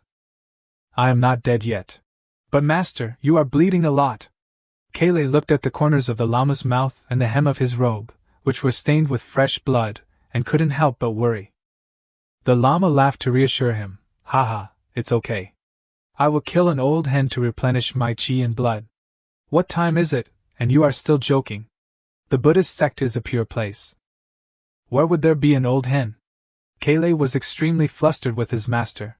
But immediately afterwards, the Lama continued to cover his mouth and cough up a mouthful of blood. Kailei worriedly called out repeatedly, "Master!" The Lama said in a deep voice, "That day, Feng Jian Nu appeared in Xianyang City to search for someone. And I just happened to hinder Feng Jian Nu, so that person was able to escape. Whether it was intentional or by chance, I and that person are destined to be entangled in cause and effect with each other. Let me see who is at the end of this causal thread." A golden thread appeared from the Lama's index finger. Kailei ran after him, looking outside, seeing the thread flying high. "Master, Master, this golden thread is going up into the sky." In his heart, the Lama kept thinking, "In the sky? Why do all the living beings in this world have karmic entanglements with that person? Could this person be an immortal in the sky?" The Lama looked up, following the causal thread, which had connected to Jiang Ju. Kailei ran frantically to the Lama's side. "Master, your eyes." Blood had been seeping from the corners of the Lama's eyes at some point. The Lama looked at his hands, trembling all over, muttering to himself, "Why didn't it come 1,000 years earlier?" Kailei supported the trembling Lama. "Master, please sit down quickly." The Lama stroked Kailei's head and instructed, "My disciple, the predestined relationship between master and disciple has come to an end." Kailei cried and asked, "Master, don't you want me anymore?" The Lama then comforted him, "Don't cry, don't cry. You are destined to become a Buddhist disciple of the Buddha King fruit position. I am old and cannot protect you anymore. Now your real teacher is outside. The opportunity has come, and the predestined relationship between master and disciple has come to an end." The Lama leaned close to Kailei's ear and whispered something. Then finally said 2 words, "Go, go." Kailei's tears fell like rain as he clasped his hands together, "Namo Amitabha Buddha." The Lama also clasped his hands and said, "Amitabha Buddha." Kailei, carrying his luggage, ran towards the open door of the temple. His new journey had begun. "Hello, little master." Kailei paused for a moment, recognizing the person in front of him. Jiang Ju clasped his hands behind his back and said amiably, "I, Jiang Ju, request to see the Lama of Linghong Temple." Kailei immediately knelt down and bowed. "Disciple Kailei greets Shirzuen." Jiang Ju asked in confusion, "Huh? What is this all about? What is the little master's name?" Kailei solemnly stated his name, Kailei. I am a disciple of the Ku generation. Master hopes that I can be happy every day, so he gave me this Dharma name. I like it very much. Jiangju stroked his chin and said, Kele? I used to like it very much too. No, why do you call me Shirzlin? Kele repeated, a little sadly. Master said so. Master was injured. He said my true master had arrived, and his mission was over. Jiangju, after hearing this, was extremely speechless. After a moment, he said, actually, I came to escape disaster. I think, how about we go inside the temple? As soon as he said these words, the door immediately slammed shut. He knew that the person inside had no intention of receiving him. Jiangju said in a panic, what does this old monk mean? The trouble is still not resolved, and he adds another trouble for me. Having no other choice, Jiangju had to take Kele with him. Shan Jun angrily asked, what are you doing with this child? Jiangju reluctantly said, what else can I do? The person has already become a disciple, so I'll just bring this child and run away. Where are you going now, Xiansheng? Let's go to Nanjiang. I still have some friends there who can probably protect our lives. Shan Jun said fearfully, it's just that Nanjiang is tens of thousands of miles away from here. Your two divine talismans might not be able to withstand it. After walking for a while, Shan Jun suddenly stopped and landed below. Jiangju asked in confusion, huh? Why did Shan Jun stop? Shan Jun replied, my divine talisman and the wind control spell have been exhausted. But ahead is Jinsha River. In front of them was a sparkling golden river. Jiangju asked hesitantly, the Jinsha River is the border between the lands of the human race and the demon race, but that's not right. Nanjiang is in the southwest, and the myriad demons' kingdom is in the southeast. Why have we come here? Shan Jun glanced at him and judged, it's all Xianxing's fault. On the way to exile, you were addicted to fortune-telling, insisting on taking detours to the residences of the human race to see a few hexagrams for people. Going around and around. You said I was mistaken. Shan Jun asked, what should we do now? Should we turn around? Jiangju rubbed his chin and calculated, that's not good. Xianjian Jun is chasing closely from behind. If we accidentally run into her, I'm afraid that before we even get to Nanjiang, we will already be on our way to the yellow springs of the Nine Hells. Or should we cross the river directly? Kele's eyes lit up, attracted by the river, wow, gold. Fortunately, Shan Jun quickly used his tail to hold Kele back. Jiangju warned, are you tired of living? If you push Shan Jun into this Jinsha River, he will also die. Shan Jun also added, I myself can barely cross this Jinsha River, but if I take both Xianxing and the little monk with me, it definitely won't work. You two can't withstand the heavenly gang wind on the Jinsha River. But there are usually ferrymen of the two races, human and demon, on this Jinsha River, but crossing this border is the myriad demons' kingdom. You have offended the heavenly demon lord and still dare to come to the myriad demons' kingdom? Jiangju said without any hesitation, could it be that Shan Jun doesn't know the principle that the most important thing under the dark heavens is to go to the myriad demons' kingdom, where there is a place for us to stay and rely on? From afar, Shan Jun spotted a boat and exclaimed, Xianxing, there's a boat. Jiangju raised his hands and waved, calling the boatman. Later, the boat approached, carrying Jiangju and the others. Shan Jun said with satisfaction, indeed, the heavens never seal off all avenues. Xianxing, let's quickly get on the boat. From the boat, a hand lifted the curtain, looking out at where Jiangju was coming. Tu Shaman lifted the curtain and said gently, it's been a long time. Jiangju, hearing this familiar voice, was stunned for a moment. My future husband. Tu Shaman stepped out, looking towards the person she called her husband. Fortunately, they hadn't gotten on the boat yet. Shan Jun said in a panic, the heavenly demon lord. Xianxing, let's run. As quick as lightning, Tu Shaman had glided past Jiangju. She hugged the tiny Shan Jun and said loudly, in front of me, you dare to call yourself Manhwa? Shan Lan didn't waste words and ordered, it's no coincidence that I'm specially here waiting for you to board the ship. Jiangju hesitated, can I not? This humble one is still a first-timer. Shan Lan only responded with a cold gaze and voice, what do you think, my dear husband? The three of them were already on the ship, but tied up, sitting back to back together. Xiao Shanjun urged, "Can you finally do it or not? Have you not taken out the talisman yet?" Jiangju retorted, "You come try it. Just drawing the talisman is already difficult, and I have to put it in my mouth. My neck is cramping." Jiangju tried to open his mouth to get the spirit talisman from his clothes. Kaluo worried, "Come on, master, be careful not to drop it." Xiao Shanjun urged. "Hurry up, that woman will be here soon." Outside the ship, Jianju knelt down and reported, "Master, why did you call me back through a sound transmission from thousands of miles away? Have you not found the person you wanted to find yet?" Shanlan said, "No need to search anymore." Jianjun was a little surprised. Jianjun had no choice but to obey, but seeing the three tied up inside the ship, he understood the situation.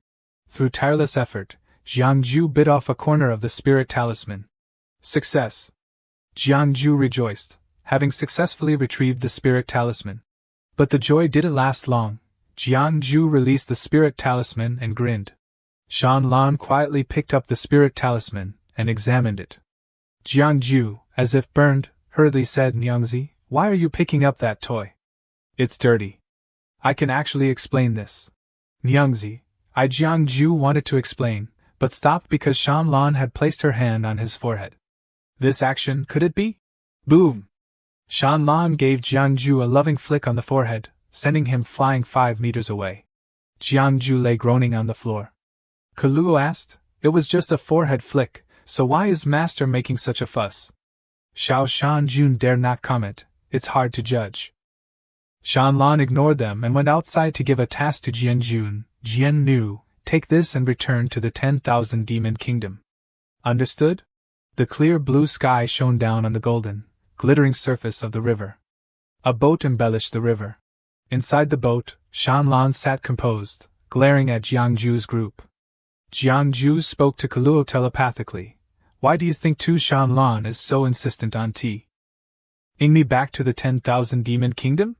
Could it be that she's thought it through and wants to take me back to the 10,000 Demon Kingdom, and then?" In Jiangju's mind was an image of Shanlan and him canoodling affectionately, calling each other Xiangong and Nyangzi. Kaluo immediately poured cold water on him. "Stop it! Get rid of that beautiful fantasy. She wants to gouge your eyes out." Jiangju was shocked, and his hair stood on end. Jiangju then judged, "I'm not having beautiful fantasies. What can a little monk think about all day? A monk should keep his 6 senses pure." Kaluo calmly said. "I clearly heard Master's voice, and that female benefactor's too." At this moment, Shanlan opened her eyes and glanced over, saying, "So you can read minds? The people around you are indeed all strange." "He's right. If you look at me with that foolish gaze again, I will definitely gouge out your eyes." Although afraid, Jiangju still smiled and said flowery words, "Everyone loves beauty." "I am beautiful?" Shanlan asked. "Yes," Jiangju replied immediately, thinking in his heart, "What does this mean? Did I say something wrong again?" Shanlan lightly closed her eyes and softly said, "Outsiders all boast about my skills or that I am the best in the past and present. You are the first man to dare say that in front of me." Jiangju was stunned for a moment. Then Jiangju asked the reason. "Must Sun Shang kill me? In fact, the two of us have no feud or grudge." Shanlan glared reproachfully. "You turned me into a stay-at-home mother. Yet you want me to spare your life?" Jiangju sweated profusely and explained that divination indicated it to be so. "I was just telling the truth. The method to change fate, although very costly, isn't impossible. As long as Zunshang helps me, the initial fate can be changed." Shanlan uttered a blunt statement. "Killing you can also change fate." Jiangju cried and begged, "Can you not kill me? If not, I will buy my life myself." Shanlan coldly said, "Buy? Everything in this world is within my reach. What do you think you can do to move me?" Knowing that the fish had been caught, Jiangju grinned and said, "Can cure Zunshang's hidden illness. I don't know if that can buy one's life." Shanlan opened her eyes wide in surprise and looked at Jiangju.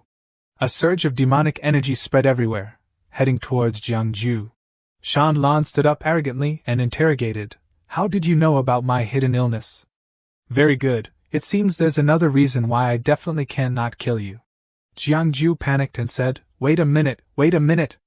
Is this the way to solve the problem? This humble one can cure Zun Shang's illness, and Zun Shang doesn't care at all? Shan Lan asked indifferently, why?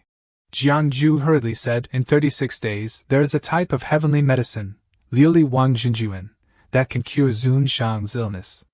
However, I have to make a trip to Shinshao Palace. Hearing this, the demonic energy around Shan Lan gradually dissipated. I heard Jian Nu mention that you can command the ancient Shangshin Jiuxiao. Apart from you, I haven't heard of a second person. Could it be that your reputation in Shinshao Palace is also very great? Jiangju smiled bitterly and said, great reputation, haha. If my notoriety were fame, that would be great. What did you do? Changed someone or forgot about it? What is it? Did you find another Nyangzi at Shinshao Palace? Huh. Jiangju was a little surprised and had to say, if that's the case, that would be great. The goddesses in Shinshao Palace all possess unparalleled beauty. Although I can invite Shangshin Jiuxiao, the Liuli overlord happened to have some misunderstandings with me. I can only go to Shinshao Palace myself. Shan Lan coldly asked, misunderstandings? Is this Liuli overlord a woman? Jiangju asked in confusion, but what does it matter whether this Liuli overlord is male or female? Is that very important? It's really not important. But I'm not so stupid as to let you go to Shinshao Palace. Who knows if you can come back or not? Jiangju said without thinking, okay, I'll hand these two over to you. Shan Lan calmly said, a little monkey just met for a day and a spirit beast? Jiangju's face was solemn and serious as he said, I, Jiang Muren, am definitely not the kind of person who abandons disciples and friends to run away alone. Shan Lan asked extremely vigilantly, little monk, is he lying? A monk doesn't lie. If you deceive me, you can hear what I'm thinking in my heart. Jiangju begged Kaluo with tears in his eyes. Kaluo stammered and couldn't say a word, He's lying again. Don't eat me, I'm not tasty. Kaluo said the truth with tears streaming down his face. At this moment, Jiangju only wished he could crawl away from this place a little. Shan Lan was right behind him, questioning, do you still want to explain or not? Jiangju turned on cowardly mode and begged, this humble one's body is just a mortal. Please be gentle. The entire boat was filled with Jiangju's screams, echoing in all directions. Kaluo asked anxiously, Master, are you okay? Are you still alive? Jiangju, with tears streaming down his face, leaned on Kaluo and thanked him, good disciple. Master went to find reinforcements, but still, thank you for being filial. The boat continued to sail downstream on the Jinsha River. Why is half of this jade on Jiangju's body? Shan Lan held the two pieces of broken jade and pieced them together. Shan Lan wondered to herself, what is his background after all? A voice called from behind, Master. This sky seems to have something wrong. Jian Jun pointed to the sky with a strange phenomenon. Shan Lan immediately recognized, it's tribulation clouds. Jian Jun said in confusion, how could this be? Could it be that someone dares to cross tribulation on this Jinsha River? Afraid that their own thunder tribulation isn't strong enough? Shan Lan also said sarcastically, humph, what a madman. These tribulation clouds, why do they actually appear above our heads like this? At this moment, Jiangju poked his head out and said, to tell you the truth, these tribulation clouds are coming for me. What? Shan Lan glared at Jiangju.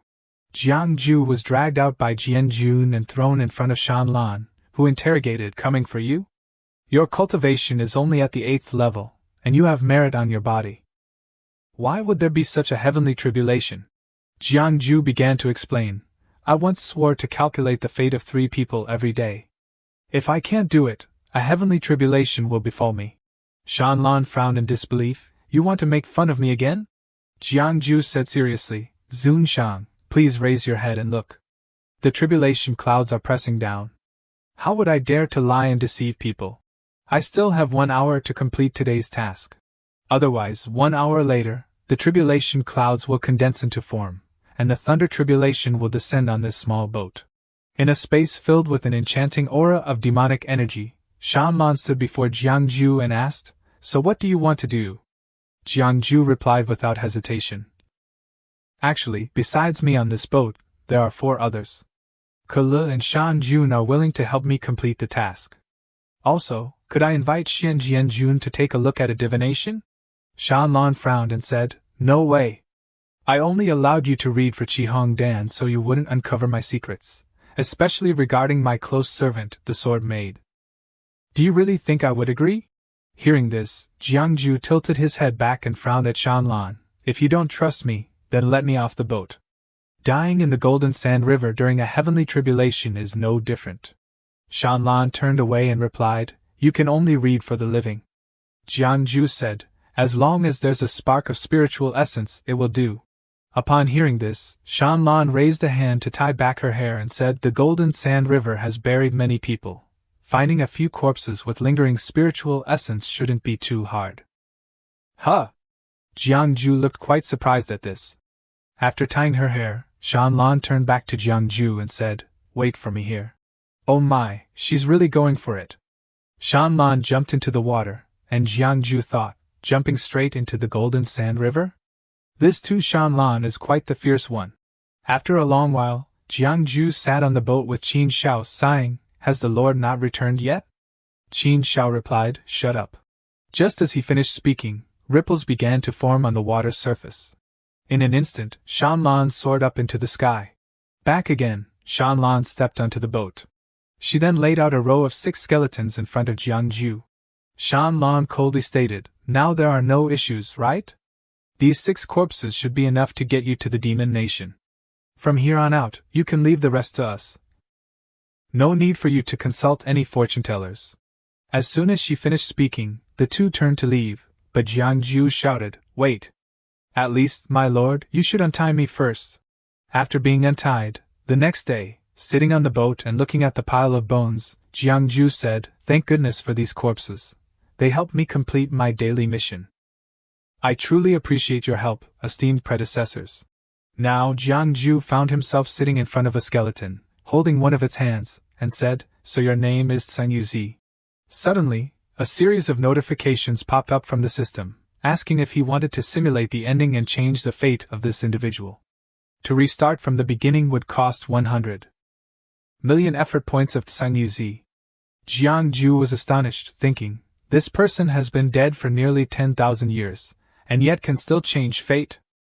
Are you kidding me with 100 million merit points?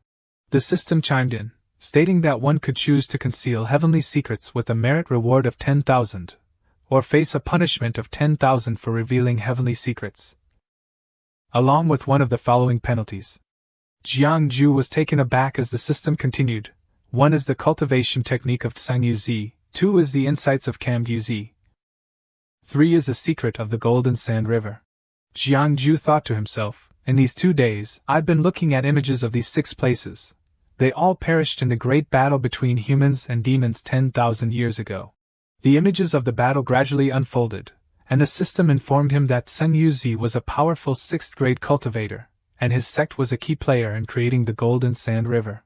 Living for 800 years, Tseng Yuzi, without parents, wife, or children, his body fell into the angry depths of the sea, grateful for the nurturing of his sect, sacrificing for the future of his people. Looking at the skeleton, Jiangju thought further, if it weren't for these predecessors who paid such a heavy price, without the Golden Sand River, how could the human race of Yongchang exist amidst the chaos of demons? Gazing down at the water, Jiangju continued, Although the Golden Sand River cannot completely block the interaction between the two races, it can prevent the lower-ranked demon clans or human clans from the 4th-grade realm and below. If the war between humans and demons reignites like it did 10,000 years ago, the main strategy would still involve armies from the 4th-grade realm and below. The role of the Golden Sand River in preventing access to the grand scheme is quite clear. Jiangju suddenly realized, that's right, the sect of Tseng Yuzi Sr. is the main force behind the creation of the Golden Sand River. I choose number 3. I must see what secrets this Golden Sand River holds. Suddenly, Jiangju's face lit up with astonishment as he thought, What? This incredibly dangerous Golden Sand River has a hidden barrel that no one knows about, allowing passage between the realms of humans and demons? At that moment, Jianjun was waiting at the gate. Behind him were thousands of soldiers entering the fortress. Jiangju finally understood the situation. I get it now. The seniors must have left a way out for humanity in case of emergencies. However, this value might be priceless to some, but for me, it's practically useless. Who knows if I'll even need it while fleeing day by day. Sun Yuzi Sr., I truly thank you, Jiangju exclaimed as he lifted the skeleton and danced around like a madman. Suddenly, Shanlan and Jianjun stood not far away. Jianjun said, Master will reach the border of the demon nation in half a day. Shanlan replied calmly, yes. The two of them stood there observing the situation, causing Jiangju to startle and nearly drop the skeleton's head. Jiangju panicked and shouted, Hey, senior! Behind them, Jianjun bowed his head and asked, How should we handle Jiangju, master? Shanlan gently replied, If he comes with the jade, of course, I will fulfill his request. Finally, a sky full of flowers led them to a stunning location, the Demon Nation. On the way, Jiangju asked in astonishment, Is this really the Demon Nation? I thought it was a desolate, ugly land filled with chaotic demons. Qin Xiao, overhearing this, angrily retorted, Watch your words. Although this place is under the management of the Demon Nation, its true name is Tu-san. From a distance, a gigantic turtle approached joyfully, saying, Welcome back, master. A little demon girl also cheerfully chimed in, The demon lord has returned.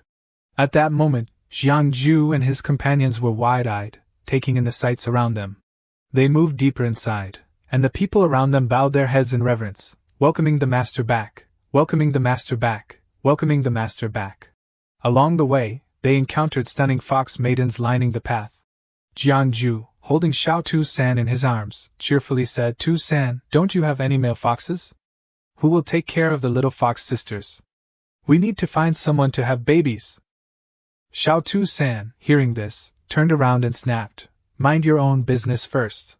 They finally arrived at the main hall, where a servant approached to greet Shanlan. Master, Shanlan said, Take them below and arrange everything properly. Upon hearing this, the fox replied, Yes. As Jiangju and his entourage followed Shanlan, they were suddenly intercepted by Shi Huanu. Shi Huanu cheerfully smiled and said, Little mister, please follow me. In that moment, Jiangju couldn't help but think, Big sister is truly warm and adorable. Jiangju happily replied, Sorry for the trouble, sorry for the trouble. Finally, they arrived at a room. Shanlan suddenly grabbed Xiao Tu-san from behind and lifted him up, leaving him a bit confused. Meow? Immediately, Shanlan began to stroke Xiao Tu-san's fur and exclaimed in surprise, Is this really the fur of a pure spirit beast? The texture is quite nice. Xiao Tu-san, frightened, let out a loud cry that echoed throughout the mansion. After that, Shanlan looked at Xiao Tu-san and asked, Has Jiangju ever read your fortune? At that moment, Xiao Tu-san bowed his head and stammered, I don't dare to ask the master to read my fate. Why not? Shanlan asked, sitting on a chair. Xiao Tu-san trembled as he replied, Others who read fortunes might know 2 or 3 things but only say 1. The master knows 10 and says all 10. Anyone who has experienced the master's skills feels quite terrified. Xiao Tu-san continued, the image of Jiangju and the divine dragon appearing under the moonlight. I think those whose fates the master has read have all met their end. If I don't ask, perhaps my fate hasn't been decided yet. Upon hearing this, Shanlan's expression turned astonished as she exclaimed, What? Are you saying that a person's fate can change according to the fortune reading? Jiangju then asked in surprise, Does he really have such abilities? Xiao Tu-san replied, To this day, the master has read countless fortunes. Perhaps he truly is a celestial being incarnated in this world. At that moment, Shanlan thought, It seems my future husband is indeed not an ordinary person. Suddenly, a bright light flew in accompanied by a booming voice. What? Xiao Tu-san looked over in surprise. Who is that? Is it the next demon lord? Tu-san Nin, a little fox spirit, appeared and stood beside Shanlan.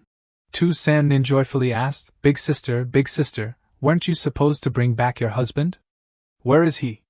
Where is he? At this point, Shanlan froze for a moment, looking a bit dazed. The little fox spirit's eyes lit up at the mention of husband, and she exclaimed, The one you cherish must be a modern-day handsome guy with 3 legs, 4 arms, and 8 eyes.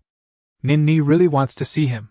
Tu-san Nin climbed up and said to Shanlan, Only someone like that would be worthy of you, big sister. Where is he? Show me, show me. Shanlan was feeling a bit of a headache with her two younger sisters, so she ordered Xiao Qin, the servant, to take Shan Ning down. Upon seeing this, Tu San Ning cried out, "Hoo-hoo, big sister, let me see my brother-in-law. Everyone is so curious." In the end, Shanlan couldn't be persuaded, and Tu San Ning had to leave in disappointment. On the way into the cave, suddenly, in the dark alley, glowing eyes appeared along with some excited voices. So, did you meet him yet?" Tu San Ning sadly replied, "Big sister kicked me out, so I didn't get to see him." "Ha ha, Shan Ning, you must be joking." The other foxes approached Tu San Ning, saying, "You probably didn't dare to go take a peek and just turn back, ha ha. You must have gotten your bottom smacked by the master again." Hearing this, Tu San Ning exclaimed, "That's nonsense. Big sister is very nice to me, she wouldn't smack my bottom. Just wait. I will definitely bring my sister's husband for you all to see," Tu San Ning declared as she dashed out of the cave. Back with Jiangju, Shi Huanu led him to a place resembling a beautiful pavilion, and cheerfully said, "Here we are. The little gentleman will stay here, and there will be someone to bring meals 3 times a day. If you have any other requests, you can tell the guard here." Kulu, standing right behind Jiangju, couldn't help but exclaim, "Wow, this is amazing. So it's not a love prison." As they walked, Shi Huanu continued, "But I must give a warning. I still need to remind the gentleman clearly." Shi Huanu frowned, wearing a somewhat scary smile as she turned to Jiangju and said, "I hope the gentleman won't step outside this courtyard. If not, I can't guarantee what might happen." Upon hearing this, Jiangju's face turned pale, and with a frightened smile, he replied, I understand." Kulu, standing beside him, was a bit puzzled and asked, "Sir, why can you smile and respond when you dislike someone?" Jiangju replied, "You'll understand when you grow up." The two of them finally entered the house, where Shi Huanu stood by the dining table, happily gesturing for Jiangju to come over and eat. The table was laid out with an array of beautifully presented dishes. Jiangju curiously remarked, "Although it's very abundant, why is it all fruits and vegetables? There's not a bit of meat?" Upon hearing this, Shi Huanu realized and said, "Oh, so the gentleman wants to eat meat? But everyone here in Tucson is a fox. Which of your kin do you wish to feast upon?" Hearing her tone and seeing her gaze, both Jiangju and Kulu couldn't help but respond in fear. No, not at all."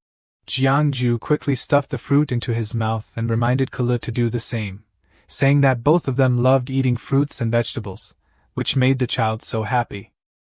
Seeing this, Shi Huanu happily replied, "That's really great. I won't disturb you two during your meal anymore." Just as Shi Huanu stepped out of the room, Jiangju suddenly remembered something and rushed over, excitedly saying, "Oh right. I may not be talented, but I know a bit about fortune-telling. Could this little sister let me read your fortune?" Indeed, as the master said, Shi Huanu joyfully turned back and exclaimed, "The master once instructed that if the gentleman wants to read my fortune, I don't need to say anything. First, just..." As soon as she finished her sentence, a fist landed squarely on Jiangju's face. Inside the room, Jiangju closed the door behind him, and from outside, Kulu could be heard saying, "Oh, my poor master! Why have you left this world? Hoo-hoo! Stop!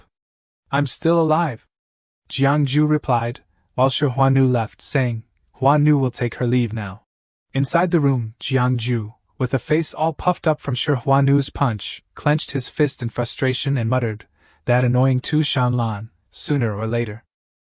I will leave this cursed place." Kulu chimed in from behind, "Master, I want to eat chicken legs." Hearing this, Jiangju was a bit surprised and said, "No way. You just got out, and you want to eat chicken legs?" Kulu clasped his hands together and said, "Amitabha. Master said that wine and meat pass through the stomach, but the Buddha resides in the heart." Jiangju was astonished and replied, "Your master taught you this?" Kulu continued, "Master also said that to understand the suffering of the world, one must experience worldly matters. Only after falling into the mortal realm can we talk about transcendence. Don't overestimate yourself." Jiangju couldn't help but find this quite reasonable. "Annoying, but you do have a point," he said. Kulu wrapped his arms around Jiangju's neck and added, "To put it simply, We should eat meat, get married, and do what the common people do. When we get tired of it all, then we can seek refuge in the Buddha. It's never too late. That's not wrong, Jiangju happily agreed. While we're alive, we should enjoy the pleasures right in front of us. Kulu, a bit surprised, asked Jiangju, "Where are you going, sir?" Jiangju replied, "Just now, on my way, I saw a bamboo forest with some rabbits. I'm going to find a different flavor for you." Finally, they made their way to a simple trap that had been set up. Kulu said, "I want to tell you, master, does this really work? Don't doubt me, I've caught sparrows with this before." Kulu looked at the trap. "But we've been waiting for hours, and not even a rabbit has shown up." "It's all your fault for making noise," Jiangju scolded. "Humph," Kulu leaned back and said, "I don't want to wait anymore. I want to go back and eat some veggies." Jiangju replied, "Oh, come on, you're being so annoying that the rabbits won't dare to come out." Kulu glanced at Jiangju and said, "Master, do you even understand? There are no lowly rabbits here for you." Just as the words left her mouth, a creature stumbled into the trap. Jiangju jumped up in excitement, shouting, "Ha ha! I told you this afternoon would be fruitful. We caught something!" Kulu exclaimed, "This is ridiculous, everyone!" Jiangju and Kulu rushed to the trap. Jiangju said, "I just saw a bunch of white things run by. It must be rabbits. Let's wait to feast." Kulu replied, "I'm really curious about what this dim-witted rabbit looks like." Jiangju opened the trap and was astonished. "Huh! What's this?" Inside was Tu San, munching on a carrot with a frightened look, saying, "Who dares to ambush me?" Jiangju exclaimed, "A fox that can speak human language? Looks like you have some skills." Kulu asked, "Can the little fox eat?" Tu San jumped back and shouted, "How dare you set such a lowly trap to ambush a lady? And you want to eat me? Lady?" Jiangju was surprised. "May I ask who you are?" Tu San proudly declared, "Indeed, I am Tu San in the quiet." "Who are you two?" Jiangju thought for a moment. Tu San? Could it be that you're of the pure-blooded lineage of the Tu San fox spirits? Jiangju stood up politely and introduced himself. "I am surnamed Jiang. With the given name Ju, you can call me Sir Jiang." Upon hearing this, Tu San was a bit surprised and said, "Sir, are you a teacher?" Jiangju cheerfully held up a token and said, "I am a fortune teller." Tu San replied, "Ah, I see. You're the swindler of the martial world. My sister says all fortune telling is a scam." "Ha ha ha!" Jiangju laughed heartily and said, "Your sister's understanding is quite peculiar. But I haven't asked, what is your sister's name?" "Humph," Tu San declared loudly, "listen closely. My sister is the master of Tu San, the leader of the demon nation. Demon Lord Tu Shanlan." Tu San shouted with great authority. Kulu gasped in shock and said, "Wow, no way." Jiangju replied, "Indeed." Tu San continued, not hiding anything, saying that as you pass through this place, I am also on a quest to find my wealthy husband, who is also the husband of my sister. I never expected to be caught in a despicable trap by the two of you. If you answer my questions truthfully, I will generously let you go." Kulu then chimed in. "Isn't it just because you're hungry?" Tu San climbed up and grabbed Jiangju by the collar, saying, "I saw the room at the end where that stick is. I overheard that my sister's husband is inside." Jiangju replied, "Uh-huh, and then what?" Tu San responded, "I just passed by there to investigate, and there was no one inside. I asked if anyone had seen a tall man come out of there recently." Jiangju cheerfully replied, "Uh-huh, could it be that man?" Hearing this, Tu San was extremely surprised. "What?" Jiangju continued, "It seems I am the person you are talking about. The husband of the demon lord." Upon hearing this, Tu San lifted her legs to pinch Jiangju's cheeks, analyzing him with her eyes and nose. Jiangju, confused, asked, "If not, then what?" Tu San jumped down, startling Jiangju, who exclaimed, "Be careful." Tu San said, "It can't be." Tu San shouted angrily, "The person my sister wants to marry, the person my sister wants to marry, at least has to have a green face, golden fangs, and 3 heads with 6 arms." Jiangju scratched his head and said, "Actually, I think it would be better if you advise your sister to cancel the engagement." Tu San turned away and said, "Humph, you must be lying to me. I have to go back and ask my sister." Oh, wait, Jiangju said. Tu San Nin ran off, saying, I should just go back. Jiangju thought to himself, it seems the days ahead won't be peaceful. Oh, Jiangju smiled and said, since you are here, you might as well stay. Jiangju stood atop the mountain and shouted, the heavenly eye opens. He looked around and said, the energy of this place is surprisingly calm. Looking far away, he saw a surge of power emanating and exclaimed, oh, that valley, the dark energy and fiery death, there is a place of extreme danger. The mountains and rivers here are in perfect harmony. Such a place of extreme danger cannot naturally occur. Could it be created by humans? Jiangju speculated, could it be the place where Tu Shanlan secluded herself when she fell ill? When she was sick, her demonic energy erupted chaotically, but her energy was so strong that even when it dispersed, it couldn't dissipate completely, gradually forming this dangerous area. After finishing his thoughts, Jiangju murmured, although this is a possibility, it is not absolute. Whether or not this is a rare dangerous area, it is enough for me to set up a feng shui formation. This formation will be my self-protection tactic for the future. Just as he was speaking, a flying ship passed overhead, and he thought, this is... Jiangju stared intently, pondering the heavy aura of malevolence. Who could be aboard this vessel? Meanwhile, at Huxian Hall, a subordinate was announcing, my lord, the young master of the Golden Crow clan seeks an audience. Hearing this, Jianjun, standing nearby, remarked, the master of the ancient Golden Crow clan has always been rebellious, never mingling with ordinary demon clans. Their arrival here might not bode well. Should I? Shanlan, who had been listening, suddenly interjected, I sent a letter to the Golden Crow clan, inviting them. Upon hearing Shanlan, Jianjun questioned, the Golden Crow clan is an ancient lineage formed by monstrous beasts.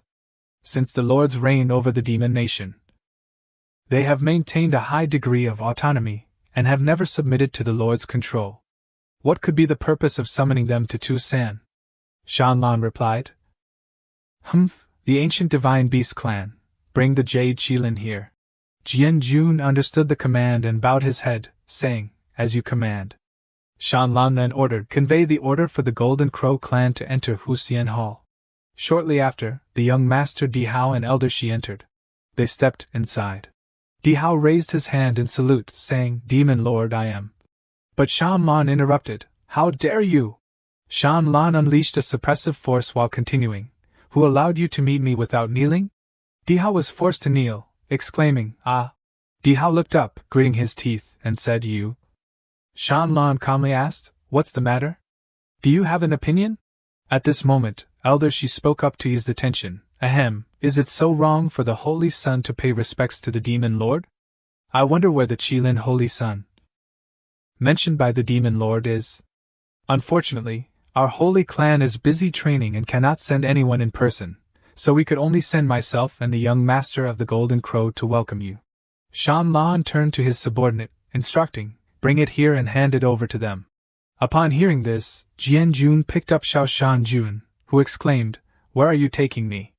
I really don't need this. I'm doing just fine in Tusan. Also, who informed Sir Jiang? I hope he doesn't contact me to avoid any unnecessary misunderstandings. Sister, keep feeding me those grapes over there. Elder Shi rushed forward to hug Xiao Shanjun, saying, meow. This pure white one, with such pure bloodline and spiritual power, how extraordinary. Xiao Shanjun, caught off guard, asked, what kind of creature is this? Elder Shi lifted Xiao Shanjun high and proclaimed, heaven bless our clan. Heaven bless our clan. Afterward, Shanlan stood up to leave, saying, I have entrusted the Jade Qilin to you. When you return, remind the wildlings of our agreement. Don't forget what you promised me. Elder Shi took the cat away, saying, my lord, wait. Then, Shi Elder turned and bowed her head, saying that the words entrusted by the esteemed one would certainly be conveyed to our holy clan. However, aside from welcoming the sacred unicorn prince, there is still another matter we must discuss regarding Tusan. Shanlan glanced over and asked, what matter? Shi Elder transformed into several treasure chests and said, esteemed one, please take a look. Upon seeing 6 treasure chests, Shanlan inquired, what does this mean? Shi Elder explained, these treasures are rare gems, a token of goodwill from our clan. Because we have heard that the esteemed one is still unmarried. Looking at the talented youth of the demon nation, only our Dihao, the young master, is suitable for the esteemed one. Today, we have boldly come here to propose a union with Tu San. Hearing this, Jian Jun shouted, "How dare you speak such disrespectful words in front of our master?" She elder bowed her head and replied, "Isn't it true that a single man and a single woman are not considered disrespectful?" Shanlan approached, radiating magical energy, and asked, "You and I are of similar age, and now in the great sanctum of the demon clan, no one is a match for me. What is your cultivation level?" Dihao was about to speak when he stammered I. Moments later, Shanlan stood before him and declared, "I am the master of Tu San, the king of the demon nation, where all the demon gods bow down. What status do you hold?" Dihao, under the pressure of her power, struggled to stand and stuttered this. She continued, "I have already determined the calamity of the sea demons, slaying thousands of evil beings to uphold the chaotic world. What merit do you possess? Don't think that even if I were still single, you would be worthy." Elsewhere, under the bright blue sky, someone asked, "Is the master unwell?" Jiangju looked up at the sky and said, "Someone must be cursing me." Kula looked at him and asked, "No way. Master, if someone is cursing you, should we just ignore it? By the way, have we completed the task of divining 3 fortunes today?" Jiangju replied, "Oh, it's done. Luckily, we had the 3 little demons that Hua Nu sent over." Kula, hearing this, joyfully picked up a chicken and said, "Great. Chicken bro, come into the kitchen with us. Let's boil some water. We have an extra dish today." Jiangju shouted, "Stop, stop." He tapped Kula on the head and said, "Please, this chicken has gained sentience. It's not food. Killing it could bring about karmic retribution." Kula, after being hit, hugged his head and cried, "I got it already." He said, "All right, sit down. Today, I'll gift you a piece of creation." Jiangju summoned and said, "The true king arises. The way that can be spoken of is not the eternal way. The name that can be named is not the eternal name. The nameless is the beginning of heaven and earth, while the named is the mother of all things." Grasping the duality of yin and yang, absorbing the essence independently, the most delicate of divine mechanisms, the gateway to the transformation of the universe. The parents of all hexagrams, the expansion of the cosmos, the central axis of the universe. A scroll of scripture floated in front of him, saying, "Isn't this concise and easy to understand?" With the wisdom of these 3, they must have grasped something from it, right? The 3 creatures stared blankly, and Jiangju asked, "Not a single word understood, right?" Seeing this, he continued, "I think we should just toss them into the pot." At Tu San's 9-hound peak, there was a commotion. Tu Shanlan was indeed being too much. Dihao smashed a teapot onto the floor, declaring, "I am the young master of the great wilderness. How dare she look down on me? That's just not right." She elder calmly replied, "Young master, please remain calm. While the marriage alliance may be difficult, seizing the essence of the demon lord might still be possible." Dihao looked over and asked, "What do you mean?" She elder explained, "What you may not know is that although the demon lord is a unique woman, having cultivated to a level that even our saintly race does not dare to underestimate, every full moon, her powers diminish and her mind weakens. That time is the best opportunity for you to seize the essence of the demon lord," she continued. Dihao inquired, "Is this true? Do we have a solid chance against Lin Qingyi?" She elder chuckled, "In this world, what is ever guaranteed? This time, the unicorn saint's son has the support of our saintly race, and surely upon his return, he will shake your position as young master. If this plan fails, will you still be able to maintain your title as young master of the great wilderness?" Dihao gritted his teeth. Wealth and danger go hand in hand. Finally, she elder said, "Then let's wait for the full moon 10 days from now." The next day, Hua Nu stood before Shanlan. Shanlan noticed the silence and asked, "Where has everyone gone? I need an explanation." Hua Nu clasped his hands and said, "If I'm not mistaken, they have likely gone to the 3-hound peak." Shanlan questioned, 3-hound peak? What's that? Hua Nu explained, "It's where the human fortune teller is imprisoned." Shanlan pressed on, "What are they doing at 3-hound peak?" Hua Nu replied, "I heard they are listening to Jiangju's teachings." Shanlan leaned on his hand, puzzled. A bunch of great demons, even demon kings, going to listen to a mere 8th grade cultivator preach? Meanwhile, at Three Hound Peak, they were lining up neatly to enter. The creatures around were gossiping from a distance. I tell you, Sir Zhang's lectures are truly divine. I was next to Old Frog, and after listening, I immediately soared up and gave myself the title of Miraculous Fairy of the Toad. Oh, really? That's so amazing! I want to hear Sir Zhang's lecture too. While grabbing a ticket, Kula stepped out and had a little chat with the number dispenser. Then, the number caller swiftly grabbed the sign and placed it on the table, announcing that Sir Zhang's afternoon class was full. Tomorrow, make sure to arrive early and line up. For now, it's time to head home.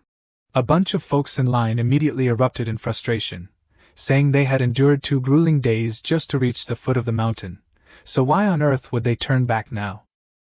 They suggested, why not have Sir Jiang throw in another class for us? Absolutely, we're all in favor of that.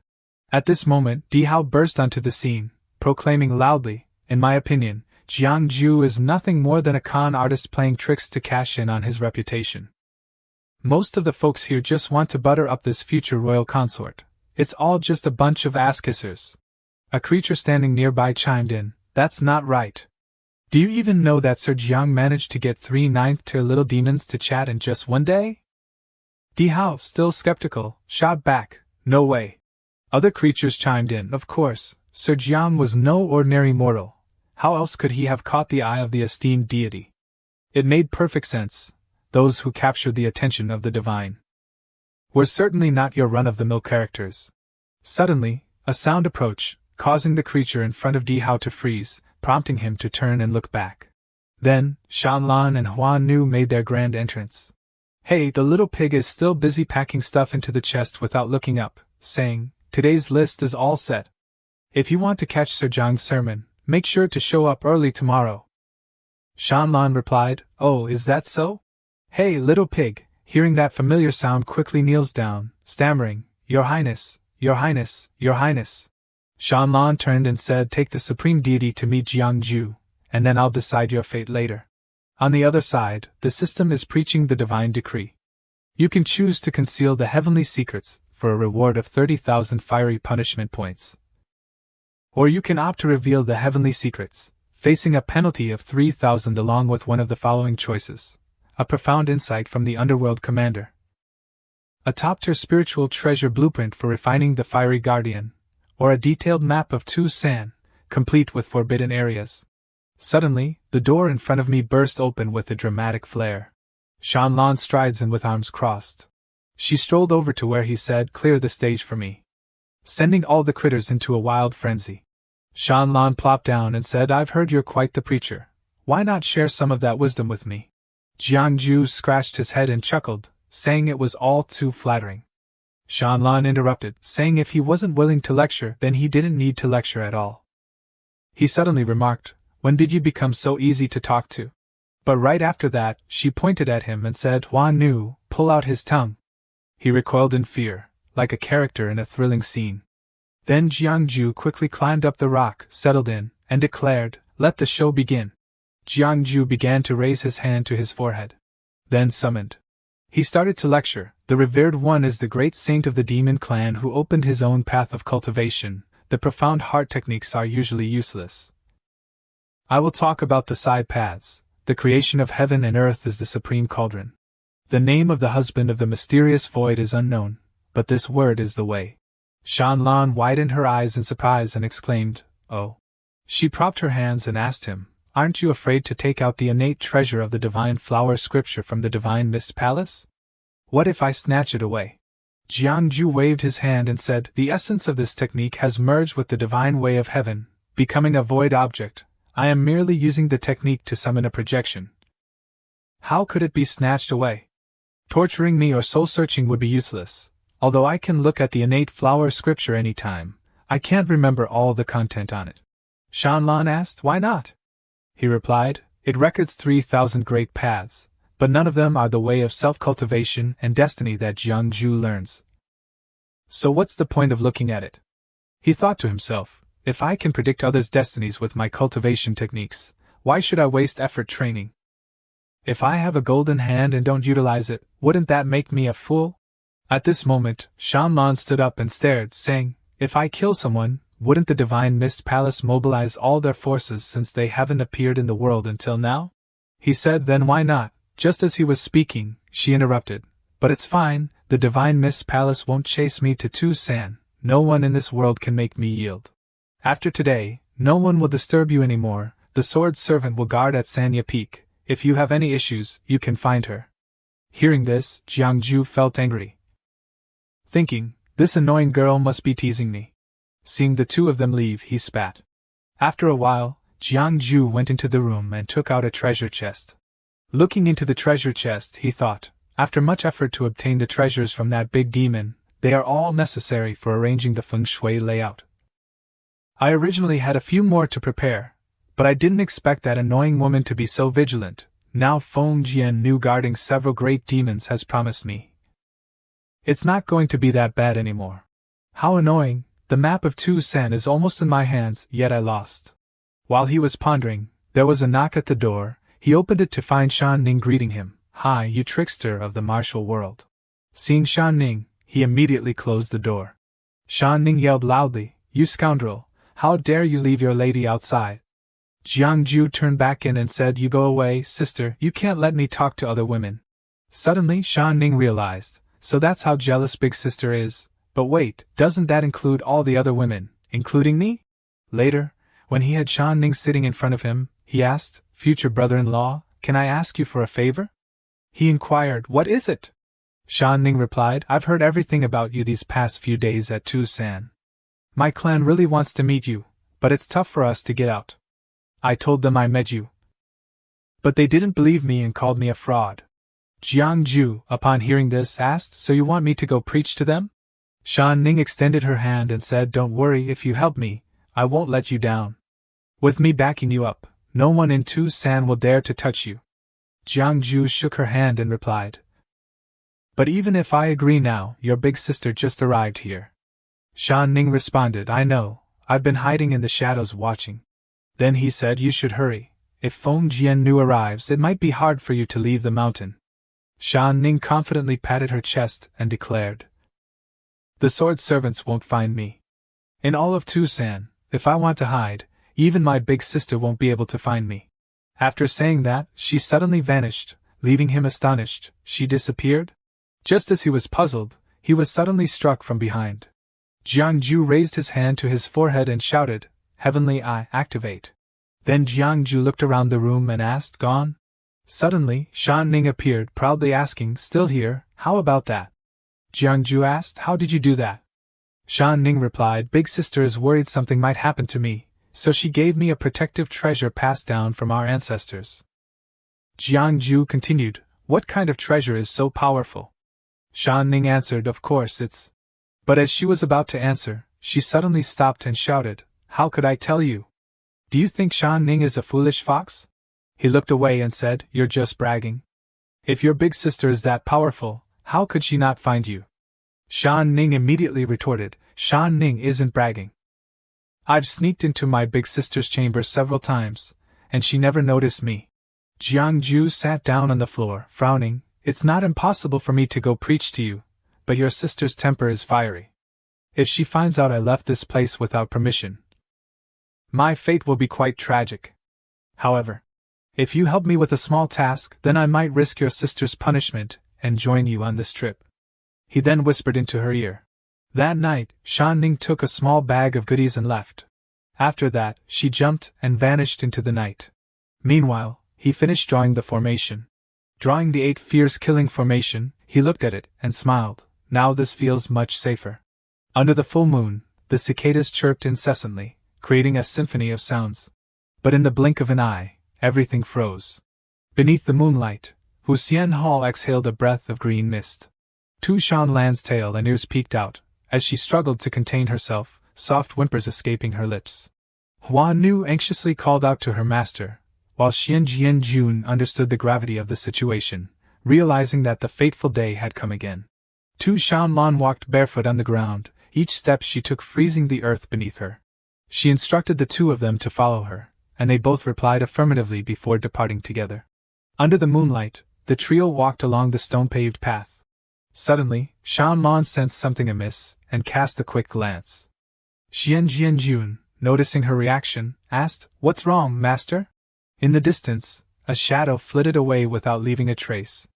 After observing for a moment, Shanlan thought to herself that something felt off, but ultimately saw nothing and reassured them that it was nothing. She chalked it up to her overactive imagination and channeled her energy to open the portal before her. As the portal swung open, Shanlan stepped through, reminding the two to guard her. They both nodded and bowed respectfully. From a distance, Jiangju watched Huan Nu and Jianjun sitting on the ground, guarding Shanlan. He let out a sigh of relief, grateful that when Tu Shanlan glanced his way, he hadn't been discovered. It seemed that the treasure on Tu Shanlan was indeed extraordinary, as Shan Ning, cradled in his arms, tilted her head and asked, "Why are you here, big sister? And why is the second servant here too?" Then the little girl shot him a sideways glance and asked, "What are you up to, you trickster?" Jiangju jumped, quickly covering Shan Ning's mouth, frantically whispering, "Shh! Keep it down! Feng Jiannu is here. If she hears us, we're toast." Shan Ning pushed his hand away and said, "Don't worry, I have a treasure that conceals my voice. She won't detect us." Jiangju remained anxious, pointing to the other side, "But look, she's definitely glancing over here." Shan Ning proudly replied, "Of course. This is a one-of-a-kind treasure." At that moment, Jianjun stood up, sword in hand, vigilantly scanning the surroundings. Seeing Jianjun approach with a fierce aura, Shan Ning screamed in fright, "What? Have we been discovered?" "No way!" A powerful wave of sword energy sliced toward Jiangju and Shan Ning, who clung to each other in terror, screaming uncontrollably. But that wave of sword energy didn't hit them. Instead, it stopped right behind their backs. Jiangju was utterly baffled, wondering what on earth just happened, totally missed the mark. Jiangju glanced back and quickly pieced together that something was off with the earlier sound. From that direction, a crowd emerged, among them a figure wearing a hood, leaning on a staff, while another held up a small mirror and spoke. "In my lifetime, I've narrowly escaped the clutches of the great sage a few times, all thanks to this hidden power of mine. Never did I imagine that today I would be seen through so easily. Jianjun's skills are no joke." Shan Ning was hiding on one side with Jiangju when she spotted a group of people and couldn't help but exclaim in annoyance, "These guys are like ghosts that just won't go away." Jiangju, hearing this, turned to her and asked, "Do you know these people?" Shan Ning scoffed at them, saying that the envoy from the Hewing Fortress, the one leading the pack, was some sort of young master.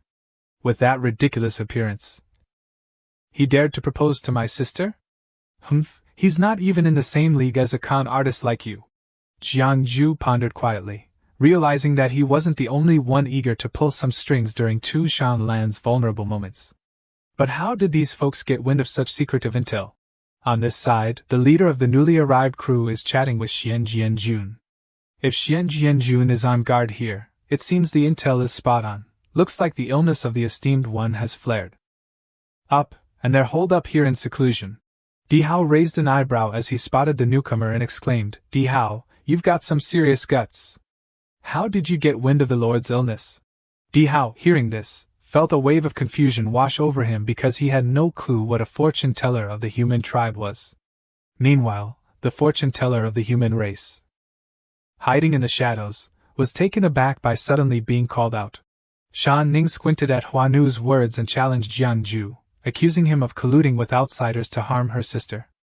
Jiangju quickly scrambled to defend himself, insisting, "How could I?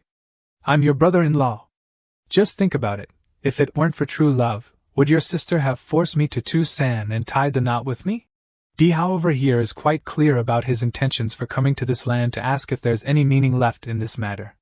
Just wait until I snatch away the essence of the demon lord and take command of Tucson, then we can leisurely chat with these two lovely ladies. Huanu scoffed and said to him, "Oh, how clever you think you are.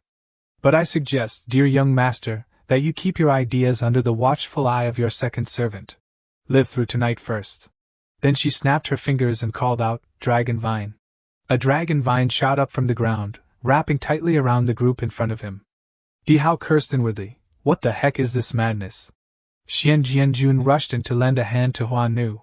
Di Hao scoffed at their naivety, thinking that a mere spectre could ensnare a young phoenix like him. After all, they were just two handmaidens, and with a flick of his wrist, he summoned his mystical energy. Suddenly, he noticed a shadowy figure glide past him. In a flash, Xian Jianjun delivered a swift strike, while she casually remarked, hoping that the esteemed young master wouldn't hold a grudge against Tusan's maid. A bit rough around the edges. Then, a flurry of sword energy shot towards them, and Dihao harnessed his spiritual power to slice through the oncoming dragon tendrils, dodging just in time. Jiangju stood by, secretly marveling at the strength of it all. With the two servants around, surely nothing could go wrong. Shan Ning was bursting with excitement, cheering on the ultimate sword servant, the best in the realm. Dihao is struggling to dodge Xian Jianjun. Elder, she swooped down from the sky, declaring, Lord Xian Jianjun, allow this old one to escort you. He transformed into his true form, a gigantic green serpent with a massive mouth ready to swallow Xian Jianjun whole. Then came a thunderous explosion, and all you could see was the snake diving into the ground, rocks and debris soaring through the air like confetti at a wild party. Dihao, seeing this, couldn't help but flash a smug smile, praising Shi Elder for a job well done. Meanwhile, Hua Nu, standing beside her, merely scoffed with a cold, disdainful laugh. I can only see Xian Jianjun flashing a smile and praising the old master for having some serious skills, huh? Shi Elder opened her red eyes, gazing at Xian Jianjun, secretly pondering when exactly this moment would arrive. As the dust settles, everyone can clearly see the scene unfolding. Xian Jianjun is standing atop the massive maw of Shi Elder, casually informing him that she simply wants to be his rival. So please hang in there a little longer, and with that, she leaped into action, sword in hand. A sword through the air, striking the massive green serpent right on its head, causing it to bleed and let out a painful scream. As the words of the executioner echoed through the air, a flurry of sword energy sliced through the serpent, leaving its body marred with wounds and drenched in blood. After a dramatic struggle filled with agony, the snake finally collapsed to the ground. Even so, it's still alive and kicking. I have to ask, Xian Jianjun, how on earth are you so strong? Wait a minute, could it be that you've reached that legendary threshold? Xian Jianjun didn't respond, just shot at a glance. Then it crawled its tongue and grabbed a mirror, chuckling, ha ha ha. So that's how it is. If that gentleman has such cultivation, I, the old fool, feel utterly ashamed and know I'm no match for you. But missing a step is like missing the plot twist. Today, you can't even protect your own master. Hua Nu looked up at the mirror, secretly amazed by what it revealed. Astonishment wasn't just limited to her. Jiang Zhu and Shan Ning were also hiding nearby, watching everything unfold. Shan Ning chimed in with a comment about that mirror, saying it looked quite sinister. On the other side, the colossal serpent was revving up the mirror to summon Lord Wu, and in Jiang Zhu's heart, a wave of unease washed over him. Xian Jianjun was in peril. Xian Jianjun gazed at his fading hand, pondering the essence of his very being. Shan Ning hid off to the side, gasping in shock at why Xian Jianjun stood frozen before the mirror. Jiang Zhu wore a similar expression, realizing that the sinister gaze in the reflection had invaded her consciousness, searching for her spirit and soul. Then he spotted Hua Nu and Long Dang charging towards the glass like a scene straight out of an action-packed blockbuster. Long Dang sprinted towards the mirror with all his might, gritting his teeth and thinking, "Come on, Xian Jianjun, you got this." Dihao stood to the side, chuckling at the sight. Did he really think he could save her?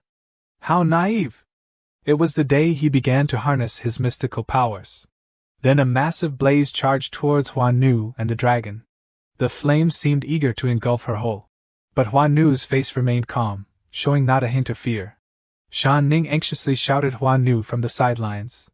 The fiery blaze crashed to the ground, sending a whirlwind of dust swirling into the air. On this side, Xian Jianjun opened his eyes once more. You appeared in a strange new world. She looked around, wondering where she was. Was this a fantastical realm conjured by the Shi Elder? No, she had to hurry back to Hua Nu's side. Suddenly, flickering flames appeared, and a voice resonated from behind the formidable Xian Jianjun. Are you willing? The flames gradually took shape, forming a figure. Xian Jianjun swung his sword towards that direction. The voice chuckled mockingly. Ha ha ha, Why should the mysterious general be so angry? If you willingly choose to be a slave, how can you see me here? Do you have any idea how many people in this world long to meet me but can't? Only those with profound inner depths have the chance to cross paths with me. Xian Jianjun didn't push back or argue, she simply asked, "Who are you?" Those flames coalesced into a tall young man who introduced himself, saying, "You can call me Mr. Qin." Outside, as the dust settles, a dazzling display of dragon vines emerges. Jiangju hid off to the side, exclaiming that was the vine of Huanu, just blocking the fireball, right? He furrowed his brow, predicting that it might be wise not to celebrate too soon. After evaluating the recent battle, it was clear that Huanu was not the one in control. Di Hao and his crew had the upper hand over Feng Jiannu, likely because they had a plan in place. They might not be able to match Feng Jiannu in strength, but they were certainly no ordinary foes. Although Huanu managed to withstand the last blow, she was left injured. The golden crow represented fire, while Huanu was of the wood element. She was already a celestial master. Once Feng Jiannu was restrained, the outcome of this battle seemed predetermined. Didn't it? Di Hao sneered from the side. How long do you plan to stay down there? In a swift and decisive manner, everyone revealed their true identities. The minions immediately transformed into wolves, leaving Jiangju astonished that they were still alive. He pointed at Huanu, commanding them to tear the woman apart. The pack of wolves charged at her frantically, but she remained calm, saying, "So that's how it is. It seems you've already added a second-rate pawn to your ranks." Huanu shot him a disdainful glance and retorted, "You despicable little man." She declared that they couldn't let their intentions be known, and swung her vine towards the wolf pack. The vine struck them, producing sounds of agony. A snake hissed, "Everyone, get back!" before darting swiftly towards Huanu. It spat out a stream of purple venom. With a smug tone, it said, "Sure, Huanu, my dear, how does it feel to experience the power of the serpent? If I'm not mistaken, the vine is connected to your source of spiritual energy. Even if the vine could hold it back, the snake's venom would still invade her body." Huanu glanced at her hand, now tainted with poison. Suddenly, a flame surged towards her.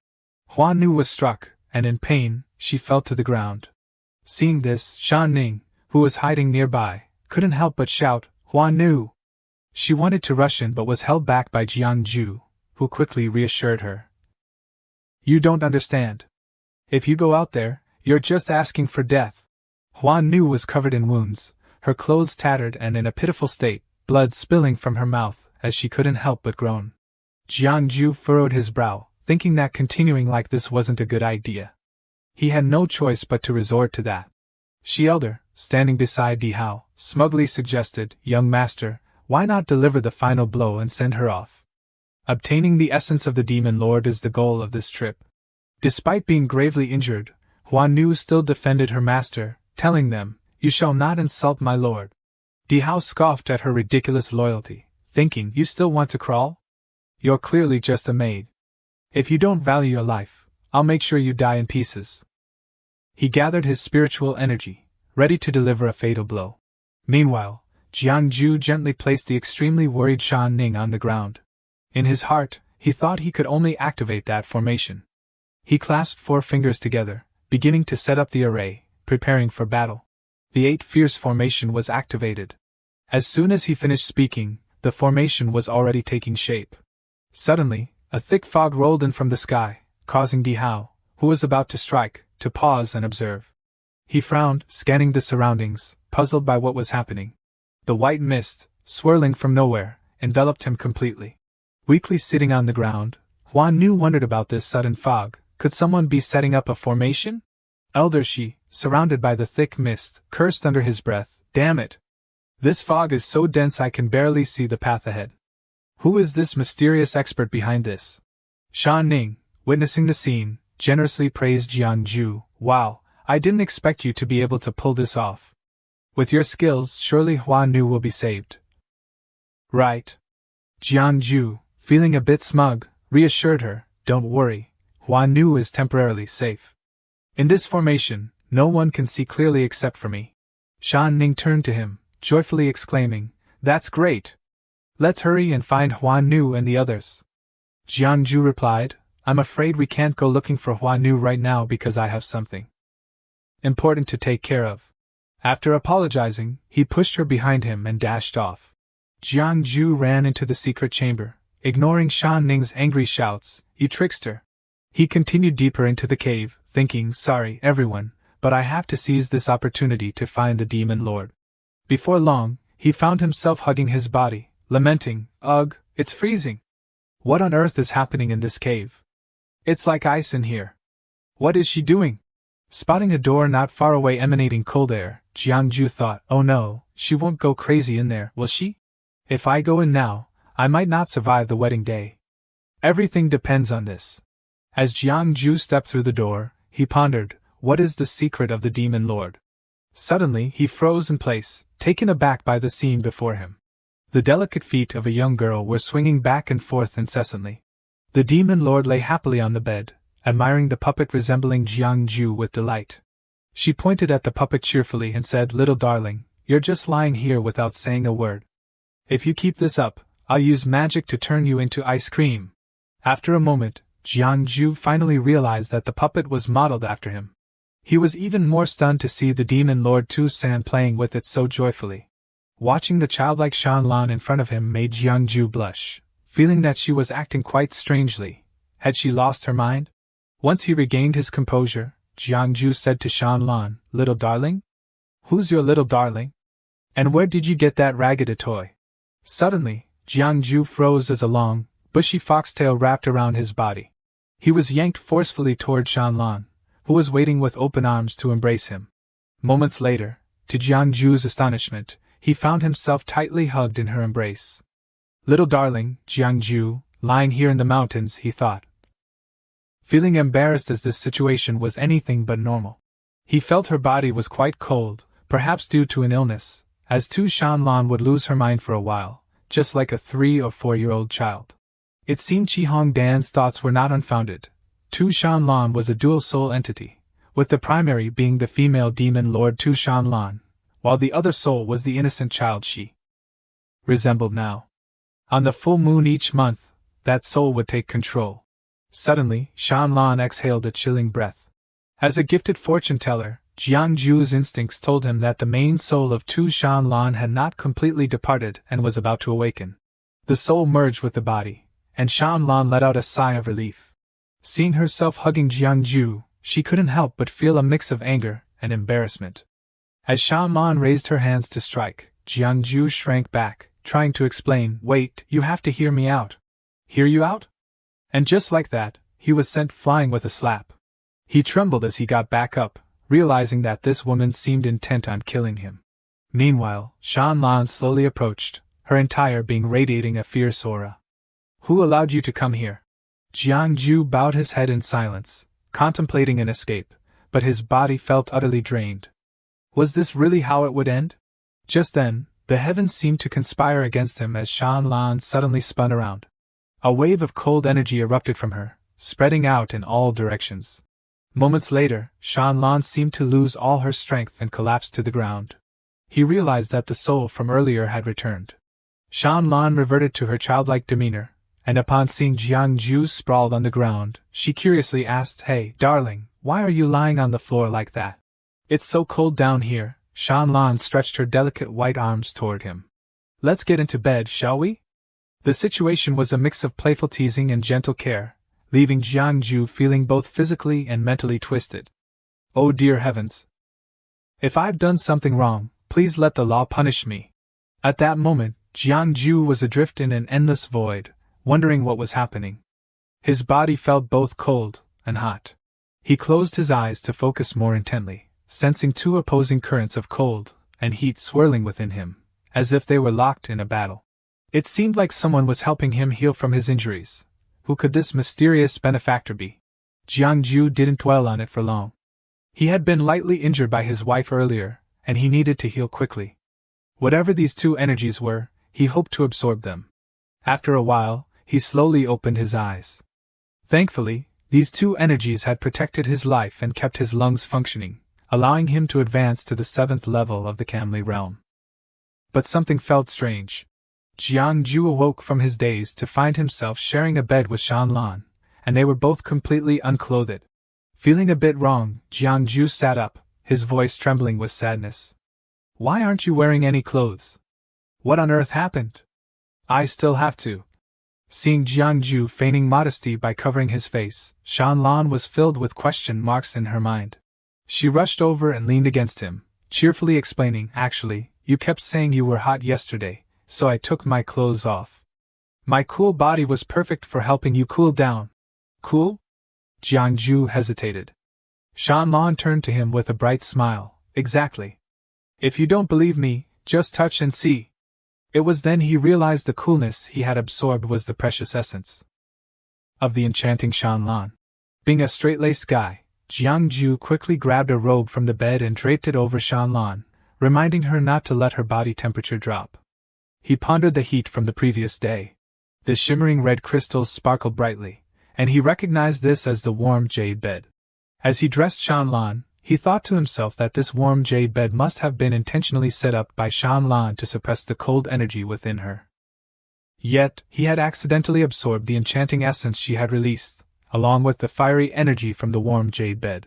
Just as he finished putting her clothes on, Shanlan dashed over to hug him, demanding a story. Ahem, let's keep it PG, shall we? Hands and feet, behave. Shanlan peeked out from the Super VIP Pro book written by Jiangju, her cheeks flushed with embarrassment as she stammered, This story isn't for kids. And how on earth do you have it? You can't read that. Shanlan pouted, her face a picture of sorrow as she snuggled closer to him, whining, I don't like that. I want to hear a story, come on, tell me. The male lead, unable to resist this temptation, cradled his head in despair and muttered, No wonder Shanlan locked you up here. Alright, I'm really at my wit's end with you. Thus, Jiangju became the reluctant storyteller for this little fox. In the Song dynasty, there was a charming young man named Man, known simply as Khan. After reading for quite a while, Jiangju set the book down. The story was still long, but time was running out.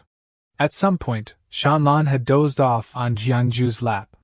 He gently stroked her head, realizing that time was indeed short, wasn't it, Demon Lord? When she wakes up, everything will be different. Jiangju held her hand, feeling a twinge of regret. He should have used his magic earlier. The system chimed in, asking if he wanted to use the blood bond of fate. Without hesitation, Jiangju replied yes. The system reminded him that the target's soul was too strong. Would he like to consume fate points to forcibly activate the blood bond? Jiangju confidently answered yes. Consuming one fate point, then 100, 1,000, 10,000. Shanlan and Jiangju were enveloped in golden streams of power. Jiangju gritted his teeth, determined that this time he would succeed. After a moment, the system announced that the bond had been successfully established through fate points. Jiangju finally breathed a sigh of relief. You've worked hard. My dear. Congratulations, your blood bond has connected with the Demon Lord. While the two held hands, the moon shone brightly outside.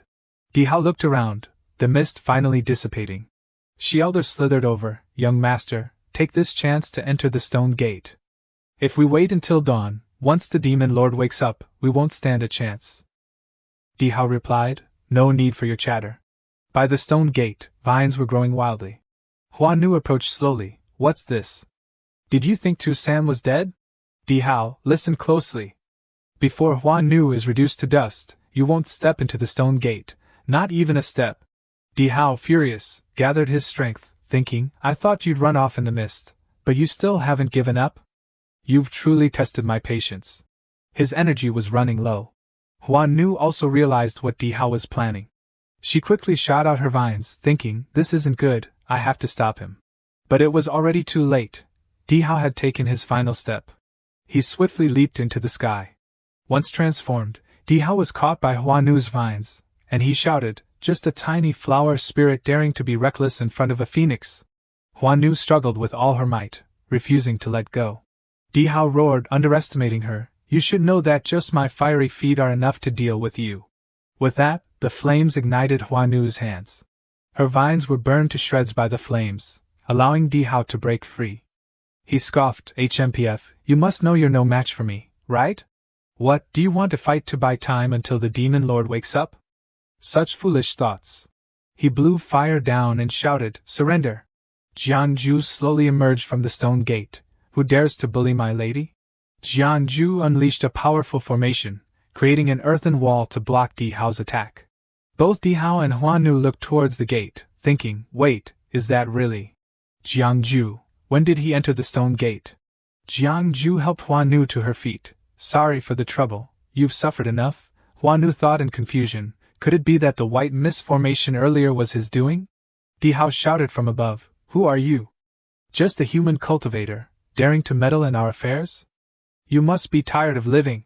Huan Nu chuckled lightly and replied, "Oh, does the young master want to know who this is? Then listen closely. This person is my master, the future husband of the demon lord, and now I present Huan Nu lifting Jiangju." Di Hao was left speechless with rage. So it's you. I'll see what you can do to fight me." With that, he charged down, and Jiangju rushed forward. "Leave this to me." Jiangju activated his technique, the eight resounding, "Grant me divine might." Heavenly thunder turned Di Hao from a roasted chicken into a microwave chicken. But this chicken is a fiery rooster, so he used the technique, heavenly fire. Jiangju countered with a combo, heavenly water, heavenly wood. She Elder and her crew, who had just submerged in the mangrove forest, thought to themselves, "What kind of trick is this?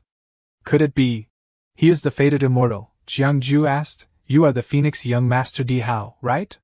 Let's put an end to this chaos." Naturally, being called out by the authorities made the fiery chicken hesitate for a moment. Jiangju summoned the dragon tail of punishment, startling Di Hao. He thrashed and screamed, What is happening? My body can't control itself. Get out, get out!" Jiangju shouted, slash. The blade came down swiftly, executing a perfect chicken chop, quick, beautiful, precise, without a shred of mess. She Elder was bewildered. "What?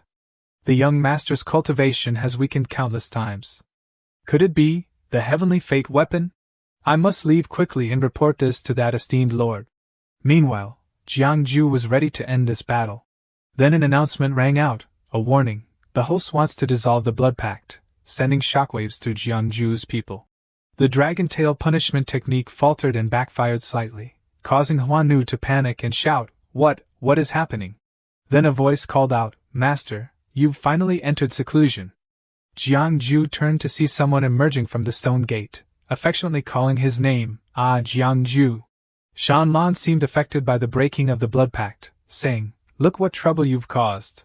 Jiangju remained silent, while Huan Nu rushed over, exclaiming, "Master, you've finally entered seclusion." Di Hao was stunned. What? The demon lord has entered seclusion? I must leave quickly. With that thought, he turned and flew away in a hurry. Shanlan was furious, trying to run away. Are we? In the blink of an eye, Shanlan appeared right in front of him. Shanlan, stroking the chicken's head, demanded, "Di Hao of the great wilderness clan, what gives you the courage to challenge me? Do you know I am the sovereign of the demon nation? I am the master of the heavenly demon." With a single move, she successfully dispatched the raucous fire chicken. Jiangju looked at the scene before him, feeling a bit bewildered. Shanlan slowly descended with the freshly hunted chicken, asking, "Do you see clearly now? Do you think your childish tricks have any effect?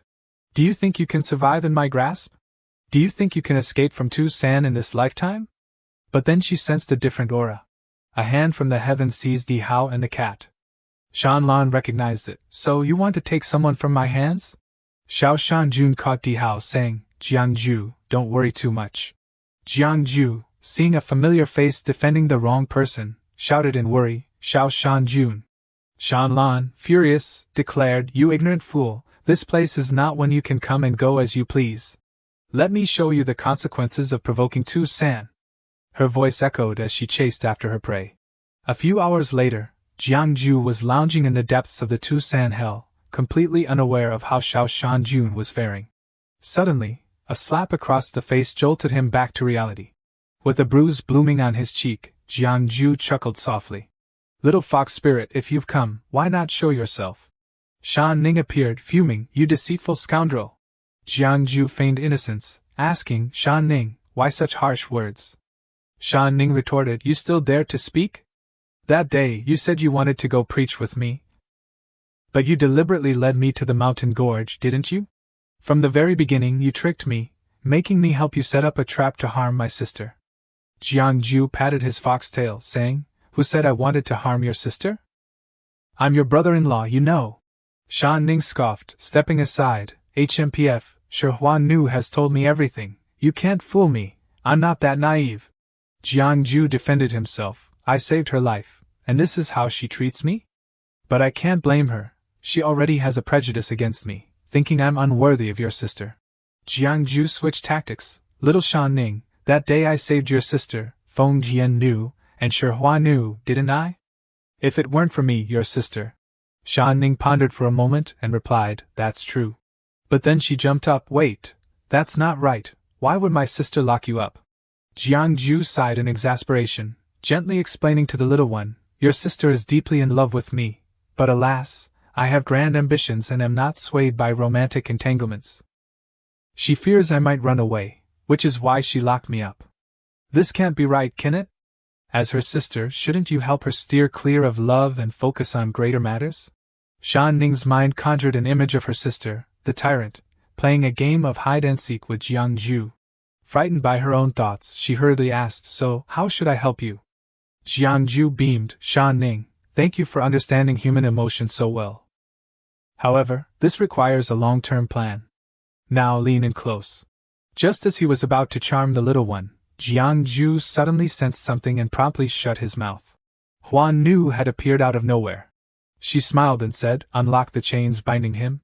Jiangju smiled politely, So it's you, Sister Huan Nu. How's your injury? He thought to himself, This lady really knows how to pick the perfect time to visit me. Huan Nu chuckled, If I hadn't witnessed your abilities that day, I would have thought you were just an ordinary person. Jiangju rubbed his wrists and said, Now that you've seen my skills, aren't you afraid to unlock me, thinking I might run away? Huan Nu approached and asked, Master, you are the top fortune teller. Can you predict if the master will return to the mountain today? Jiangju was taken aback. Huan Nu gestured invitingly, By the master's command, I invite you to meet the master. As the two stepped outside, Jiangju noticed something.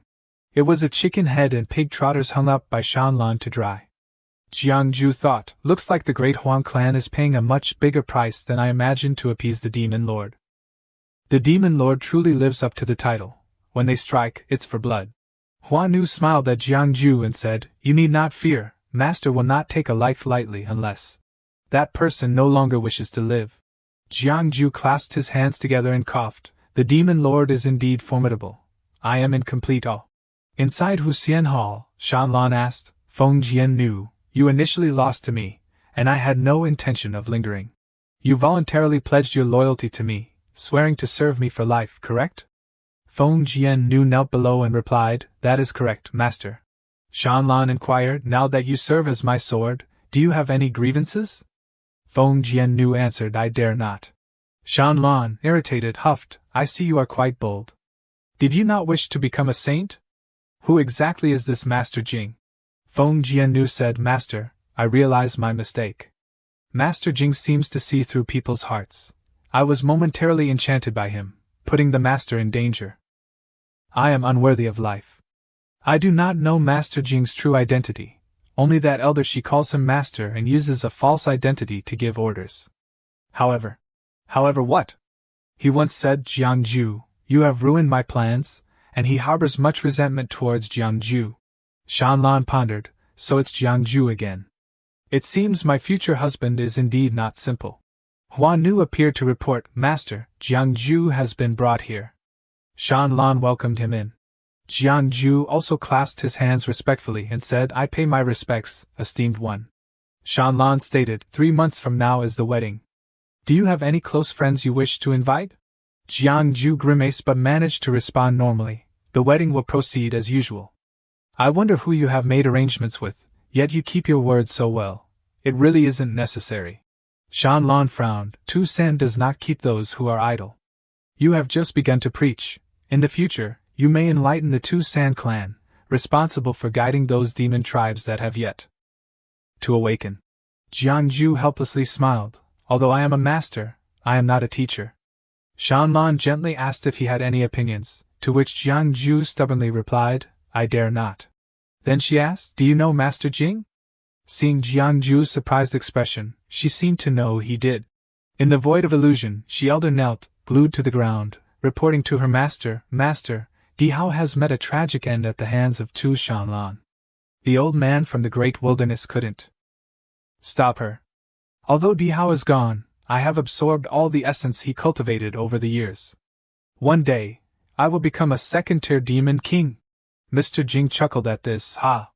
You sacrificed your body to escape, and your original spirit is heavily injured. How do you expect to reach the second-tier realm?" He extended his hand, saying, "You should let me handle this." She elder hurriedly pleaded with her master for mercy, begging him. Then, she elder was absorbed into a pill. Mr. Jing remarked, "Something like this is best not to be overfilled. It would be a waste of the arrangements I made for you and Di Hao all this time." Mr. Jing held the swirling energy pill in his hand. He angrily exclaimed, "You scoundrel, Jiangju! Just wait and see who is better at transcending, you or me." After being freed, Jiangju hurried back. "Kulu, Master is back." Kulu emerged from the room, tears streaming down his face. "Master, you finally returned. I was so worried these past few days while you were missing. I didn't eat meat or fish. Just chanted sutras, hoping for your swift return." Seeing his devoted disciple like this made Jiangju's heart swell with joy. He rushed over to hug him. "This child truly understands. Tell me, what sutras have you been chanting for me these days?" Kulu replied calmly, "The Venerable Sutra." "All right, stop crying. Am I not back now?" he said while gently patting Kulu's bald head. This child had been through so much misfortune following him, even though he was usually invincible. He had been trapped in this demon lair. Kulu then thought about escaping from Tu Shan. The little monk felt happy about his master's identity. For the past few days, the little demons had been bringing meat and fish to serve him, so he saw nothing wrong with that. Kulu turned to ask, "Master, if you could go outside, where would you go?" Jiangju replied slowly, "If I could go outside, of course I would." His expression suddenly turned serious. "If I could escape, I would definitely find a place to focus on my cultivation first. Not to mention that Tu Shanlan would be laying traps everywhere to find me, sending those powerful beings after me. Staying in Tu San is the safest option. Well, anywhere is fine. I, Jiangju, will just endure in this Tu San for now. When I have the power to tease Tu Shan in bed and reclaim my position, then he..." With a mischievous glint in his eyes, Kulu could only clasp his hands and lament, "Oh, Master, you're thinking about those lewd things again. Remember, do not let lust cloud your judgment. The little monk is still young. Master, I must remind you of one thing. It's not good to underestimate others, especially that formidable nine-tailed lady. You truly have remarkable abilities." Jiangju felt a surge of indignation upon hearing this. One shouldn't casually read the thoughts of others like that.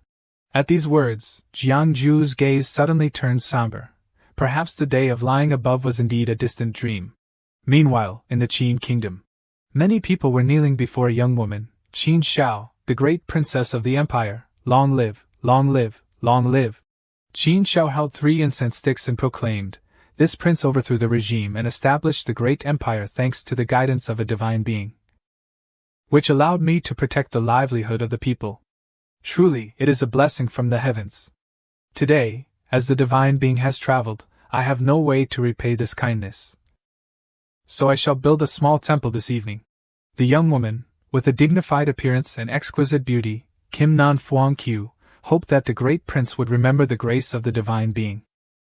With that, Qin Shao bowed low, hoping for the divine being's continued blessings. Suddenly, a statue resembling Jiangju began to glow brightly. Over here, Jiangju felt something stirring within him. He sensed a surge of power returning, and Kulu, upon waking, remarked, "Finally, Master has awakened. Were you not wanting to take a nap?" Ignoring that comment, Jiangju raised his hand and noticed a spark of light in his palm, realizing that his merits were continuously increasing. With that thought, Jiangju stood tall. Could it be the incense power? Damn it, who is worshipping us? After hearing about Jiangju's situation, Kulu lay down on the grass, feeling this was a good thing. However, Jiangju disagreed, saying, "What do you understand? And where are my 2 card-playing buddies? Speak of the devil, And there they are. The pig and goat joyfully brought wood over. Jiangju kneaded the branches in hand and felt pleased. Sorry to trouble you too, but aren't you here to play cards? Seeing Jiangju so focused on the pile of wood, the pig curiously asked, What do you need this wood for, Sir Jiang? Jiangju remained fixated on the branches, ignoring the pig's question, and instead asked, These branches must be at least 100 years old, right? None older? Hearing this, Jiangju replied, If it were 1,000 or 10,000-year-old wood, it would have long since turned into a spirit. How could it be chopped for you? Speaking of which, the beloved general in Taoyuan Cave, the true god, is a universe struck by lightning, turning into a spirit. It's not easy for plants to become spirits. It must take at least 3,000 years, right? So, Jiangju suggested that his good buddies go fetch that thing. Upon hearing this, Goat Pig quickly declined, as it was truly a tough task since either of them was familiar with that charming demon, and besides, they couldn't possibly defeat him. But his intention wasn't to lead them into a death trap. All they needed to do was deliver this item to the Wood Demon General, and he would understand. Ba ba oink oink, the two exchanged relieved glances. Meanwhile, Jiangju bit the tip of his finger, letting fresh blood spurt out.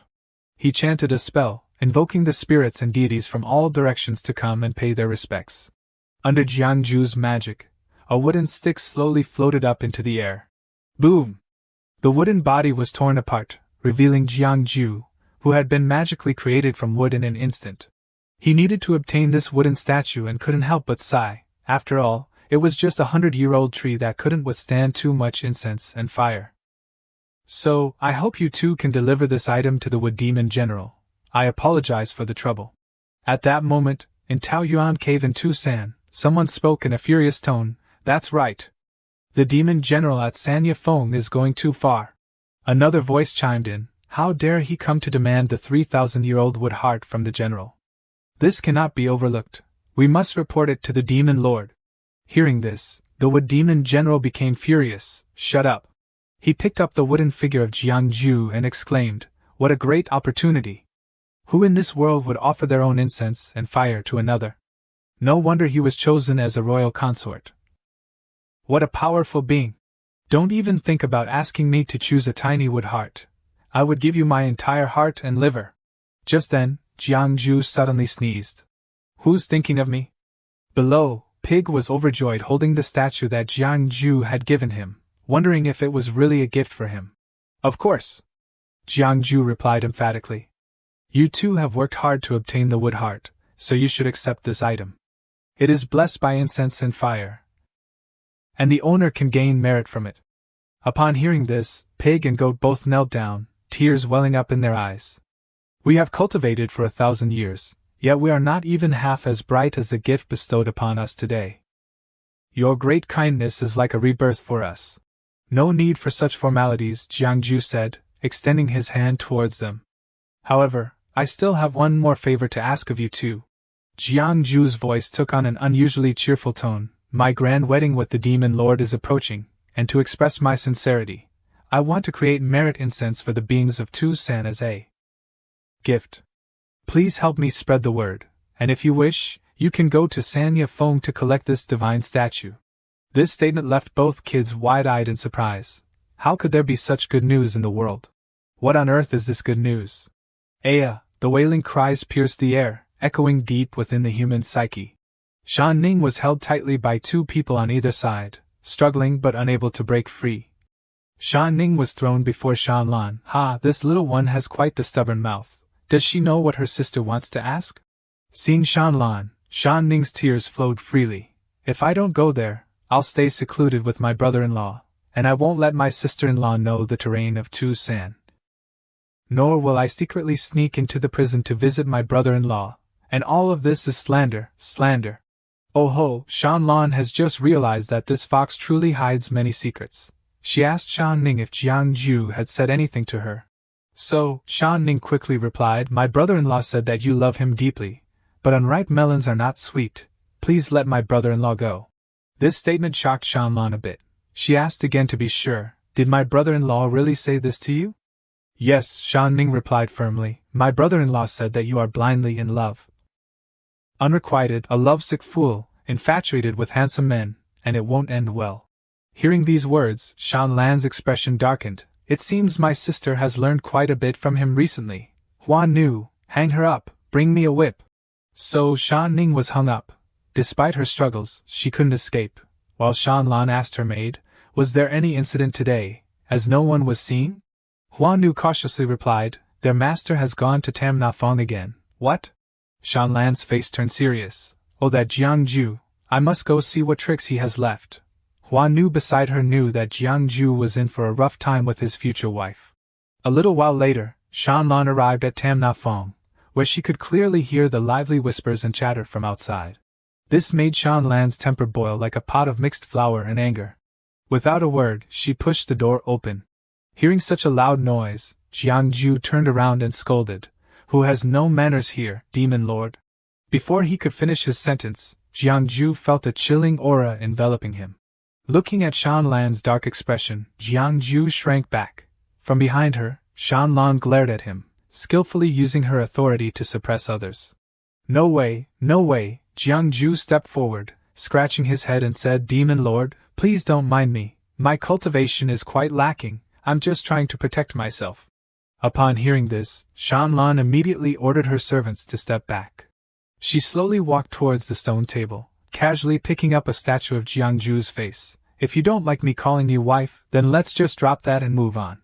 Before she could finish, a gaze that could freeze the very air struck Jiang Ju like a lightning bolt. Ha ha ha! Jiang Ju was so startled by that look that his voice turned weak. "You arrived just in time. I even have a gift for you." Hearing this, Shan Lan maintained her indifferent expression. "You're giving me a gift?" Abracadabra, a gigantic statue of Jiang Ju appeared before her. Jiang Ju was overjoyed with his own gift, cheerfully saying, "If I'm not around, you can look at this and remember me." Twice interrupted before, but this time was different. He was ready to bolt, making Jiang Ju nearly jump out of his skin.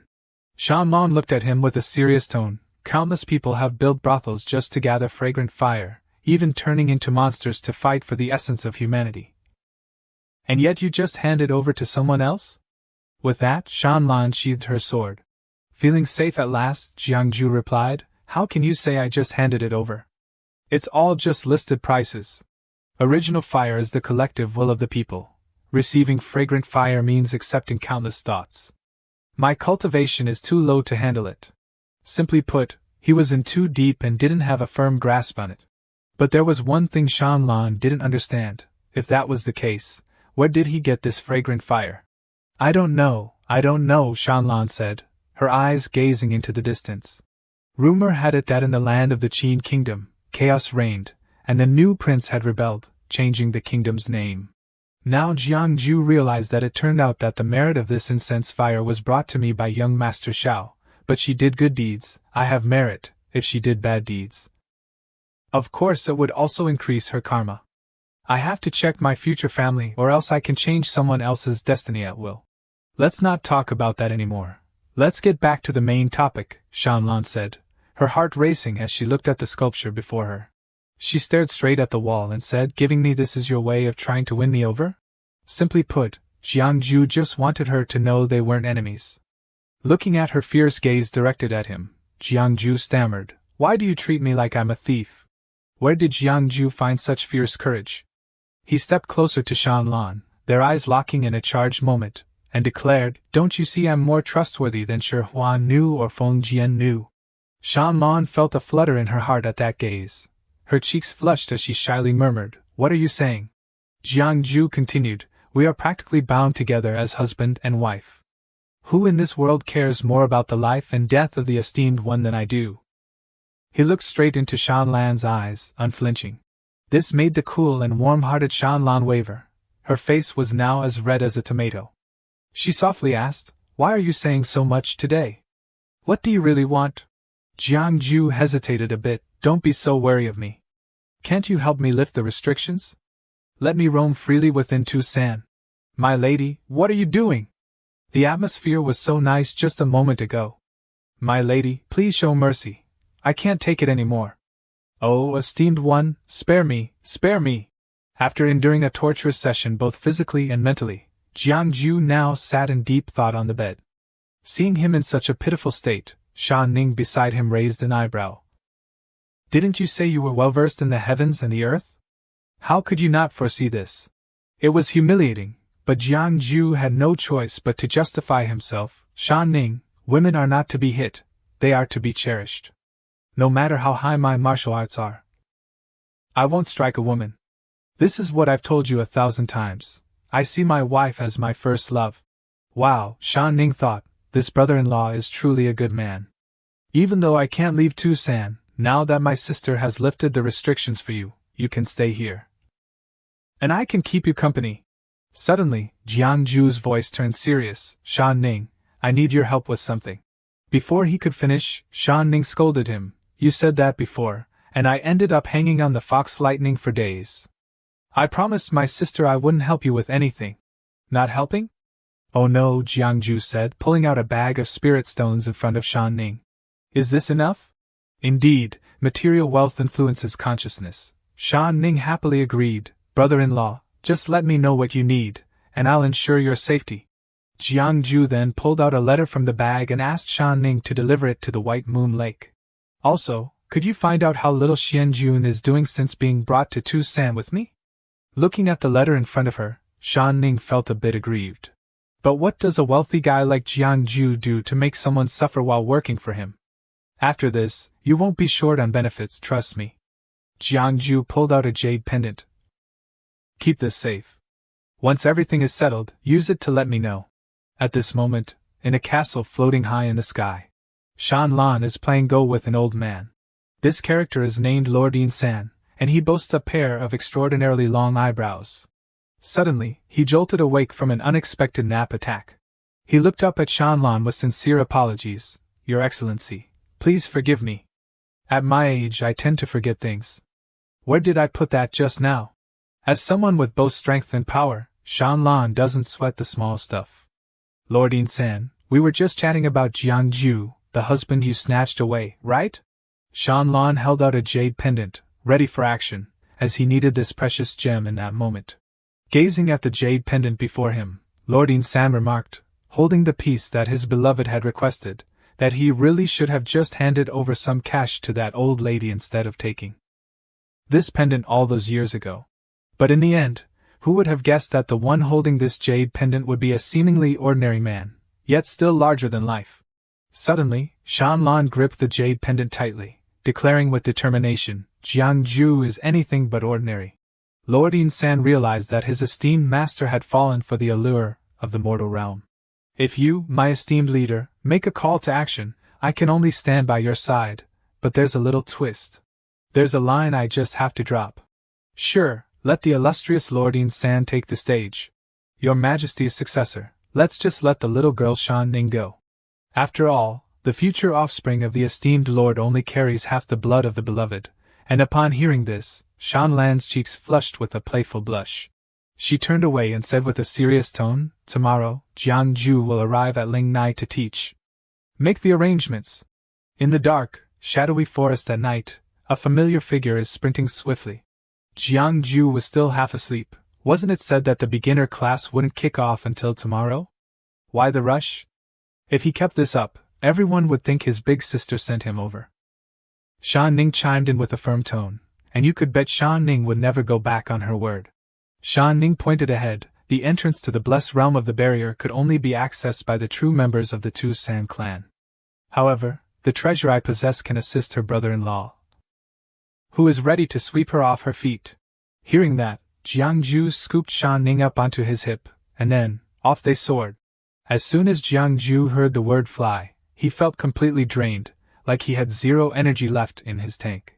He turned away, hiding his fears like a magician concealing a trick, and I thought it might be wiser to head home for some beauty sleep. Tomorrow's adventure awaits. But since we've gone through all this trouble to get here, how could we possibly leave like this? Shan Ning transformed her body into a gigantic nine-tailed fox, carrying Jiang Ju on her back. On Shan Ning's back, Jiang Ju felt an immense thrill. Even before reaching the transformation stage, he had already learned some divine powers. Truly extraordinary. Being praised made Shan Ning puff up with pride. Of course, she was impressive. Jiang Ju sat on Shan Ning's back. As he gazed at the scenery before him, he couldn't help but be astonished. Before him stood a towering cliff with countless small caves. Shan Ning shouted loudly to the caves, "You all come out here!" Suddenly, numerous pairs of eyes appeared, and they began chattering about how Shan Ning had brought back a human. "Hey, finally Shan Ning is eating humans. She must be tricking us again. Where did she pick up this human?" Jiangju broke out in a sweat upon hearing them. Shan Ning, hearing this, angrily yelled, "What nonsense are you talking about? I don't eat humans. This is my husband." In the next moment, countless figures rushed out from the caves. A group of fox spirits appeared, surrounding and curiously observing Jiangju. Shan Ning told them, "This is my brother-in-law. I already said I would bring him to meet you, and I'm not lying." The fox spirits were skeptical, saying, "How can that be? He doesn't even have a tail. The husband of Our Lady must have 3 heads and 6 arms, breathe fire, and spit water. He should be an ancient demon with ultimate power." Jiangju was left dumbfounded. He quickly explained, "I am the fiancé of Your Lady. I assure you, I am the real deal." He sat down in front of the fox spirits and asked, "Do you want to know why Your Lady wants to marry me? Well, let me take you back a long time ago. A long time ago, a fox spirit accidentally crossed the boundary between the human and demon realms into the land of humans." The fox spirit's eyes sparkled at this tale. A few days later, Lord In-san praised Jiangju, saying, "Young master, you truly are remarkable. In just a few days, you've helped over 10 little fox spirits from our clan learn to speak. And some even broke through to the transformation stage, facing the heavenly tribulation." Jiangju politely replied to Lord In-san, "You flatter me. Even if my teachings are good, without the cultivation methods you provided, it would just be empty theory." Lord In-san, his face wrinkled with age, smiled and said, "At first, when Our Lady announced she would marry you, some elders in the clan were a bit critical. But now it seems, if they were truly blind, then we old folks are indeed foolish. Speaking of which, the tale we weave today has a bit of a backstory involving the young lady." Upon hearing this, Jiangju said, "Lord In-san, please continue." Lord In-san bowed his head, lifted his teacup, and spoke of the human rebellion, mentioning that Yusu Shi was also involved. "We have dispatched powerful figures to the Qin kingdom." Jiangju, intrigued, questioned Yusu Quan, "Is Yusu Shi so audacious as to disturb the mortal realm, causing chaos among the people? Do they think there are no humans left?" Lord In-san replied, "Young scholar, you are mistaken. The Yusu Shi clan is a major clan within the demon nation, with strength rivaling our Tu San clan, though they lack a figure like our esteemed ancestor. Moreover, this time they have been invited by the Qin kingdom's ruler and blessed with protection. If powerful human beings join in, it may be difficult to discern the outcome." Suddenly, Shan Ning appeared out of nowhere, calling out brother-in-law, startling Jiangju. Jiangju pointed to the lecture hall and said to Shan Ning, "In the lecture hall, you must call me teacher. Come on, brother-in-law, follow me. I'll take you to see the excitement." Shan Ning, unfazed, tugged at Jiangju's sleeve, pulling him along, prompting Jiangju to exclaim, "Hey, slow down. My clothes are about to be torn." He bid farewell to Lord In-san, adding, "This afternoon, I will return brother-in-law." Lord In-san sighed behind them, wondering when this little girl Shan Ning would ever be a bit more like her elder sister. Truly, handing the demon nation over to Shan Ning in the future is quite the thought. Inside a wooden cage, a person was being held captive. This was a human, and she was a girl. Jiangju, hiding to the side, asked Shan Ning, "Why does the demon nation have so many different races?" Shan Ning replied, "I heard the elders say that in the past, many great demons in the demon nation raised humans. Our Tu San clan did too, but after my sister became the demon lord, she drove these races out of Tu San." Jiangju inquired, "What do they raise humans for?" Shan Ning replied earnestly, "Brother-in-law, don't look at me like that. Our Tu San clan has been quite kind to humans. My sister has never allowed us to eat humans." Jiangju pondered, resting his chin on his hand, thinking that if these races were treated like livestock in the demon nation, their situation wouldn't be too good. However, the girl at the front seemed to have an extraordinary background. The guard watching over the prisoner saluted Xian Jianjun, the mysterious sword master, saying, "The prisoner has been brought." Xian Jianjun glanced at the girl inside the wooden cage and asked, "Who is this young lady?" The guard replied, "This young lady is the only daughter of the leader of the immortal sect, Lin Qi, a fourth-grade cultivator of the universe. The mysterious sword master has suffered severe losses this time due to the immortal sect's ambush in the heavenly demon realm. My subordinates have failed, but it is not entirely a mistake." After speaking, the guard respectfully presented a sword. "Aside from finding this young lady, my subordinates also have a few items. I hope the esteemed one can present them to the master for review." Xian Jianjun lowered his head to glance at the sword, and simply exclaimed, "Oh!" Jiangju was happily making his way back to his quarters, when suddenly, he realized someone was coming to find him, causing him to panic and stutter, "Your Excellency." Tu Shanlan, observing his startled expression, asked, "Are you that surprised to see me?" Jiangju explained, "Isn't the master usually busy? Why are you free to come here and relax today?" Tu Shanlan, feeling a bit shy, scratched her face and said, "Tonight is the full moon." Upon hearing this, Jiangju immediately reassured her, "Rest assured, I absolutely won't cause any trouble tonight." Tu Shanlan blushed slightly and said to him, "Later you should come with me to the secluded place." Jiangju stared at her in disbelief, thinking to himself, "Why does the great demon king seem a bit adorable right now?" Out loud, he said, "If there's still time, would the master like to stay here for a meal?" The sky was blue and the clouds were white, making it a wonderfully beautiful day when suddenly a voice rang out, "The chicken soup is here." Jiangju picked up a plate of food and then spoke to the others already seated at the dining table. Seeing Kula munching on a pork leg, Tu Shanlan couldn't help but ask, "Even the monk eats meat?" Jiangju chuckled and pointed at the little one, saying, "He's a fake monk." Kula, hearing this, held the pork leg in one hand while pretending to chant, "Amitabha Buddha." Jiangju pointed at the leg in his hand and said, "A real monk doesn't eat meat. So why don't you put that chicken leg down?" Kulu, in response, took a big bite of the leg and said, "Then the little monk won't be a real monk anymore." Tu Shanlan, sitting nearby, also took a sip of soup. The very next moment, when Jiangju asked her how she found his cooking skills, she spat it all out. After wiping her mouth, she replied, "Not great at all." Jiangju, undeterred, enthusiastically introduced another dish. "Well, master, you should try this seasonal vegetable. It's incredibly fresh." Tu Shanlan coldly shot back, "I don't like that dish." After finishing their meal, the two got down to business.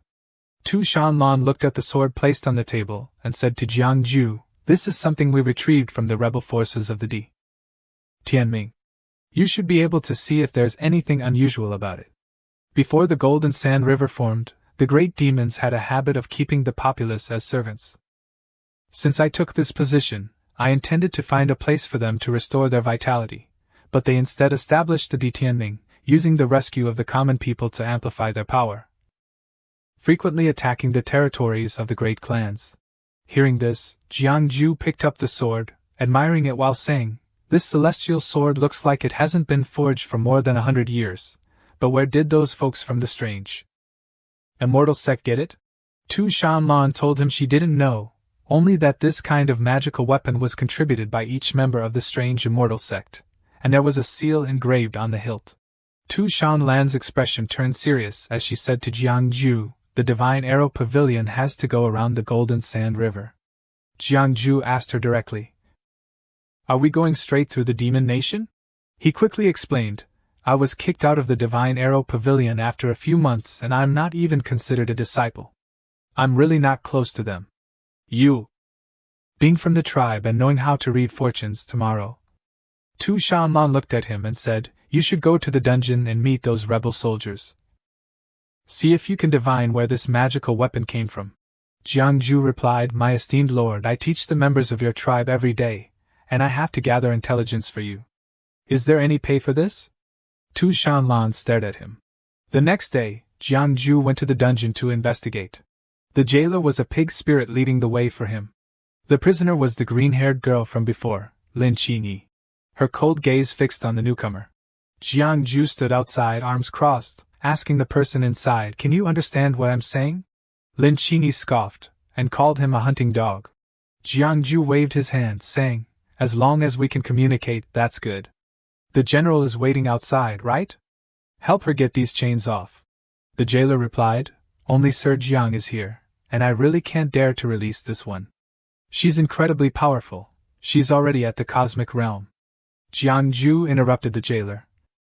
Wait, you said she's at the cosmic realm? Then forget what I just said, keep her tied up. The jailer clasped his hands and replied, understood. Once the jailer left, Jiangju turned to the green-haired girl, saying, First, you can't reach my position, so don't waste your breath. Second, I'm just a wandering sorcerer who got caught. My situation in Tucson isn't much better than yours. Third, I'm here to help you. Besides that, Lin Qingyi suddenly realized something. This was the divine General Xian could make the celestial maiden listen to what I say, right? Just as he thought this, 2 armored celestial generals appeared behind him. Seeing this, Lin Qingyi became excited and asked him, So you know the art of commanding generals? Which disciple of the divine arrow's 36 heavens are you, and why are you in Tucson? Jiangju stroked his chin, pondering how this woman could recognize his body modification techniques, even knowing that the so-called divine needle of the 36 heavens was nothing but a facade. Lin Qingyi gasped in surprise, exclaiming that without the 36 heavens technique, one could still understand the mysterious art of commanding soldiers. Jiangju was indeed the little grandmaster before her, the little grandmaster whose father was a disciple of the 36 heavens, the crimson bright heaven. Feng Qingyi Lamnok's son, who had saved the little grandmaster. Jiangju stroked his chin and asked her if she meant the master of the crimson bright heaven, the true man of extreme young. Lin Qingyi quickly replied that he was her father's mentor. In his heart, Jiangju thought that she was indeed from the divine needle sect, but outwardly he asked her how long her father had been in the demon nation. Lin Qingyi honestly replied that he had been there since she was born, but only her father knew the exact duration. Upon hearing this, Jiangju immediately concluded that it was impossible. He pointed out that he had been at the Divine Needle Palace for no more than 5 years. So how could her father know of his existence? Lin Qingyi then mentioned that a few days ago, a fellow disciple of her father had come to the strange immortal sect, and it was through that person that the news of the little grandmaster had reached them.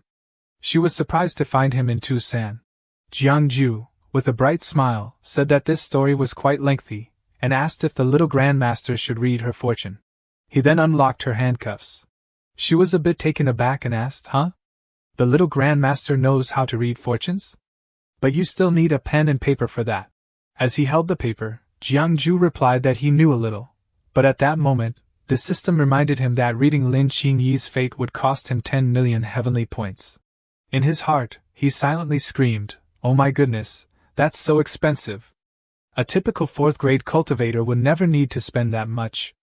It seemed that Lin Qingyi's fate was extraordinary, and he could only analyze it in segments. Outwardly, he asked her when her father's fellow disciple had mentioned the information about their contact with the strange immortal sect. Lin Qingyi rubbed her wrist and replied that it was roughly a month ago. At this moment, the system reminded him again that he had chosen to read the heavenly fate of Lin Qingyi from a month ago until now, and this time it would only cost him 10,000 heavenly points. A month ago, a mysterious person arrived at the strange immortal sect, bringing countless divine weapons, magical tools, and miraculous elixirs. My father, Lamnok's son, went to meet that person alone. My father summoned me and his subordinates, asking us to go to the demon nation to find a senior named Jiangju, whom he referred to as the little grandmaster, and said he was the junior brother of the master of the divine needle sect of the purple needle heaven. After interacting with that mysterious figure, my father began to feel anxious, having encountered several strange individuals, and he vaguely sensed a demonic aura surrounding them. The father summoned the generals under his command to discuss the attack on the demon lord's territory in the heavenly demon realm. I was forced to obey orders and endure a brutal and devastating war, ultimately ending up here. Jiangju, upon hearing this, said, I see, your main base is at Sun and Moon Lake, right? Lin Qingyi, astonished, exclaimed, Master, what kind of divine power do you possess? Jiangju bowed his head and asked her curiously, With your cultivation and your father's, you could cross the Golden Sand River on your own, so why are you still in the demon nation? She slightly lowered her head and replied, If I leave, what will happen to my fellow countrymen still in the demon nation? Jiangju waved his hand and said, Noble of you, but if you bring your fellow countrymen along, how can you reach the territory of your people? Do you want to stay here for eternity? Lin Qinyi, filled with hope, asked Jiangju, "Is it possible to return? We just need a large ship." He simply stated the truth. How big of a ship do you need to fit hundreds of thousands of people?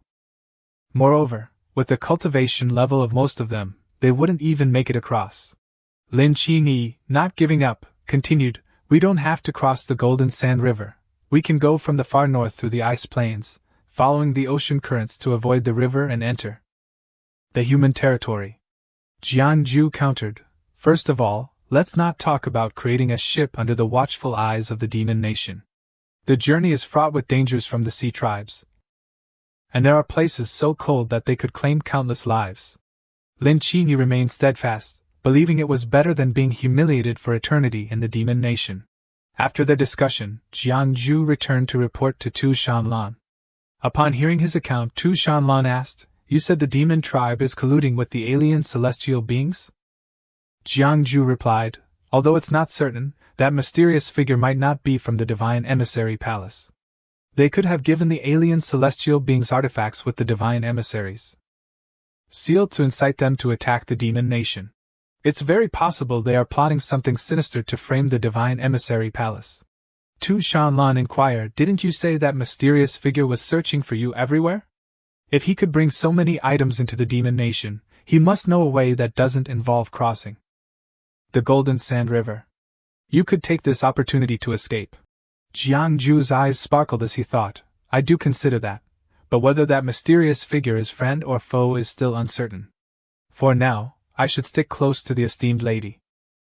Outside, the great lord still doesn't trust me.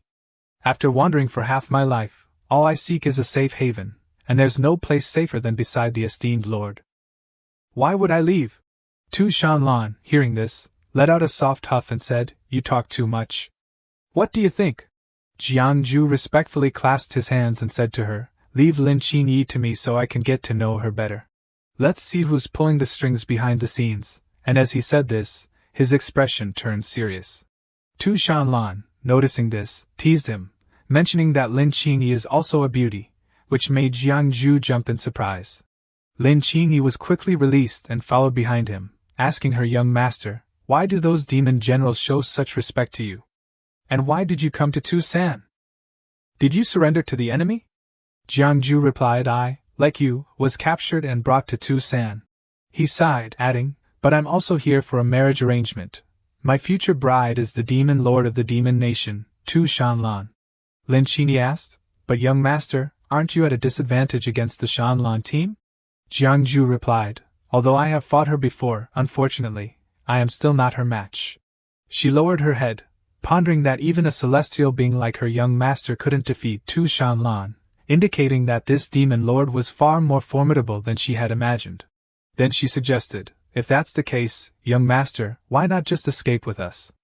Jiangju responded, "I wish I could, but my strength doesn't allow it. I still have a few matters to handle in Tu-san, but..." He smiled and said, "I can still help you get out." Lin Qinyi, hearing this, excitedly ran over to hug Jiangju's arm, asking, "Young master, do you really have a way?"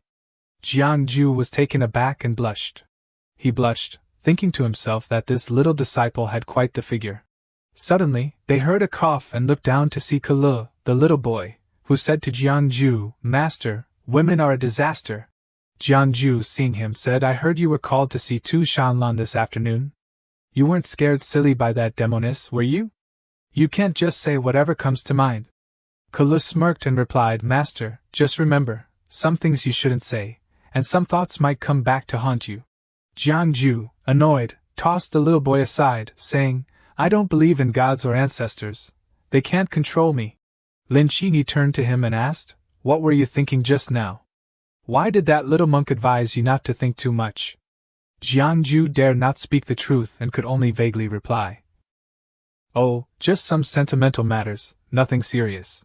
Meanwhile, in another corner, Kalu lamented, "Master, I don't want to betray you, but that supermodel really gave me too much chicken leg."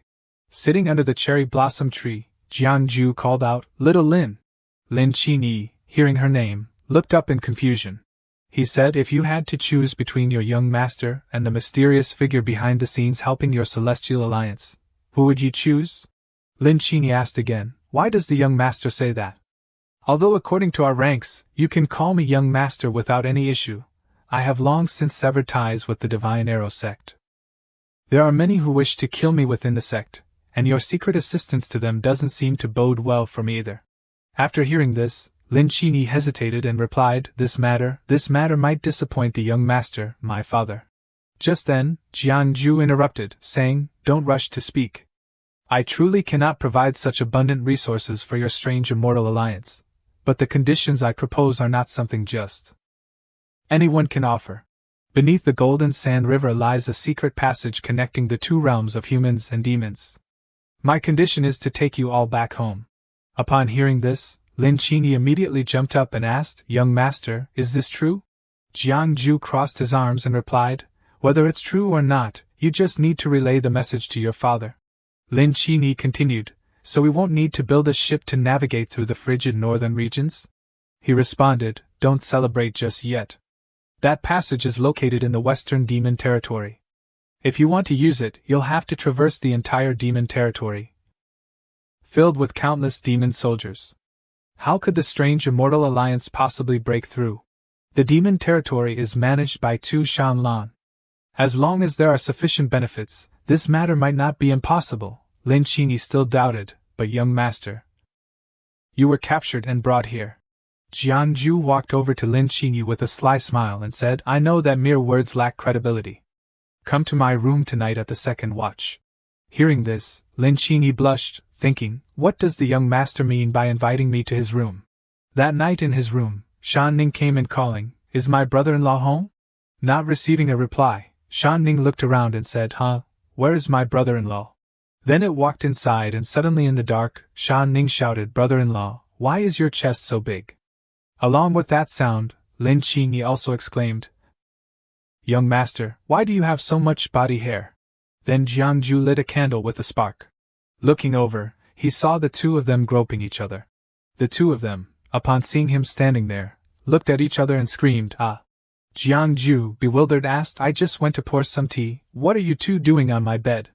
Shan Ning jumped onto the table and said, Well done, brother-in-law, you've got a big chest hidden in your room. I have to tell my sister. Jiangju picked it up and said, Turn back, turn back. My sister will know. Shan Ning waved its hands at him, saying, You're hiding a treasure and not keeping the brother-in-law path. How could my sister know and not intervene? She's the most petty person. Jiangju leaned down close to her ear and whispered, Shan Ning, don't forget the reason I called you here. Don't you want to make some money anymore? Then he introduced, This is Tu San, the younger sister of Tu Shanlan. Today, I will take you to a place where she has been summoned to help. Lin Qinyi blushed and looked at him, asking, Master, where are we going? Shan Ning exclaimed, Humph! The woman with the big chest, let me tell you, my brother-in-law is already taken, so don't get any funny ideas. Lin Qinyi shot back, You vixen! Shan Ning lowered her head and asked, Isn't Shan Ning a vixen by nature? What's the matter? That night, under the starry sky, the three of them rode on cranes. They arrived at the place where the bird landed, and he said, We're here. Lin Qinyi saw him walking ahead and reached out, calling, Master. Jiangju turned back and said, It's fine, you can come here too. Lin Qinyi stepped in and said, Master, you can bring someone into the river of golden sand without any harm? He replied, It has nothing to do with me. This place is just like that. After saying that, he looked at Shan Ning and said, Shan Ning, don't come here. Stay on the shore and watch over my crane. If not, I won't take you next time when something good happens. Shan Ning asked, Why not? The woman with the big chest can go, but I can't? Jiangju frowned and said, She's a person, and you're a spirit. How can they be the same? If you go in, the things down there might not let you out. Hearing that, Shan Ning sighed and said, All right, I understand now. He looked at Lin Qinyi and asked, Are you ready? Lin Qinyi, confused, asked back, Ready for what? But before she could finish her question, something pulled them down below. Both of them fell into the river. As they fell, Lin Qinyi held Jiangju in her arms. Landing on the ground, he smiled and said, Ah, thank you. You can let me down now. This position is a bit embarrassing for someone like me. Jiangju looked around the cave. After surveying, he said, The feng shui here uses the principles of yin and yang to arrange itself. No wonder it can last for thousands of years without losing its effectiveness. Suddenly, a light illuminated the area, and Lin Qingyi, standing behind him, said, "Master." The statue opened its eyes and spoke, pointing at another statue. But he raised his hand to stop her, saying, "Don't point at these old ancestors. They are the heroes of humanity who sacrificed themselves for the Tao. Besides, these people are still alive and can see."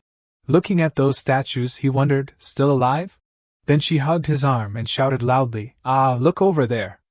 He replied, "Don't be afraid, this is the technique of fate, borrowing the power of heaven and earth to sustain us." These individuals relied on the essence of heaven and earth, absorbing its brilliance, but unable to endure, they were transformed into stone statues, even if their divine consciousness remains immortal. It's likely just a flicker of instinct. Not only these 5, but others too, due to their bodies perishing in the path, probably won't last much longer either. Lin Qingyi asked, "Why are these old seniors here?" He answered, "Of course, they are here to guard this place, deterring the demon clan. If the great calamity of humans and demons reoccurs, that will be the moment they emerge to slay the demons." After that, Jiangju summoned 3 incense sticks. He then bowed and said, "Respected seniors guarding this place, I, a junior of the human race, admire you greatly. Lighting these 3 incense sticks of merit can help you maintain your divine consciousness for 100 years. I respectfully offer this incense." After speaking, Jiangju planted the incense down, and the 5 statues inhaled the fragrant smoke. The 5 stone statues gradually absorbed it. Then the 2 of them entered, and he asked, "How long will it take you to travel 100,000 miles using your movement technique?"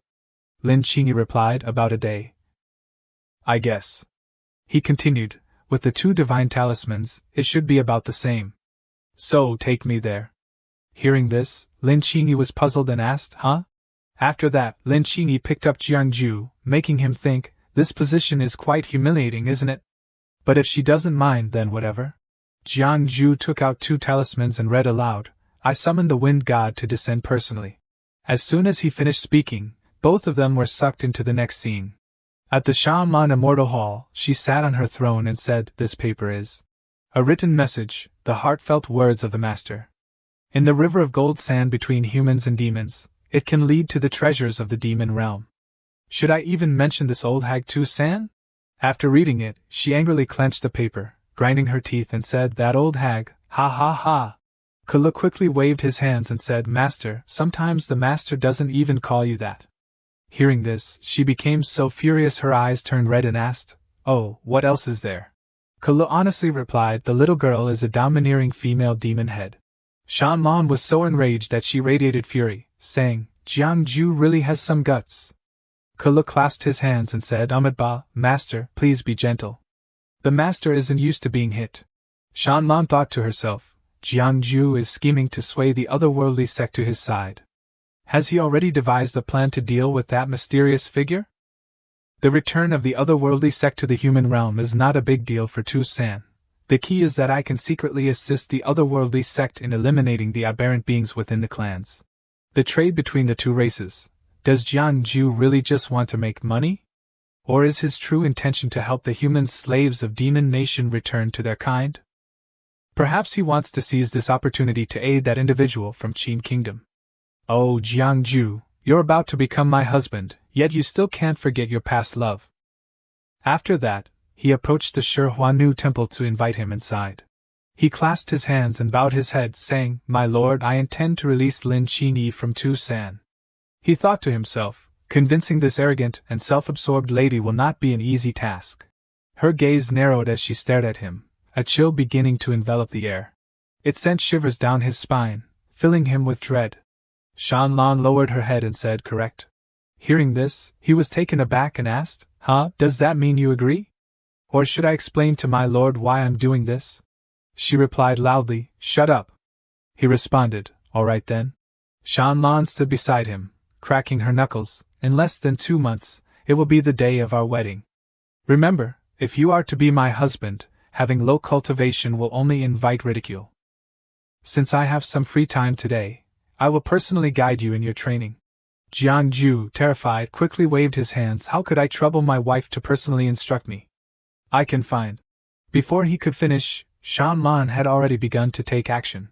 After a while, two creatures carried Jiang Ju, who was completely bandaged, out. Lin Qingyi saw this and called out, "Young master." Jiang Ju looked up and said, "Don't worry, I've convinced Tu Shan Lan. She agreed to let you go." Hearing this, Lin Qingyi pouted, thinking, "Young master fought against the demon lord for my sake, yet had to pay such a painful price. I will definitely remain loyal to my young master." Seeing Lin Qingyi's determination, he thought to himself, "Don't let me down this time. I've already committed a grave sin." Then Lin Qingyi said, "Young master, don't worry. I will definitely persuade my adoptive father." A month later, the peach blossoms bloomed. Shi Huanu stood beside him, reporting, "Master, most of the clans have returned the invitations, saying they will send envoys to attend the wedding. Only the Eastern Sea's 5 Immortal Valley and the Manhua clan have yet to respond." Shan Lan held the paper and read, "The envoy of the underworld demon king often traverses the Taoyuan cave, commanding the blood-red wind to send forth orders to several tribes." Shi Huanu bowed her head and asked, "Has the envoy for the Eastern Sea been chosen yet?"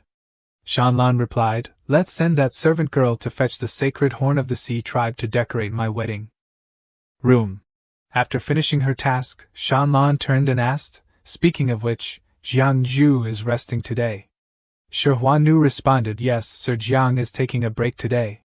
Shi Huanu inquired, "Why does the master keep mentioning Jiang Ju lately?"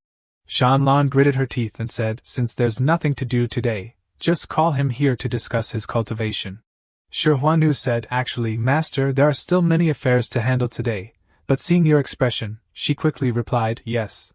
After a moment of calling him, he arrived and asked, "Could you use a different excuse next time, my lord?" She immediately replied, "No." Jiang Ju said, "Well, I've been wanting to find an opportunity to meet with you, my lord, for the past 2 days. I want to." Before he could finish, Shan Lan interrupted. "No," he said, "but I haven't said anything yet." She replied, "There's nothing else except to change your guard to a female demon." Jiang Ju said, "In your eyes, am I like that, my lord? The main reason I came this time is that I want to visit Sun and Moon Lake." Shan Lan leaned closer and asked, "What do you want to do at Sun and Moon Lake?" He replied, "In the demon nation, the only good friend I have is that old dragon god. I want to go out and visit my friend. If you allowed the guard to accompany me, that would be fine." She lowered her head and said, "No need for the guard to accompany you." He was surprised and wondered, "Is Tu Shan Lan so clear-headed today?" She continued. Jiang Ju quickly dismissed it, saying, "I will personally accompany you, my lord. To be honest, I don't really want to go. I suddenly remembered that the school is holding the monthly exam this month." But she ignored him and insisted, "Let's decide on this. We'll set off in 3 days. At Sun and Moon Lake, Eastern Sea Mountain." In a house, 2 people were on guard. Inside there was someone. Upon closer inspection, it turned out to be Lin Qingyi, who was tied up. Suddenly someone entered, causing a few objects to clatter together. At that moment, Lin Qingyi slowly regained consciousness. She woke up, looked up, and asked, "Father, what do you want to do?" Feng Qingyi grinned wickedly. Lin Qingyi continued, "Didn't you always say that your lifelong wish was to lead our people back to our homeland? Why don't we choose to stand with the young master?" As she spoke, she suddenly froze. "Father, you..." At that moment, Feng Qingyu's smile twisted even more. There are a few ghosts behind Feng Qingyu, chuckling, "Hee hee, does he call someone father? Why doesn't the servant remember this little sister? Oh, third sister? Why rush? We can just wait until her divine consciousness runs out, and then snatch this body directly. Why go outside at all? The third sister is eyeing this skin and is afraid we might snatch it away. Her mother's original spirit is almost depleted too. We can make our move soon. Once she has the body, what about you sisters? You still don't have one." Lin Qingyi, feeling uneasy, asked, "What exactly are you?" Feng Qingyu replied, "Shut up. I haven't even asked about Jiang Ju yet. Who let you all out? If we delay our master's business, we'll all be dead." Lin Qingyi shouted even louder, "Who are you? What have you done to my father?" After her scream, the wound on her forehead began to bleed. Feng Qingyu continued, "Oh, don't get so angry. Be careful not to harm our body. It would be a waste after we provided you with so many resources. If that stubborn old man Feng Qingyu would just submit to my master, I wouldn't have to risk taking over this old man's body. Her mother, seeing this, asked, why not let me take over her body? I could bring Jiangju along. I've heard he's quite handsome. Feng Qingyu shouted, what do you mean maybe? Jiangju is a destined being, untouched by evil. You ghostly creatures without bodies want to lay a finger on Jiangju? If you want to die, don't drag me down with you. Great lady, come here. This woman's body belongs to you. A shadow appeared and said, as you command. After that, the shadow slipped into the hole in Lin Qingyi's forehead. She cried out in pain and then collapsed. After a moment, Lin Qingyi, seemingly possessed, looked up and said, Mother, aren't you going to let me go? The carriage was ready to set off. Jiangju sat with his arms crossed, letting the little fox spirit bounce with excitement. He said, calm down, don't hurt my eyes. It's just a trip outside, is it really that thrilling? Tu San-nin, excitedly looking around, replied, this is my first time out, of course, I'm thrilled. Tu San-nin continued, brother-in-law, you're so nice to say you'd take me out to play. Jiangju, still with his arms crossed, declared, of course. How could I forget you when I have something good? Jiangju then happily picked up Tu San-nin, saying, this time, it's not just about taking you out to play. We're also going to make a lot of money. Tu San-nin frowned and asked, brother-in-law, are you doing something behind my sister's back and making Shan Ning suffer? Jiangju immediately started to wail and whine, claiming that it was indeed slander. Oh Shan Ning, I never expected you to be such a sly fox. Tu San-nin, boiling with rage, rushed towards Jiangju and shouted, brother-in-law, do you think I'm some gullible woman in your eyes? Jiangju flicked Tu San-nin's forehead and said, this person can't even transform into a proper human. How can she be considered a woman? Come here, brother-in-law has some heartfelt words to share with you. From another carriage, Shan Lan's voice rang out, during this time, keep an eye on your master, if he has any unusual thoughts, report it immediately, do you understand? Kulu replied, Master, what do you mean by unusual thoughts? While munching on a chicken leg, Kulu asked, does Master often think about pressing you onto the bed, hitting your you know? Shan Lan angrily replied, it's those things he wouldn't dare say in front of me. But he still has the outer fortress to do. Kulu responded, oh my Buddha, the little monk understands now, just like that full moon night before, when Master cut off the tail of Mistress to make a scarf. Upon hearing this, Shan Lan realized, no wonder my tail has been feeling chilly these past few days. Finally, they arrived at their destination. In front of them was a crowd waiting eagerly. It seemed that the crowd had been waiting for Shan Lan's carriage for quite some time. Shan Lan gradually lifted the curtain and stepped out.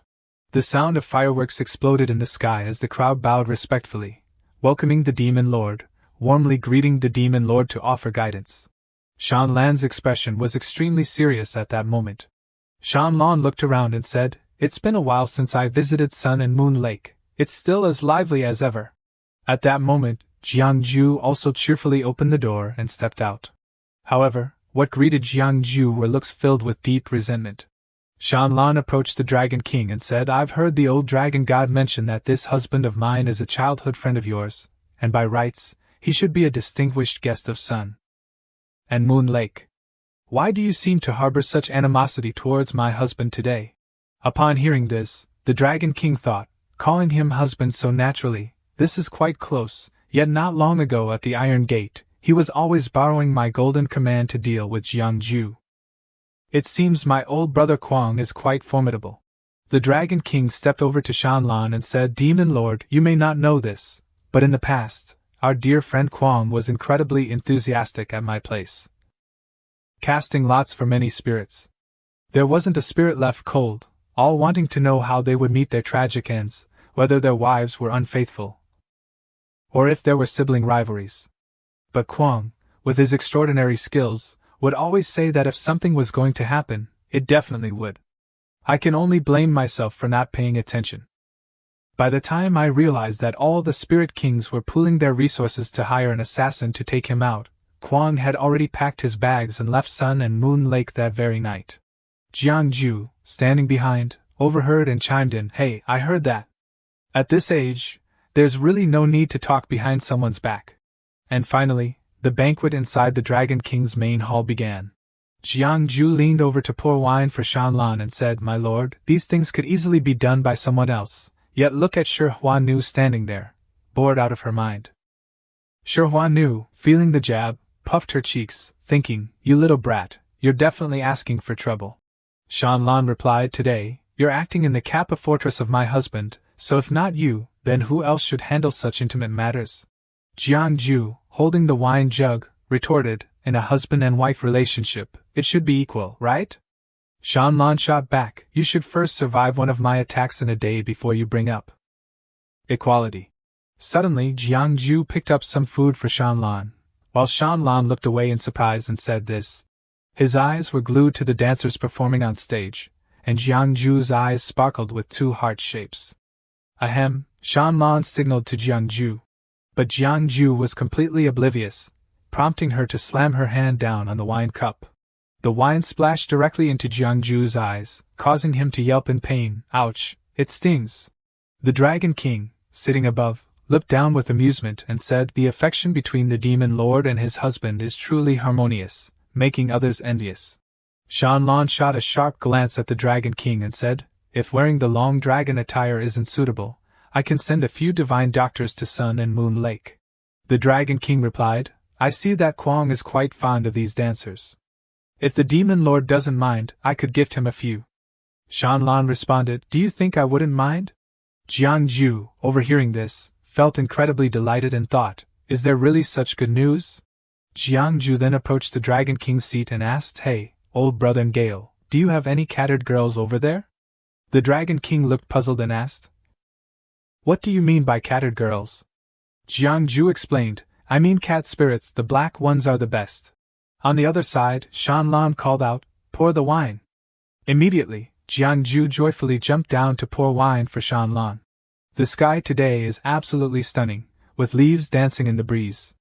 Shanlan stands outside, and Jiangju follows suit. Jiangju says, "Master Tun, you don't need to think about me. The Dragon God is an old friend of mine. It's been ages since we last met. We're just preparing to reminisce about the good old days." Shanlan quickly turns away and retorts, "Reminisce? More like going to beg for a favor." Shanlan storms off and slams the door shut. After that, Jiangju steps into the room, ready with his magic at hand. He gently touches the forehead of the Dragon King. Jiangju opens the system array from the Dragon King's mind, and the Dragon King exclaims, "Young friend Kwang, what is this?" Jiangju angrily replies, "Your old man, forgetting loyalty for profit, selling friends for glory. I set up this feng shui array for you, and today, I'm going to destroy it." Upon hearing this, the Dragon King snaps to attention. He swipes a cup of wine forward with one hand. The wine splashes right onto Jiangju's hand. The Dragon King rushes over to Jiangju, cheerfully saying, Wait. Brother Kwang, let's talk this over. I've used a ton of talismans to trade for this feng shui array. You can't just destroy it like that." Jiangju shouts again, "You still have the nerve to say that? If you hadn't hidden the royal talisman from Shanlan, I wouldn't be in this mess today." The Dragon King, confused, responds, "What mess? Isn't everything great right now? You're the husband of the demon lord. That's something you could only dream of for 10 lifetimes. You've found a huge support." Jiangju yells once more, "But my life was almost taken away." Jiangju crosses his arms and says, "Forget it. Talking to you is pointless. In short, I've been completely played by you this time." The Dragon King replies, "I've reached the peak of the holy transformation 9th realm. I'm just one step away." Jiangju then realizes, "You're even more formidable than Shanlan." The Dragon King chuckles, "Don't think too much. I've lived this long, relying on my cultivation to extend my life. And your young wife has already reached the holy transformation 9th realm. If we really fought, you'd lose, and you could only return to heal. But if she captures you, it's game over." Jiangju presses on, "Why hasn't your son and Moon Lake accepted the immortal sect?" The Dragon King pulls out an object and says, "Because of this." Jiangju takes the object in his hand and says, "The beast skin scroll from the Divine Arrow Pavilion? You want to go to the Divine Arrow Pavilion? Feng Qin Yu actually entrusted this to you? Isn't he afraid of his sect coming after him?" The Dragon King spoke slowly, saying that ever since his heart had opened, he had encountered countless extraordinary talents over the years. Love and people could surpass the ordinary scenery. And some could even pass through the heavenly gate, transforming into celestial beings, but such instances were exceedingly rare. However, this person, even if they stepped onto the final bridge to the heavens, would eventually return to the mortal realm. Moreover, many would soon grow despondent and perish. Now, there was only one person who had once crossed the bridge to the heavens without dying, and that was the divine Manwha and their master. The Dragon King continued, wanting to ask a question. Years ago, when the weapon was forged atop the three flowers, surpassing the first great realm, guided by the heavenly gate leading to the bridge of the heavens, why did they step onto the bridge only to turn back? What lies beyond the heavenly gate, and what is behind the additional gate? Why did those who had seen it not speak of it to future generations, returning only to die one by one?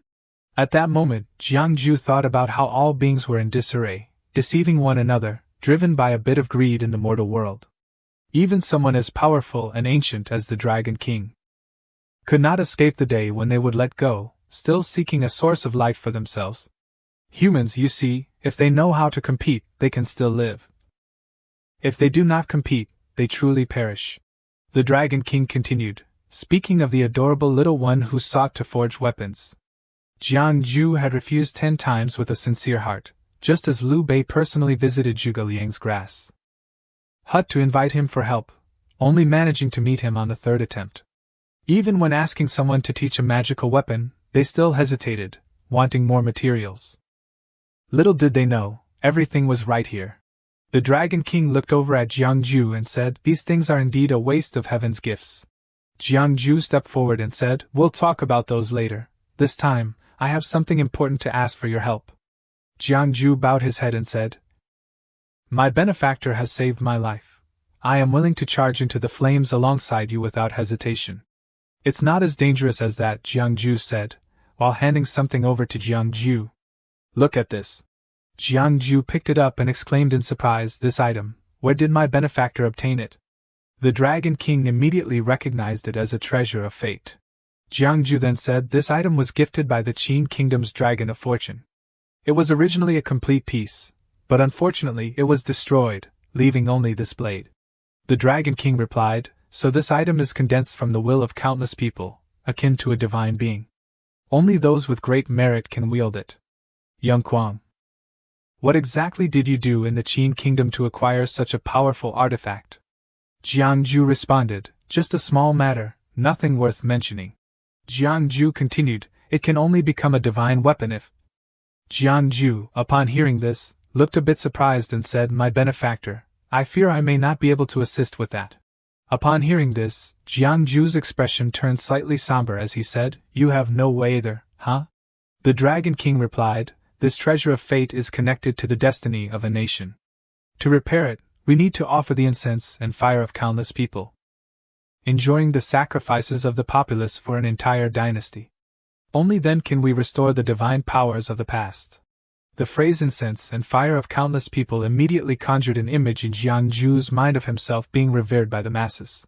Jiangju then said, "I still trouble you to teach me." That afternoon, the sun shone beautifully, casting a delightful glow over the serene scenery. Inside the main room, Qin sat before a mirror, gazing at her reflection. Qin, looking quite irritated, exclaimed, "How infuriating! Even after being possessed by the 3 origins, this wretched soul remains as stubborn as ever." On the 15th of the 1st month, the 15th of the 7th month, and the 15th of the 10th month. With a long needle in her hands, Qin Yi's expression was one of utter confusion. Suddenly, she raised the needle high and plunged it directly into her own body, splattering crimson everywhere in a horrifying display. After that, Qin Yi collapsed onto the table. With a fierce glare and a furrowed brow, Qin Yi finally broke into a smile, saying, "You little wretch, do you really think you can compete with me?" Qin Yi stroked her chin and chuckled. "Jiangju, do you really think he can save you? He's not even worthy of carrying my master's books. I say, Jiangju, why are you so worked up? Is he someone you fancy? Ha ha! You like him, but he might not even notice you. Don't worry, if I truly see you enjoying his company, it will be through this body of yours." Suddenly, a voice called out, "Young master, a letter has arrived from Sun and Moon Lake." Qin Yi turned to face the door and said, "Let it in." It was a starry night, with the moon and stars illuminating the forest. As Feng Qinyu read Jiangju's letter, she remarked, Jiangju wants to personally visit the immortal realm. Qinyi exclaimed, Mother, this is a great opportunity. Jiangju, without Shanlan's protection, is just an 8th grade cultivator. With a single breath, we could send him into oblivion. Feng Qinyu replied seriously, a powerful dark force like Jiangju cannot be measured by mere cultivation levels. Moreover, our master is not here. This is definitely not a good opportunity to deal with Jiangju. The ghostly whispers suddenly emerged, saying, Mother, big sister is right. Jiangju is just a small cultivator. Not to mention, with your strength, dealing with him would be as easy as flipping a pancake. Mother, this is an opportunity knocking at our door, don't let it slip away. Mother, every day you worry that the master might be in a good mood and grant us our bodies. Can't you just let us handle this ourselves? Shut your mouths. A sharp shout accompanied by a swift strike sent the 3 spirits into a panic. A bunch of brainless scoundrels. Jiangju is someone even the master has to be cautious of. You bunch of wicked spirits, are you not afraid of his summoning techniques or his golden virtue? As Feng Qinyu spoke, she lashed out with her whip, causing the spirits to wail in pain. Mother, spare us. We know we were wrong. Please don't hit us too hard. Big sister, save us. Qinyi quickly moved closer to Feng Qinyu, saying, Mother, if I had known Jiangju could summon the celestial deity, I would have prepared better. The summoning ritual requires choosing an auspicious day, bathing, changing clothes, and preparing for 3 days. Without at least 10 days to half a month of preparation, we can't strategize with our bodies. We shouldn't fear his golden virtue. Right now, the entire immortal realm is in our hands. When the time comes, we could just stomp him out. Feng Qinyu propped her chin on her hand and said, The messenger who came today is a representative of the old dragon god. Their relationship with Jiangju is not trivial. The old dragon of Sun and Moon Lake is someone even the master doesn't want to provoke. Suddenly, Qinyi leaned in close to Feng Qinyu and whispered something. Mother, how about this? Qinyi continued, If we can kill Jiangju, it would be a tremendous achievement. Then the master will reward us for our contributions. Upon hearing this, Feng Qinyu became excited and said, All right, let's try it your way. Meanwhile, in a hidden chamber, Jiangju was practicing his spells. His expression was one of intense concentration. Suddenly, Jiangju shouted loudly, and a surge of power erupted, leveling up. In an instant, a protective talisman circle enveloped Jiangju. Each talisman began to ignite, and Jiangju proclaimed, I summon the dragon transformation, heavenly path at the foot of the true Lord. Suddenly, an image of the divine Lord appeared behind Jiangju. At that moment, they seemed to merge into one, the divine Lord manifesting both yang and yin energies more vividly. Seizing the opportunity, Jiangju shouted, Lord of the celestial void, heavenly right, great chaos, heavenly right, Lord of the celestial void, savior of the suffering, ancestor of the mysterious path. Bless the people of great chaos, thank you, may peace and tranquility prevail. Suddenly, all the power and genius launched an attack towards the furnace in front of Jiangju. The water inside the furnace surged, revealing the liquefied gem. Jiangju then raised his hand to his forehead. After that, he pulled out a golden thread from his brow. Without hesitation, Jiangju shot it straight ahead. Jiangju's power merged with the liquefied dragon gem from earlier. In no time, a sword materialized. The remaining power suddenly shot up into the sky with immense force. In the grand celestial chaos, under the bright moonlight, a voice echoed, Infinite child of the true origin, the savior of the suffering. The Dragon King over here was utterly astonished, saying, Is this how you summon the deity? This isn't how you invite a god. Where's the ritual altar? Where are the offerings? This is clearly an announcement.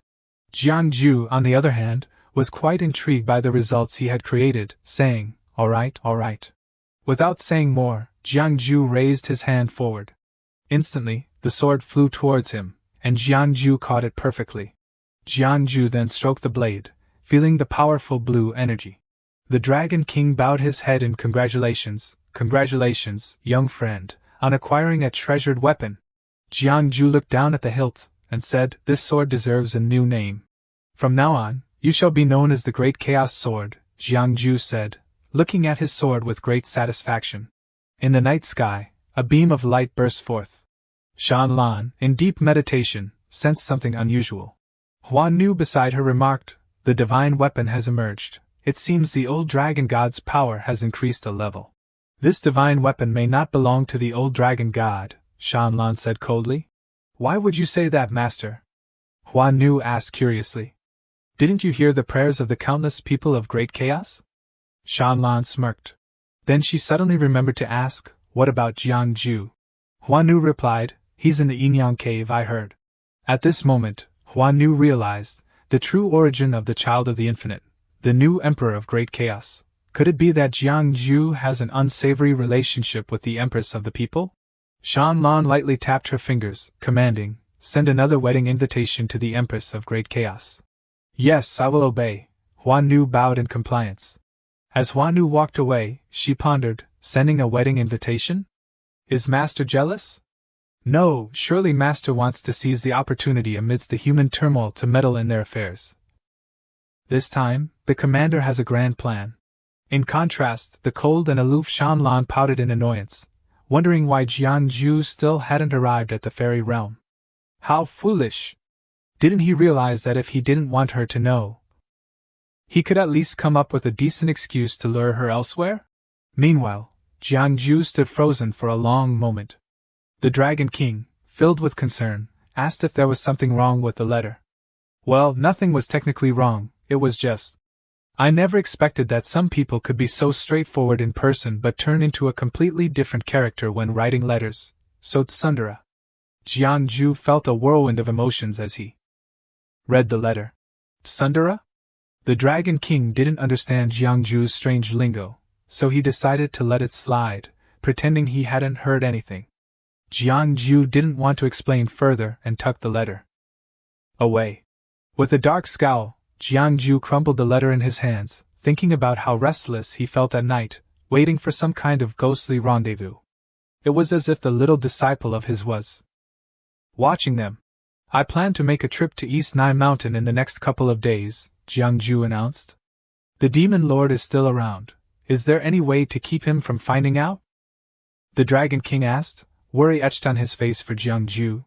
Jiangju rushed in, insisting that this trip was too dangerous for his benefactor to undertake personally. He should just send his subordinates instead. Jiangju raised a hand to stop him, stating that this was no small matter, and he should go himself. Bowing respectfully, he added, "If that's the case, I hope my benefactor can wait a moment." With that, Jiangju clasped his hands together, and began chanting some incantation. Then, with a flourish, Jiangju activated a mechanism that caused treasures to rise from the ground before him. Before his benefactor lay a multitude of precious items. Jiangju looked at the generosity of Jiangju, exclaiming in surprise, "Isn't this a bit over the top?" Jiangju leaned in close, enthusiastically saying, "It's not over the top. My benefactor must be cautious when entering the dragon's den or tiger's lair." Jiangju sighed, wanting to refuse. "This time, when I go to the fairy realm, I have my own plans. Besides, I can always call Jiangju for help whenever I'm on Sun and Moon Lake territory." Jiangju scoffed, saying, "My benefactor should understand their own situation." Stung by the truth, Jiangju fell silent, thinking to himself, "Do you even realize how much trouble you can cause? Even in a safe place, calamity seems to follow you. My benefactor should allow their subordinates to assist you," Jiangju suggested, and with that, Jiangju had to sigh and accept the reality. The next day, at the training grounds, Shan Lan was already waiting, having changed into a more comfortable purple outfit. In stark contrast, Jiangju was decked out in armor from head to toe. The two stood on the arena floor, just waiting for the other to make a move. "Hey, the ones munching on melon seeds are Kala and Shan Ning." Shan Ning, worried, exclaimed, "Oh no, oh no! My dear husband is about to get beaten to a pulp by my sister again. His life is truly miserable, even worse than mine." Kala, chewing on candy, sweetly reassured Shan Ning, "This time the master won't let it go that far." Shan Ning immediately crushed Kali's optimism, saying, "You're still just a kid. You don't understand. Besides me, my husband is the only one who gets beaten by my sister and still lives. He's been hit before, and he'll probably get hit a few more times. Oh, it's starting. Shan Ning was instantly captivated by the unfolding battle. Jiang Ju called out a challenge, "Wife, you better be careful this time." Shan Lan just smirked. Without further ado, Shan Lan charged in for the attack. Jiang Ju pulled out a bone fan from his gear. With a flick of the fan, he unleashed a cross slash. Shan Lan dashed forward but quickly leaped high to dodge, spinning in midair to land right in front of Jiang Ju. And then, a friendly punch was delivered. It sent Jiang Ju flying back several meters. Jiang Ju, caught off guard, had no choice but to slide across the ground. He groaned in pain. Ouch! He fished out a healing pill and popped it into his mouth. But Shan Lan was quicker, grabbing his mouth and forcing him to spit it out. Shan Lan turned Jiang Ju's face to meet hers, and he stammered, "Wife, you're being too rough." In response, Shan Lan unleashed a flurry of punches and kicks on him. Eventually, Jiang Ju, with a swollen face, waved a white flag. "No more fighting. I surrender, I surrender." Shan Lan, hands on her hips, questioned, "Did you come to Sun and Moon Lake to extort money? Cultivation is all about relying on oneself. If you keep depending on external things, it'll just become a hassle," Shan Lan lectured after a while. Jiang Ju could only scratch his head and say, "Yes, yes, you're absolutely right, my dear wife." Shan Lan turned halfway to look at Jiang Ju in silence, and he couldn't help but blush at her expression. Suddenly, Shan Lan asked, "How do I compare to that Empress of the Great Sun, the demon lord of the demon nation?" Jiang Ju's heart skipped a beat, thinking, "Oh no, this is a loaded question. Do you really want to know?" Jiang Ju leaned in to inquire, and Shan Lan huffed, waiting for his answer. Jiang Ju, confused, thought, "What does that huff mean? Does she want to know or not?" Women are truly complicated. Putting that aside, Shan Lan announced, "There's some movement from the Yusu Shi tribe. I'll be heading there tomorrow. Master has been away for a few days," and Jiang Ju inquired if he would return in 2 days. Shan Lan replied coolly, saying that this time, Master's departure made her feel a bit reluctant. "If you feel that way, are you going to join him?" Shan Lan asked. And what came back was the excitement of Jiang Ju, who was all about early arrivals and smooth sailing. At this moment, Shan Lan just wanted to knock some sense into this thick-headed Jiang Ju. Shan Ning sat beside her and asked, "Kalu, how do you know that? Do you read fortunes like a billionaire?" Kalu replied with a touch of swagger, "Of course I do." Kalu hugged her rosy cheeks, her eyes sparkling with thoughts of her master, who daily pondered the idea of pressing his beloved on the bed. Meanwhile, his beloved eagerly awaited news from him. And between them blossomed what everyone often refers to as love.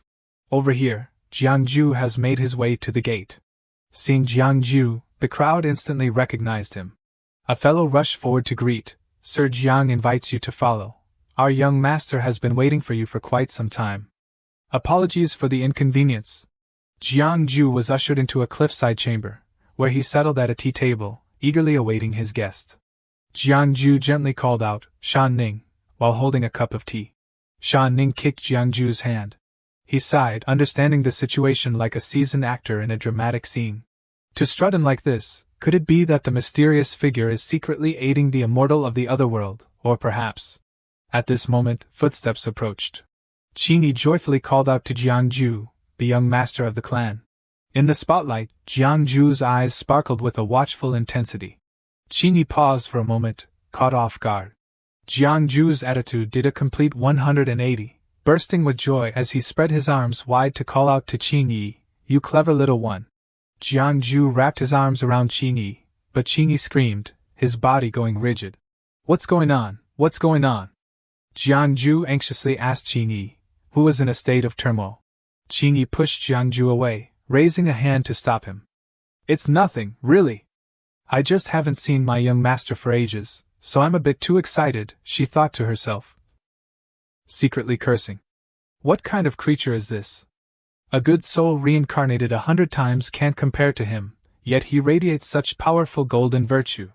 Young master also really misses someone who hugs him a little more. Jiang Ju still carelessly invited Qingyi. Qingyi, on the other hand, gasped in surprise. "Step back 3 meters before I dare to say, 'Hold on, young master, I have something important to report to you.'" "What's the scoop?" Jiang Ju asked. Qingyi closed her eyes and let out a sigh of relief. But who would have guessed that Jiangju would suddenly wrap his arms around Qingyi? Alright, let's put everything else on hold for now. We'll sort it out later. Oh, my clever little one, I've missed you so much. The power of Jiangju's good deeds radiated out like a dazzling spotlight. Qingyi felt like she was suffocating, cursing to herself, realizing that Jiangju was even more of a weirdo than she was. How could he possibly cultivate such dense golden merit like this? Qingyi was overwhelmed by the merit, collapsing onto the ground. What's going on? Jiangju looked at Qingyi in confusion. Come on, young master, let me help you up. Jiangju reached out to assist Qingyi, but she reacted fiercely, backing away and insisting, I can stand up by myself.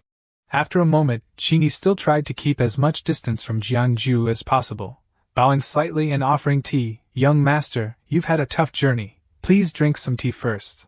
Qingyi smirked mischievously, thinking, no matter how skilled you are, Jiangju, your cultivation level is still low.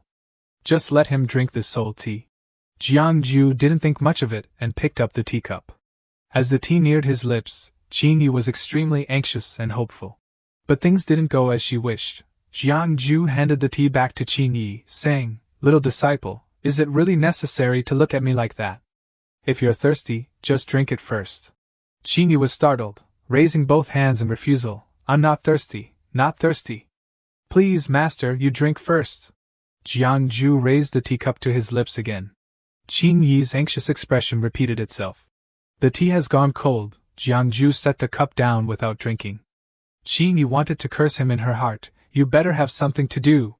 On the surface, Qingyi still smiled brightly, saying, Then let me get you another cup of tea.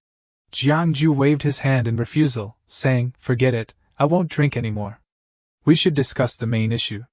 Qingyi gritted her teeth, cursing silently, Damn you! Jiangju asked, Little disciple, how is the matter I entrusted to you? Qingyi replied, Oh, I came to tell you that my father has agreed to meet you. Well then, let's go meet him. Follow me. Qingyi led the way with Jiangju trailing behind. As they stepped outside the cave, two guards respectfully greeted them. Hello, young master. Qingyi's eyes turned red as she glanced at the two guards. The eyes of the two guards also turned red. They had successfully fallen under Qingyi's control. Once Qingyi stepped outside, Jiangju followed, and the two guards raised their hands, ready to attack. One guard wielded a deadly aura, launching a sneak attack from behind Jiangju. Qingyi also held a deadly aura in her hand, ready to strike Jiangju at any moment. The two guards seized the opportunity to slash at Jiangju's back. Luckily, he managed to lunge forward just in time, only tearing his outer robe since he had a layer of armor underneath. The two guards charged at him again. Jiangju lightly pinched his fingers, blowing out a burst of flames that incinerated both guards. Two people have fallen unconscious, and two spirits trapped inside are desperately searching for a way to break free. Qingyi leaped out from behind the bug, reaching out to siphon some energy, pretending to be worried as she said, Young master, watch out. Two unfortunate souls instantly withered away. Fresh blood gushed from the crown, as he fell to the ground, bidding a final farewell. Qingyi playfully approached to check on Jiangju, asking, Hey young master, you doing okay? Jiangju clutched his chest in mock terror, exclaiming, Oh no. You scared me to death. Good thing I'm wearing this armor, otherwise I'd be in big trouble. Qingyi silently cursed him, saying, Here we are, 9 of us, training for over 100 years, and we can barely snag a low-grade artifact. And then there's Jiangju, flaunting a high-grade artifact while only being at the 7th level of cultivation. Seriously? It's truly a waste of heavenly treasure. If we hand Jiangju over to Mother, this precious gem might just be. At this moment, Jiangju, feeling a bit lost, asked her, Little disciple, what's going on here? Qingyi frowned and replied, Master, the situation has taken a turn. It seems that the mysterious figure wants to eliminate you. We don't have time to think this through. I'll escort you out first. Jiangju immediately sprang into action, urging us to hurry along. But after just a few steps, he wobbled and collapsed, exclaiming, I can't take it anymore. My legs are like jelly. Little disciple, you've got to carry me. Qingyi was fuming, ready to explode, yet unable to refuse. Gritting her teeth, she silently cursed Jiangju, that useless little white sword of a nuisance. She thought for a moment, then bit down hard, causing fresh blood to spill forth. Then, using 2 fingers, cast a spell. From a tiny drop of blood, arms and legs sprouted just like a human's. A blood-red figure was summoned, materializing right before Jiangju. He was utterly taken aback and turned to ask, "Where on earth did you learn this blood magic diagram?" Qingyi, feeling a bit lazy to concoct an excuse, quickly replied, "Young master, now's not the time to get into that." She took off like a rocket, and the person in red quickly hoisted Jiangju onto their back, sprinting after her. At this moment, the restless spirits were swirling around Qingyu, eagerly asking their mother, "Mom, is our big sister making any headway? We should head over there too. If we don't, all the good stuff will be snatched up by her." "That's right, Mom. Our big sister is the best at draining the humanity out of people. I'm worried that this time Jiangju's very essence will be completely siphoned off by that wild one." Noong, Qingyu listened to their endless chatter, feeling a headache coming on. She waved her hand, trying to reel them back in. He thought to himself, is Jiangju really someone so easy to deal with? The master's methods are so formidable, yet he hesitates to act. Now I can only hope that Tuong Tong will be a bit more careful with her actions. Suddenly, something within his chest wanted to break free. It was the true soul of Qingyi, who stretched out and attempted to escape. Qingyu opened her mouth in fury, shouting, "How dare you, you wretched creature!" Back in this realm, Qingyi was speeding up alongside a puppet carrying Jiangju as they fled. Jiangju turned to her and asked, "Little disciple, you've been back for a while now. Do you know the name of the Taoists from the Divine Arrow sect? Which sect do they belong to?" Qingyi shot him a glance, trying to change the subject. "Master, this isn't the time for chit-chat." Suddenly, a loud noise echoed through the forest. Jiangju jumped as the figure in red came to an abrupt halt, asking, "What was that sound?" Qingyi looked alarmed. "Oh no, my mother, no, my father knows I'm trying to escape with you. The others are probably on their way to catch us." Qingyi bit her finger again in distress. Then she raised her hands and began to chant a spell. "Divine power, grant me rest, sleep, O mighty spirit. 1. Summon the 4 directions golden spirits. 2. Summon the eastern wood spirit. Sleep, O divine power." She extended her hand, and half of her fingers shot forward like darts. Jiangju, puzzled from behind, asked, "Aren't you skilled in swordsmanship? Why are you using this sleep technique?" Qingyi lied without batting an eye. "My father is a disciple of the Divine Arrow sect, so of course I know a bit of their magic. Master, please don't distract me. I need to focus on controlling this sleep technique. Who knows, it might lead us to a way out." Jiangju smirked and continued, "But the master of the Crimson Sun Heaven despises blood magic. Where did Feng Qingyi learn this technique?"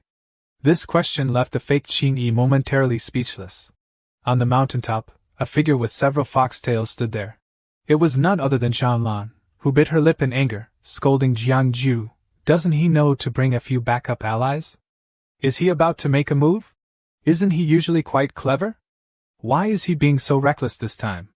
Has being around me dulled his sense of danger? But if he acts now, he'll realize I'm watching him. And then that spy will be exposed. So I'll just wait a little longer." Meanwhile, Qingyi glanced back at Jiangju, wondering, does he suspect something? Jiangju noticed he was stumped, so he chuckled lightly and answered himself. "But it was quite normal, although our sect had the power to attack and could even defeat monsters of a higher level. The time it took to prepare before casting spells was a bit too long. The thrill of using one's own blood to nurture spirits could cut down on the preparation time and also test the results of raising pets. Your father secretly learned a trick or two, and that wouldn't be a problem at all." Qingyi beamed with joy, exclaiming, "Yes, yes, yes! The young master is absolutely right." At that moment, a group of soldiers armed to the teeth stormed into the forest, shouting loudly, "The Lord has decreed, capture the thief! A reward of 100 high-grade spirit stones and a mid-grade spirit weapon! Don't let them escape, kill!" Qingyi, looking anxious, pointed the way for Jiangju. "This way, young master." The two approached a gate guarded by 2 sentinels. When they were blocked, Qingyi shouted, "Are your eyes blind? Do you not see who I am? Get out of my way!" One of the guards frowned and pointed at Jiangju, saying, "Young master, aren't you making things difficult for us? I wouldn't dare block your path, but this person must stay. Qingyi raised her voice. What if I say no? The two guards placed their hands on their swords, ready for action, saying, Then don't blame us for being rude. After all, you are still the young master, not the lord. Qingyi didn't say much more and extended her hand. She stabbed a needle into the five-fingered hand of her own, commanding, Sleep, divine spirit, return at once. Deep within the forest, something was rushing through the trees. The 5 fingers gathered together, listening to the command to return. They quickly made their way back to where Qingyi stood. From the back of the fingers, flesh and blood swelled up, looking utterly grotesque. It grew larger, dripping fresh blood down. The 5 fingers transformed into 5 red figures, resembling the creature Jiangju was riding. The 2 guards stepped back in fear. Young master, how do you know this kind of dark magic? Qingyi fiercely commanded the 5 blood-red figures, Kill for me.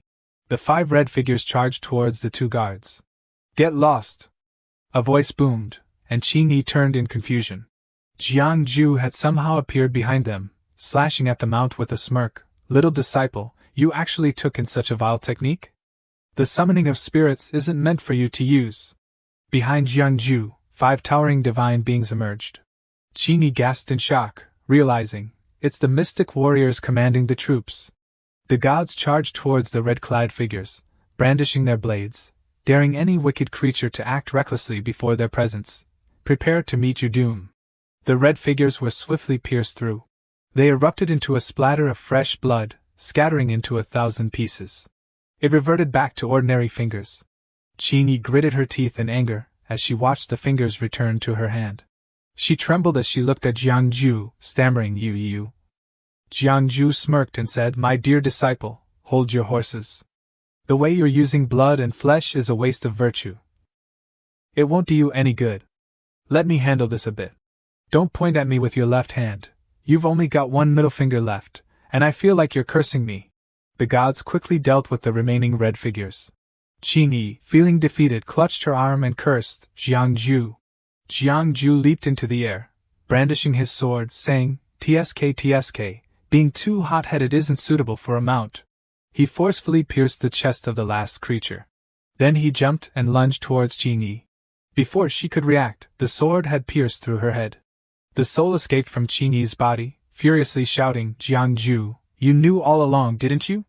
Qingyi retorted sharply, Foolish one, didn't your master tell you not to play with the divine arts in front of me? The soul screamed, You can't kill me, you can't kill me. The 3 origins of Lin Qingyi have been shattered. I replaced her fire of 3 origins. If you kill me, she will die instantly. Jiangju's blade halted before the soul. He glanced at Qingyi, noting that part of the soul still clung to her body. Without a word, he cradled the unconscious Qingyi in his arms. Suddenly, he shot a glance at the 2 gatekeepers. Both were startled and stepped back. They saw Jiangju mumble something under his breath. Then, dust and debris flew everywhere, and he and Qingyi vanished without a trace. When they reported this to Qingyu, he roared in anger, Gone? How could they just disappear? The possessed guard replied, My lord, it's true. He just vanished right before our eyes. Plus, it's rumored that Jiangju's sword is terrifying. It sliced the big sister right out of Lin Qingyi's body. Qingyu fumed, cursing. That wretched woman had it coming. I warned her that Jiangju was not to be trifled with, yet she dared to entertain such thoughts. The guard seized the opportunity to stir the pot. Mother, the 9 sons of the ghostly mother. The ghostly mother hasn't been vanquished. The 9 sons won't die. As long as mother is safe, the eldest sister won't be in danger either. Qingyu shouted excitedly. I just wish that wretched girl would drop dead. It would be so neat and tidy. Now she's fallen into Jiangju's hands. I fear that at this point, we're already tangled up in this mess. If Jiangju manages to escape, the mission our master entrusted to us will be in shambles. And if that happens, mother and I might as well perish at Jiangju's hands. He grimaced and summoned the few children who were still unaccounted for. He bellowed, You all go find them for me. If Jiangju can't be found, then bring out all the members of the odd immortal sect for a slow execution. A little while later, in a village near the mountain, Jiangju, with Qingyi in tow, hid to the side, hearing the soldiers frantically searching for him. The leader declared, if we can't find that human cultivator, our heads will roll. Hurry up, if he's not here, check over there. Jiangju pondered for a moment, then set Qingyi down, muttering to himself, this won't do, there are too many of these muscle-bound brutes around, carrying her like this isn't a viable plan. Shan Ning, standing nearby, scoffed, brother-in-law, you're too weak. Jiangju was taken aback to see him there. Huh, how did Shan Ning end up here? Shan Ning looked at him like he was a simpleton, asking, brother-in-law, what's wrong with your memory? Did you forget? This story goes back 2 days. When night fell, Shan Ning was sound asleep in bed. Until someone yanked him awake, he jolted up in confusion. Shan Ning asked in a daze, brother-in-law, what do you want? Jiangju replied sternly, Shan Ning, I'm taking you to do something. Shan Ning, frightened, asked again, are you taking me to run away with a guy? Brother-in-law, sister just left, this isn't right. After hearing Shan Ning's recount, Jiangju finally remembered, chuckling awkwardly, oh, so that's what happened. Shan Ning shot him a glance, muttering, I told you he was planning to run away with someone. Jiangju replied with a faint smile, let's not talk about running away for now, I have a mission for you. Shan Ning, can you grow big like last time? Without a second thought, Shan Ning immediately refused, no way, I said I'd only let you ride once. Jiangju pointed at the unconscious Qingyi and said, I'm not asking you to let me ride, I just need you to help me carry her. Shan Ning turned away, saying, no way, I'm the rightful heir of Tusan, and I won't be a mount for a mere human. Jiangju didn't press him, stroking his chin and saying, well then, I guess I'll have to think of a way to wake her up. Shan Ning curiously asked her brother-in-law, when did you realize she was up to no good? Jiangju replied, from the very beginning. Shan Ning pressed on, if you knew from the start. Why didn't you just take her out then? Jiangju leaned closer to Qingyi, explaining to Shan Ning, honestly, I didn't want to get involved. It was just that I saw her trying to harm someone from the Tianming. This stubborn little disciple of mine will definitely feel guilty for what she did once she wakes up. If that happens, it'll be a real mess. Seeing him getting too close, Shan Ning angrily rushed over, tugging at Jiangju's sleeve. Brother-in-law, what are you trying to do? Taking advantage of someone in trouble? I need to go back and tell my sister. Jiangju didn't say much. He pulled out 2 gems, and Shan Ning immediately bowed her head to nibble on them. You keep going. I didn't see anything. Jiangju didn't respond, turning his head back. He fixed his serious gaze on the 3 flickering flames appearing on Qingyi, silently cursing, these restless spirits without bodies are really crossing the line. Using possession like this and ruining their own karma. Qingyi's eyes slowly opened. She saw Jiangju standing just inches away, staring intently at her. Confused and shy, she thought, what's going on? Why is the young master here? Didn't I get possessed? The young master is so handsome up close. What does he want? A kiss? What should I do? He's so powerful, I can't resist him, can I? So she puckered her lips, waiting for a kiss.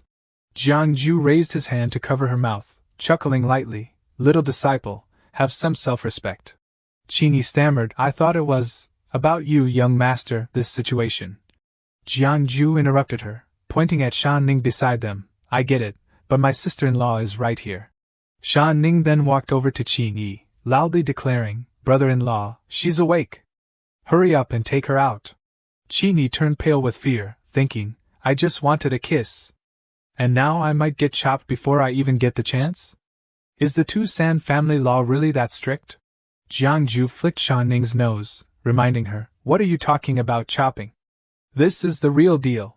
Qingyi looked at Jiangju like he was her lifeline, thinking, I can't believe the young master came all this way for me, risking himself to save me. It's so dangerous. She grabbed Jiangju's hand, sincerely saying, young master, you shouldn't have come. Jiangju smirked, well, I'm here now. Qingyi, tell me what happened at Tianming. So Qingyi, with a sorrowful expression, began to recount, after I returned to Tianming, I lost consciousness after drinking a cup of tea, and then I was locked up in the dungeon. After spilling all the beans, she excitedly told Jiangju, the young master, that her father had also been possessed by them, and he really shouldn't come here. The demon immortal sect is extremely dangerous right now. Jiangju cleared his throat, his voice deep, saying whether it's dangerous or not is up to me to decide. He glanced at his swollen hand, pouting, just loosen up a bit, poor kid, such overwhelming power. He quickly stood up, pointing the great Khan blade at Qin Yi, the little disciple, warning that this dark entity still lingered in her consciousness. She just needed to close her eyes and endure. For a moment, and it would be over. Qin Yi, utterly bewildered, still obeyed and stood still. Jiangju asked, "Do you trust me?" Qin Yi nodded yes. Then she felt something stirring within her. The lingering soul suddenly leaped out, wailing, "Immortal, spare me! Immortal, spare me! I beg you to spare this humble one's life. I promise I will tell everything, I will tell everything." Jiangju replied coldly, "No need for you to answer. I'll ask you, do you want me to read your fortune?" The soul froze, "Huh?" Jiangju pointed his sword at its throat, sneering, "Do you really think the 9 lives ghost mother, the mother of the dead, won't die? If I imprison your soul here and nurture my 5 sounds divine, how long do you think that ghost mother of yours can hold on without abandoning your dead ghost?" Shan Ning watched, biting her lip, thinking, my brother-in-law is terrifying right now. The threatened soul trembled, saying, "Jiangju, do you really want to force me? Do you know if I die, this little disciple of yours will only become a wandering spirit? Can you really do that?" Unexpectedly, Qin Yi chimed in. "Young master, you don't need to worry about me. Killing that dark entity is the priority. At worst, I'll just dissolve my cultivation path." Jiangju reassured her. "With the young master here, you won't die, just relax." The soul, frightened, began to wrestle with its thoughts. If it revealed its master's identity, the master wouldn't spare it, but if it didn't comply, Jiangju would surely make its life a living hell. The only plan now was... Suddenly it burst into tears. "Mother, your daughter knows she was wrong! Your daughter knows she was wrong!" Jiangju's blade sliced through the soul, which cursed. "Jiangju, in my next life, I will definitely not spare you!" He frowned, realizing something was off. The soul seemed to be trying to escape. Jiangju raised his hand, chanting a spell. 5 sounds, heed my command and imprison this soul for me." The 5 sounds immediately emerged, capturing that wandering soul. Jiangju sensed something approaching in the surrounding air. From the rocky wall, dozens more souls crawled out, rushing towards them. They laughed loudly, mocking, "Big sister, why do you look so disheveled? This time, mother is really angry. Big sister is doomed, haha, calling her big sister? Once she comes back, she'll be the weakest little sister." The souls gradually faded, but the ruckus continued. "You scoundrels, Jiangju, I will never forgive you." Jiangju quickly leaned the unconscious Qin Yi against the wall, calling out, "Shan Ning, Shan Ning." Shan Ning dashed over eagerly. At that moment, the souls released a strange aura. It transformed into a binding thread, instantly ensnaring Shan Ning's body. They lunged greedily towards the subdued Shan Ning. "This body is so beautiful. I will take it. No one can compete with me." Jiangju unexpectedly leaped in front of Shan Ning, blocking the souls from getting any closer. He raised his hand and commanded, 5 sounds, 5 deities, heed my call." The 5 deities appeared, launching an attack on the souls. Shan Ning lay weakly on the ground, calling out, "Brother-in-law," as Jiangju waved his hand to dissolve the binding threads. He comforted her, "It's okay, don't be afraid." Suddenly, the ground shook violently. A massive, grumbling monster charged in, angrily declaring, "Jiangju, you killed my daughter." The vengeful spirit mother had come looking for him, furious, "Jiangju, you killed my daughter." Countless souls surged from the monster. A multitude of hands reached out towards Jiangju. But as they got closer, they realized Jiangju had vanished without a trace. Qin Yu stared in disbelief. How did he disappear? How could he just vanish? "Find him. Immediately find Jiangju for me," she shouted in rage. Meanwhile, having reached a hidden cave, Shan Ning asked, "Brother-in-law, why don't you just wipe out those ghosts? Use the powerful stuff you set up for Big Sister's retreat." "That powerful stuff?" Jiangju replied, "The feng shui arrangement isn't easy to set up, that's a borrowed formation. The feng shui in this mountain cave isn't special, I can't set it up." Shan Ning inquired again, "So what should we do? Should we go back and call Big Sister to subdue them? We can sneak out, aren't you afraid of being tied up and beaten by Big Sister?" Jiangju hesitated, not afraid. Shan Ning pouted, "You're not scared, but I am." Jiangju replied, Alright, no need to worry, we have backup. Shan Ning, in a hurry, exclaimed, then what are we waiting for? Call the backup. Little did she know, Jiangju refused, now is not the time. Qin Yi, who had been unconscious, finally stirred, trembling as she let out a sound, as if she were facing something in a dream. Jiangju raised 2 fingers to his chest.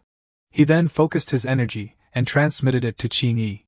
2 nails were pulled out by his force. Qin Yi coughed violently, spitting out a mouthful of fresh blood. Jiangju immediately took out a talisman and pressed it onto her forehead. Jiangju told Shan Ning, her 3 origins have been disrupted. This calming talisman can only temporarily stabilize her soul. Shan Ning, you should take her back to Sun and Moon Lake. Shan Ning, slightly worried, asked, but what will you do if I leave? Jiangju smirked as he drew his sword. Me? I'll just go and enjoy some killing. Back on this side, the group from the demon clan was frantically searching for Jiangju in every nook and cranny. Hurry up, move faster, check over there. One person questioned, what was that earlier, Captain? The captain replied, that was an enemy infiltrating our demon clan, named Jiangju, a master of ghostly techniques. What we just saw was definitely a monster controlled by Jiangju. The other person gasped, so that's it. The captain really knows a lot.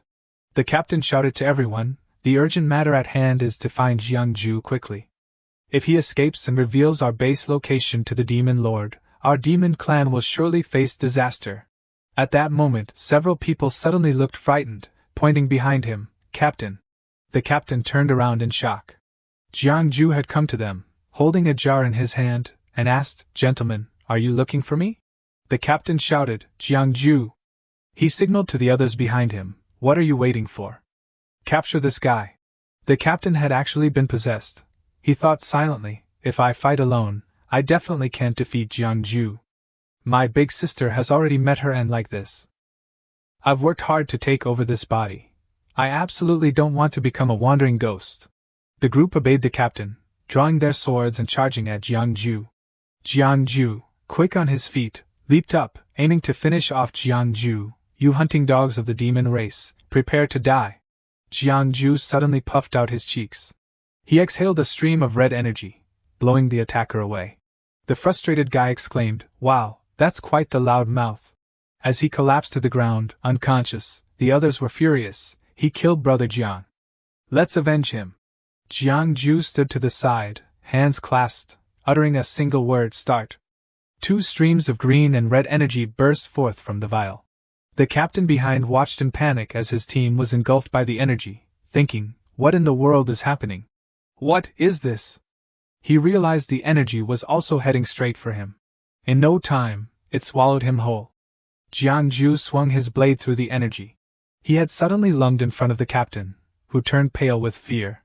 Jiangju circled behind, forcing the captain's soul out of his body. The soul, terrified, tried to flee. Jiangju didn't hesitate, quickly pursuing it. He hurled his sword like a javelin at the soul.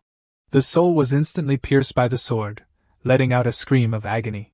Jiangju pulled a talisman from his chest. Then he asked the subdued soul on the ground, can you tell fortunes? Seeing it didn't respond, he shook the sword, causing the soul to cry out, please spare me. Jiangju asked again, can you or can't you? The soul wailed, calling out for its mother, Mom, Jiangju is here. Save me. Jiangju stood up and commanded, 5 sounds he might call. Instantly, they bound the soul tightly. Jiangju threatened it, if you obediently follow me, I can help you avoid being controlled by the ghost mother. In the future, I can help you cleanse your ghostly energy. Becoming a spirit god is not out of reach. The 5 sounds chimed in, if you don't comply, you'll just be our meal. The soul, utterly terrified, quickly surrendered. I give up, I give up. A voice boomed, then let's get moving. The talisman Jiangju had placed on the soul ignited. The soul's body gradually began to dissolve. A green mist enveloped it, and the soul screamed, no, please. I was wrong. Mom, I know I was wrong. Jiangju frowned as he watched the green mist consume the soul. After it was completely obliterated, only a black orb fell to the ground. Jiangju walked over to pick up the orb. He felt a bit annoyed. The ghost mother had caught wind of him. Meanwhile, Qin Yu was furiously shouting, Jiangju! The wandering soul that had possessed Qingyi couldn't help but chuckle. Haha, it seems you're not the most pitiful one after all. Qingyu, fuming with rage, shouted, "Shut your mouth." She thought to herself, to bring the eldest back to life, she had already depleted quite a bit of her essence. And now, reluctantly, she had to kill the second child. It was like suddenly severing a layer of her cultivation. Ironically, she still hadn't truly faced off against that Jiangju fellow. She swore that this grudge would never be forgiven. The wandering soul beside her said, "Mother, the important thing now is to call the remaining sisters back. Jiangju knows the soul-calling technique. You want to be alone?" Qingyu closed her eyes and commanded, "Bring them all back to me." The wandering soul asked anxiously, "But mother, all the sisters are already back. What about Jiangju? If he wants to escape, it seems we have no way to stop him." Qingyu's face darkened as she replied, "He won't be able to escape. Before the master left, he left the teleportation talisman behind. With that treasure, where could he possibly run to?" The wandering soul exclaimed in a panic, "Mother, have you lost your mind? If you activate the teleportation talisman, the master will definitely find out. Do you not want to return to the bone cave?" Qingyu's gaze turned fierce as she declared, "As long as Jiangju is dead, any mistakes will turn into achievements." She instructed her recently returned children, "For now, don't worry about Jiangju. Let the people of the otherworldly immortal sect hold him down while you protect me." The wandering souls responded, "Yes, mother." Meanwhile, Jiangju was still surrounded by soldiers. He spoke in a deep voice, "Gentlemen, please make way." The soldiers stubbornly formed a line, shouting, "Demon cultists, die!" Formed the formation. A stream of sword energy appeared, hurtling towards Jiangju. He waved his hand, unleashing a flurry of talismans. The two collided, resulting in a massive explosion that shattered the sword energy. The soldiers in formation simultaneously spat out mouthfuls of blood. They refused to give up, angrily shouting, "Kill him! Protect the sect leader! Protect the otherworldly immortal sect!"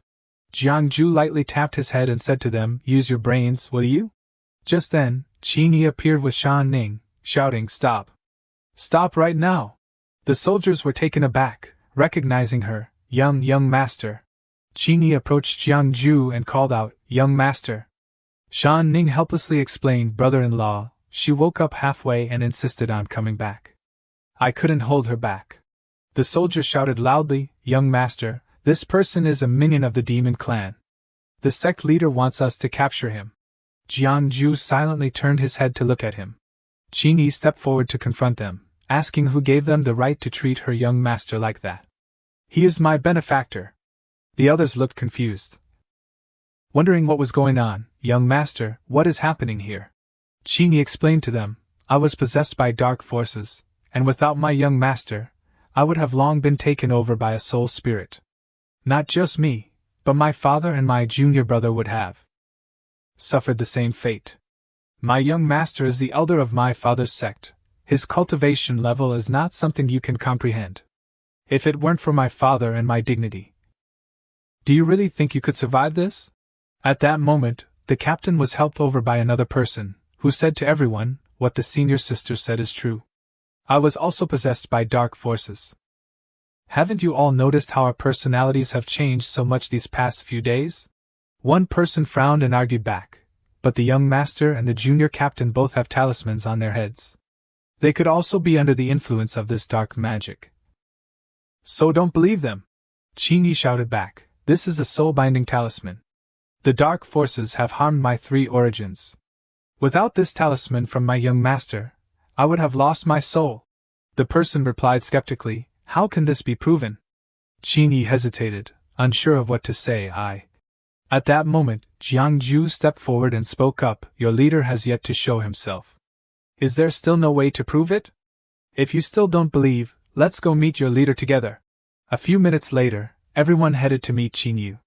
Jiangju asked Qingyi in a low voice, "We've come this far, why are we turning back?" Qingyi smiled and said, "This is originally a matter of my immortal sect. If my young master is willing to help, I would feel guilty. Even if I can help my young master a little, that would be great." Jiangju asked with concern, "Are you okay?" Qingyi replied, "For now, there's nothing serious. My young master's talisman is very effective. Young master, thank you. I will repay this kindness, Qingyi said. Jiangju nodded in agreement. Good, remember to repay it. Qingyi was taken aback by the response. Shouldn't you be politely saying it's unnecessary? Suddenly, thunder and strange vines appeared from the mountain. Jiangju thought in shock, what is happening? A soldier anxiously said, Sir, you should go check it out first. Everyone stepped back behind Jiangju, cautiously looking up. It was the monster Jiangju had seen before, and now it was even bigger. A soldier fearfully asked, Is that the leader? Has the leader really been possessed by dark forces? Jiangju furrowed his brow, silently assessing the situation. What kind of demon was this? Had Min already played his hand? This nine-tailed demoness dared to reveal her true form in front of so many people. What was she planning to do? Qing Yu's head popped out from the creature, her voice booming, Infinite heaven. Countless souls return from the ages, infinite heaven grants eternal life. The path of immortality, how many can truly attain it? In the heavens there are matters of the heavens. 36 divine pillars, and the creature was surrounded by a sinister aura. Sensing the situation was spiraling out of control, Jiangju shouted to everyone, Fall back. Everyone, retreat. Qing Yu sneered, calling out to him, Jiangju. The 36 heavens have their masters. Why is there a deathly bow? Jiangju gritted his teeth, cursing silently. How did she know about the deathly bow? Who was her master, really? He reached for a talisman, channeling his energy into it. Then he hurled it straight into the sky. A blinding light shone down. Qing Yu coldly asked Jiangju, Are you calling for backup? All right, you have quite the silver tongue. No matter where you are, there will always be someone to help. But don't rush. Go ahead and call for help. You only know about the divine bow with its innate creation scripture, but there's another treasure. Today, I'll broaden your horizons. A massive force gathered. Does this island in the sky look familiar to you? A gigantic island appeared from the heavens. Jiangju's eyes widened in disbelief. How could this be happening? Qing Yu laughed triumphantly. Ha ha, Jiangju, prepare to meet your end. The massive island drew closer and closer. Shan Ning anxiously called out, Brother-in-law. Qing Yi also wanted to rush forward, Young master. Suddenly, an unexpected force halted the island in its tracks. The power was immense, even causing the island to explode. Jiangju stared in astonishment. He saw Shan Lan standing before him, raising a hand to the sky. So it was she who had caught the island for him. Shan Ning joyfully ran over, asking, Brother-in-law, so you invited Big Sister here? Then it's all good. With her here, we have nothing to fear.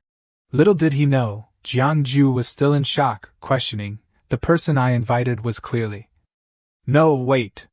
How is Tu Shanlan here? Is she following me?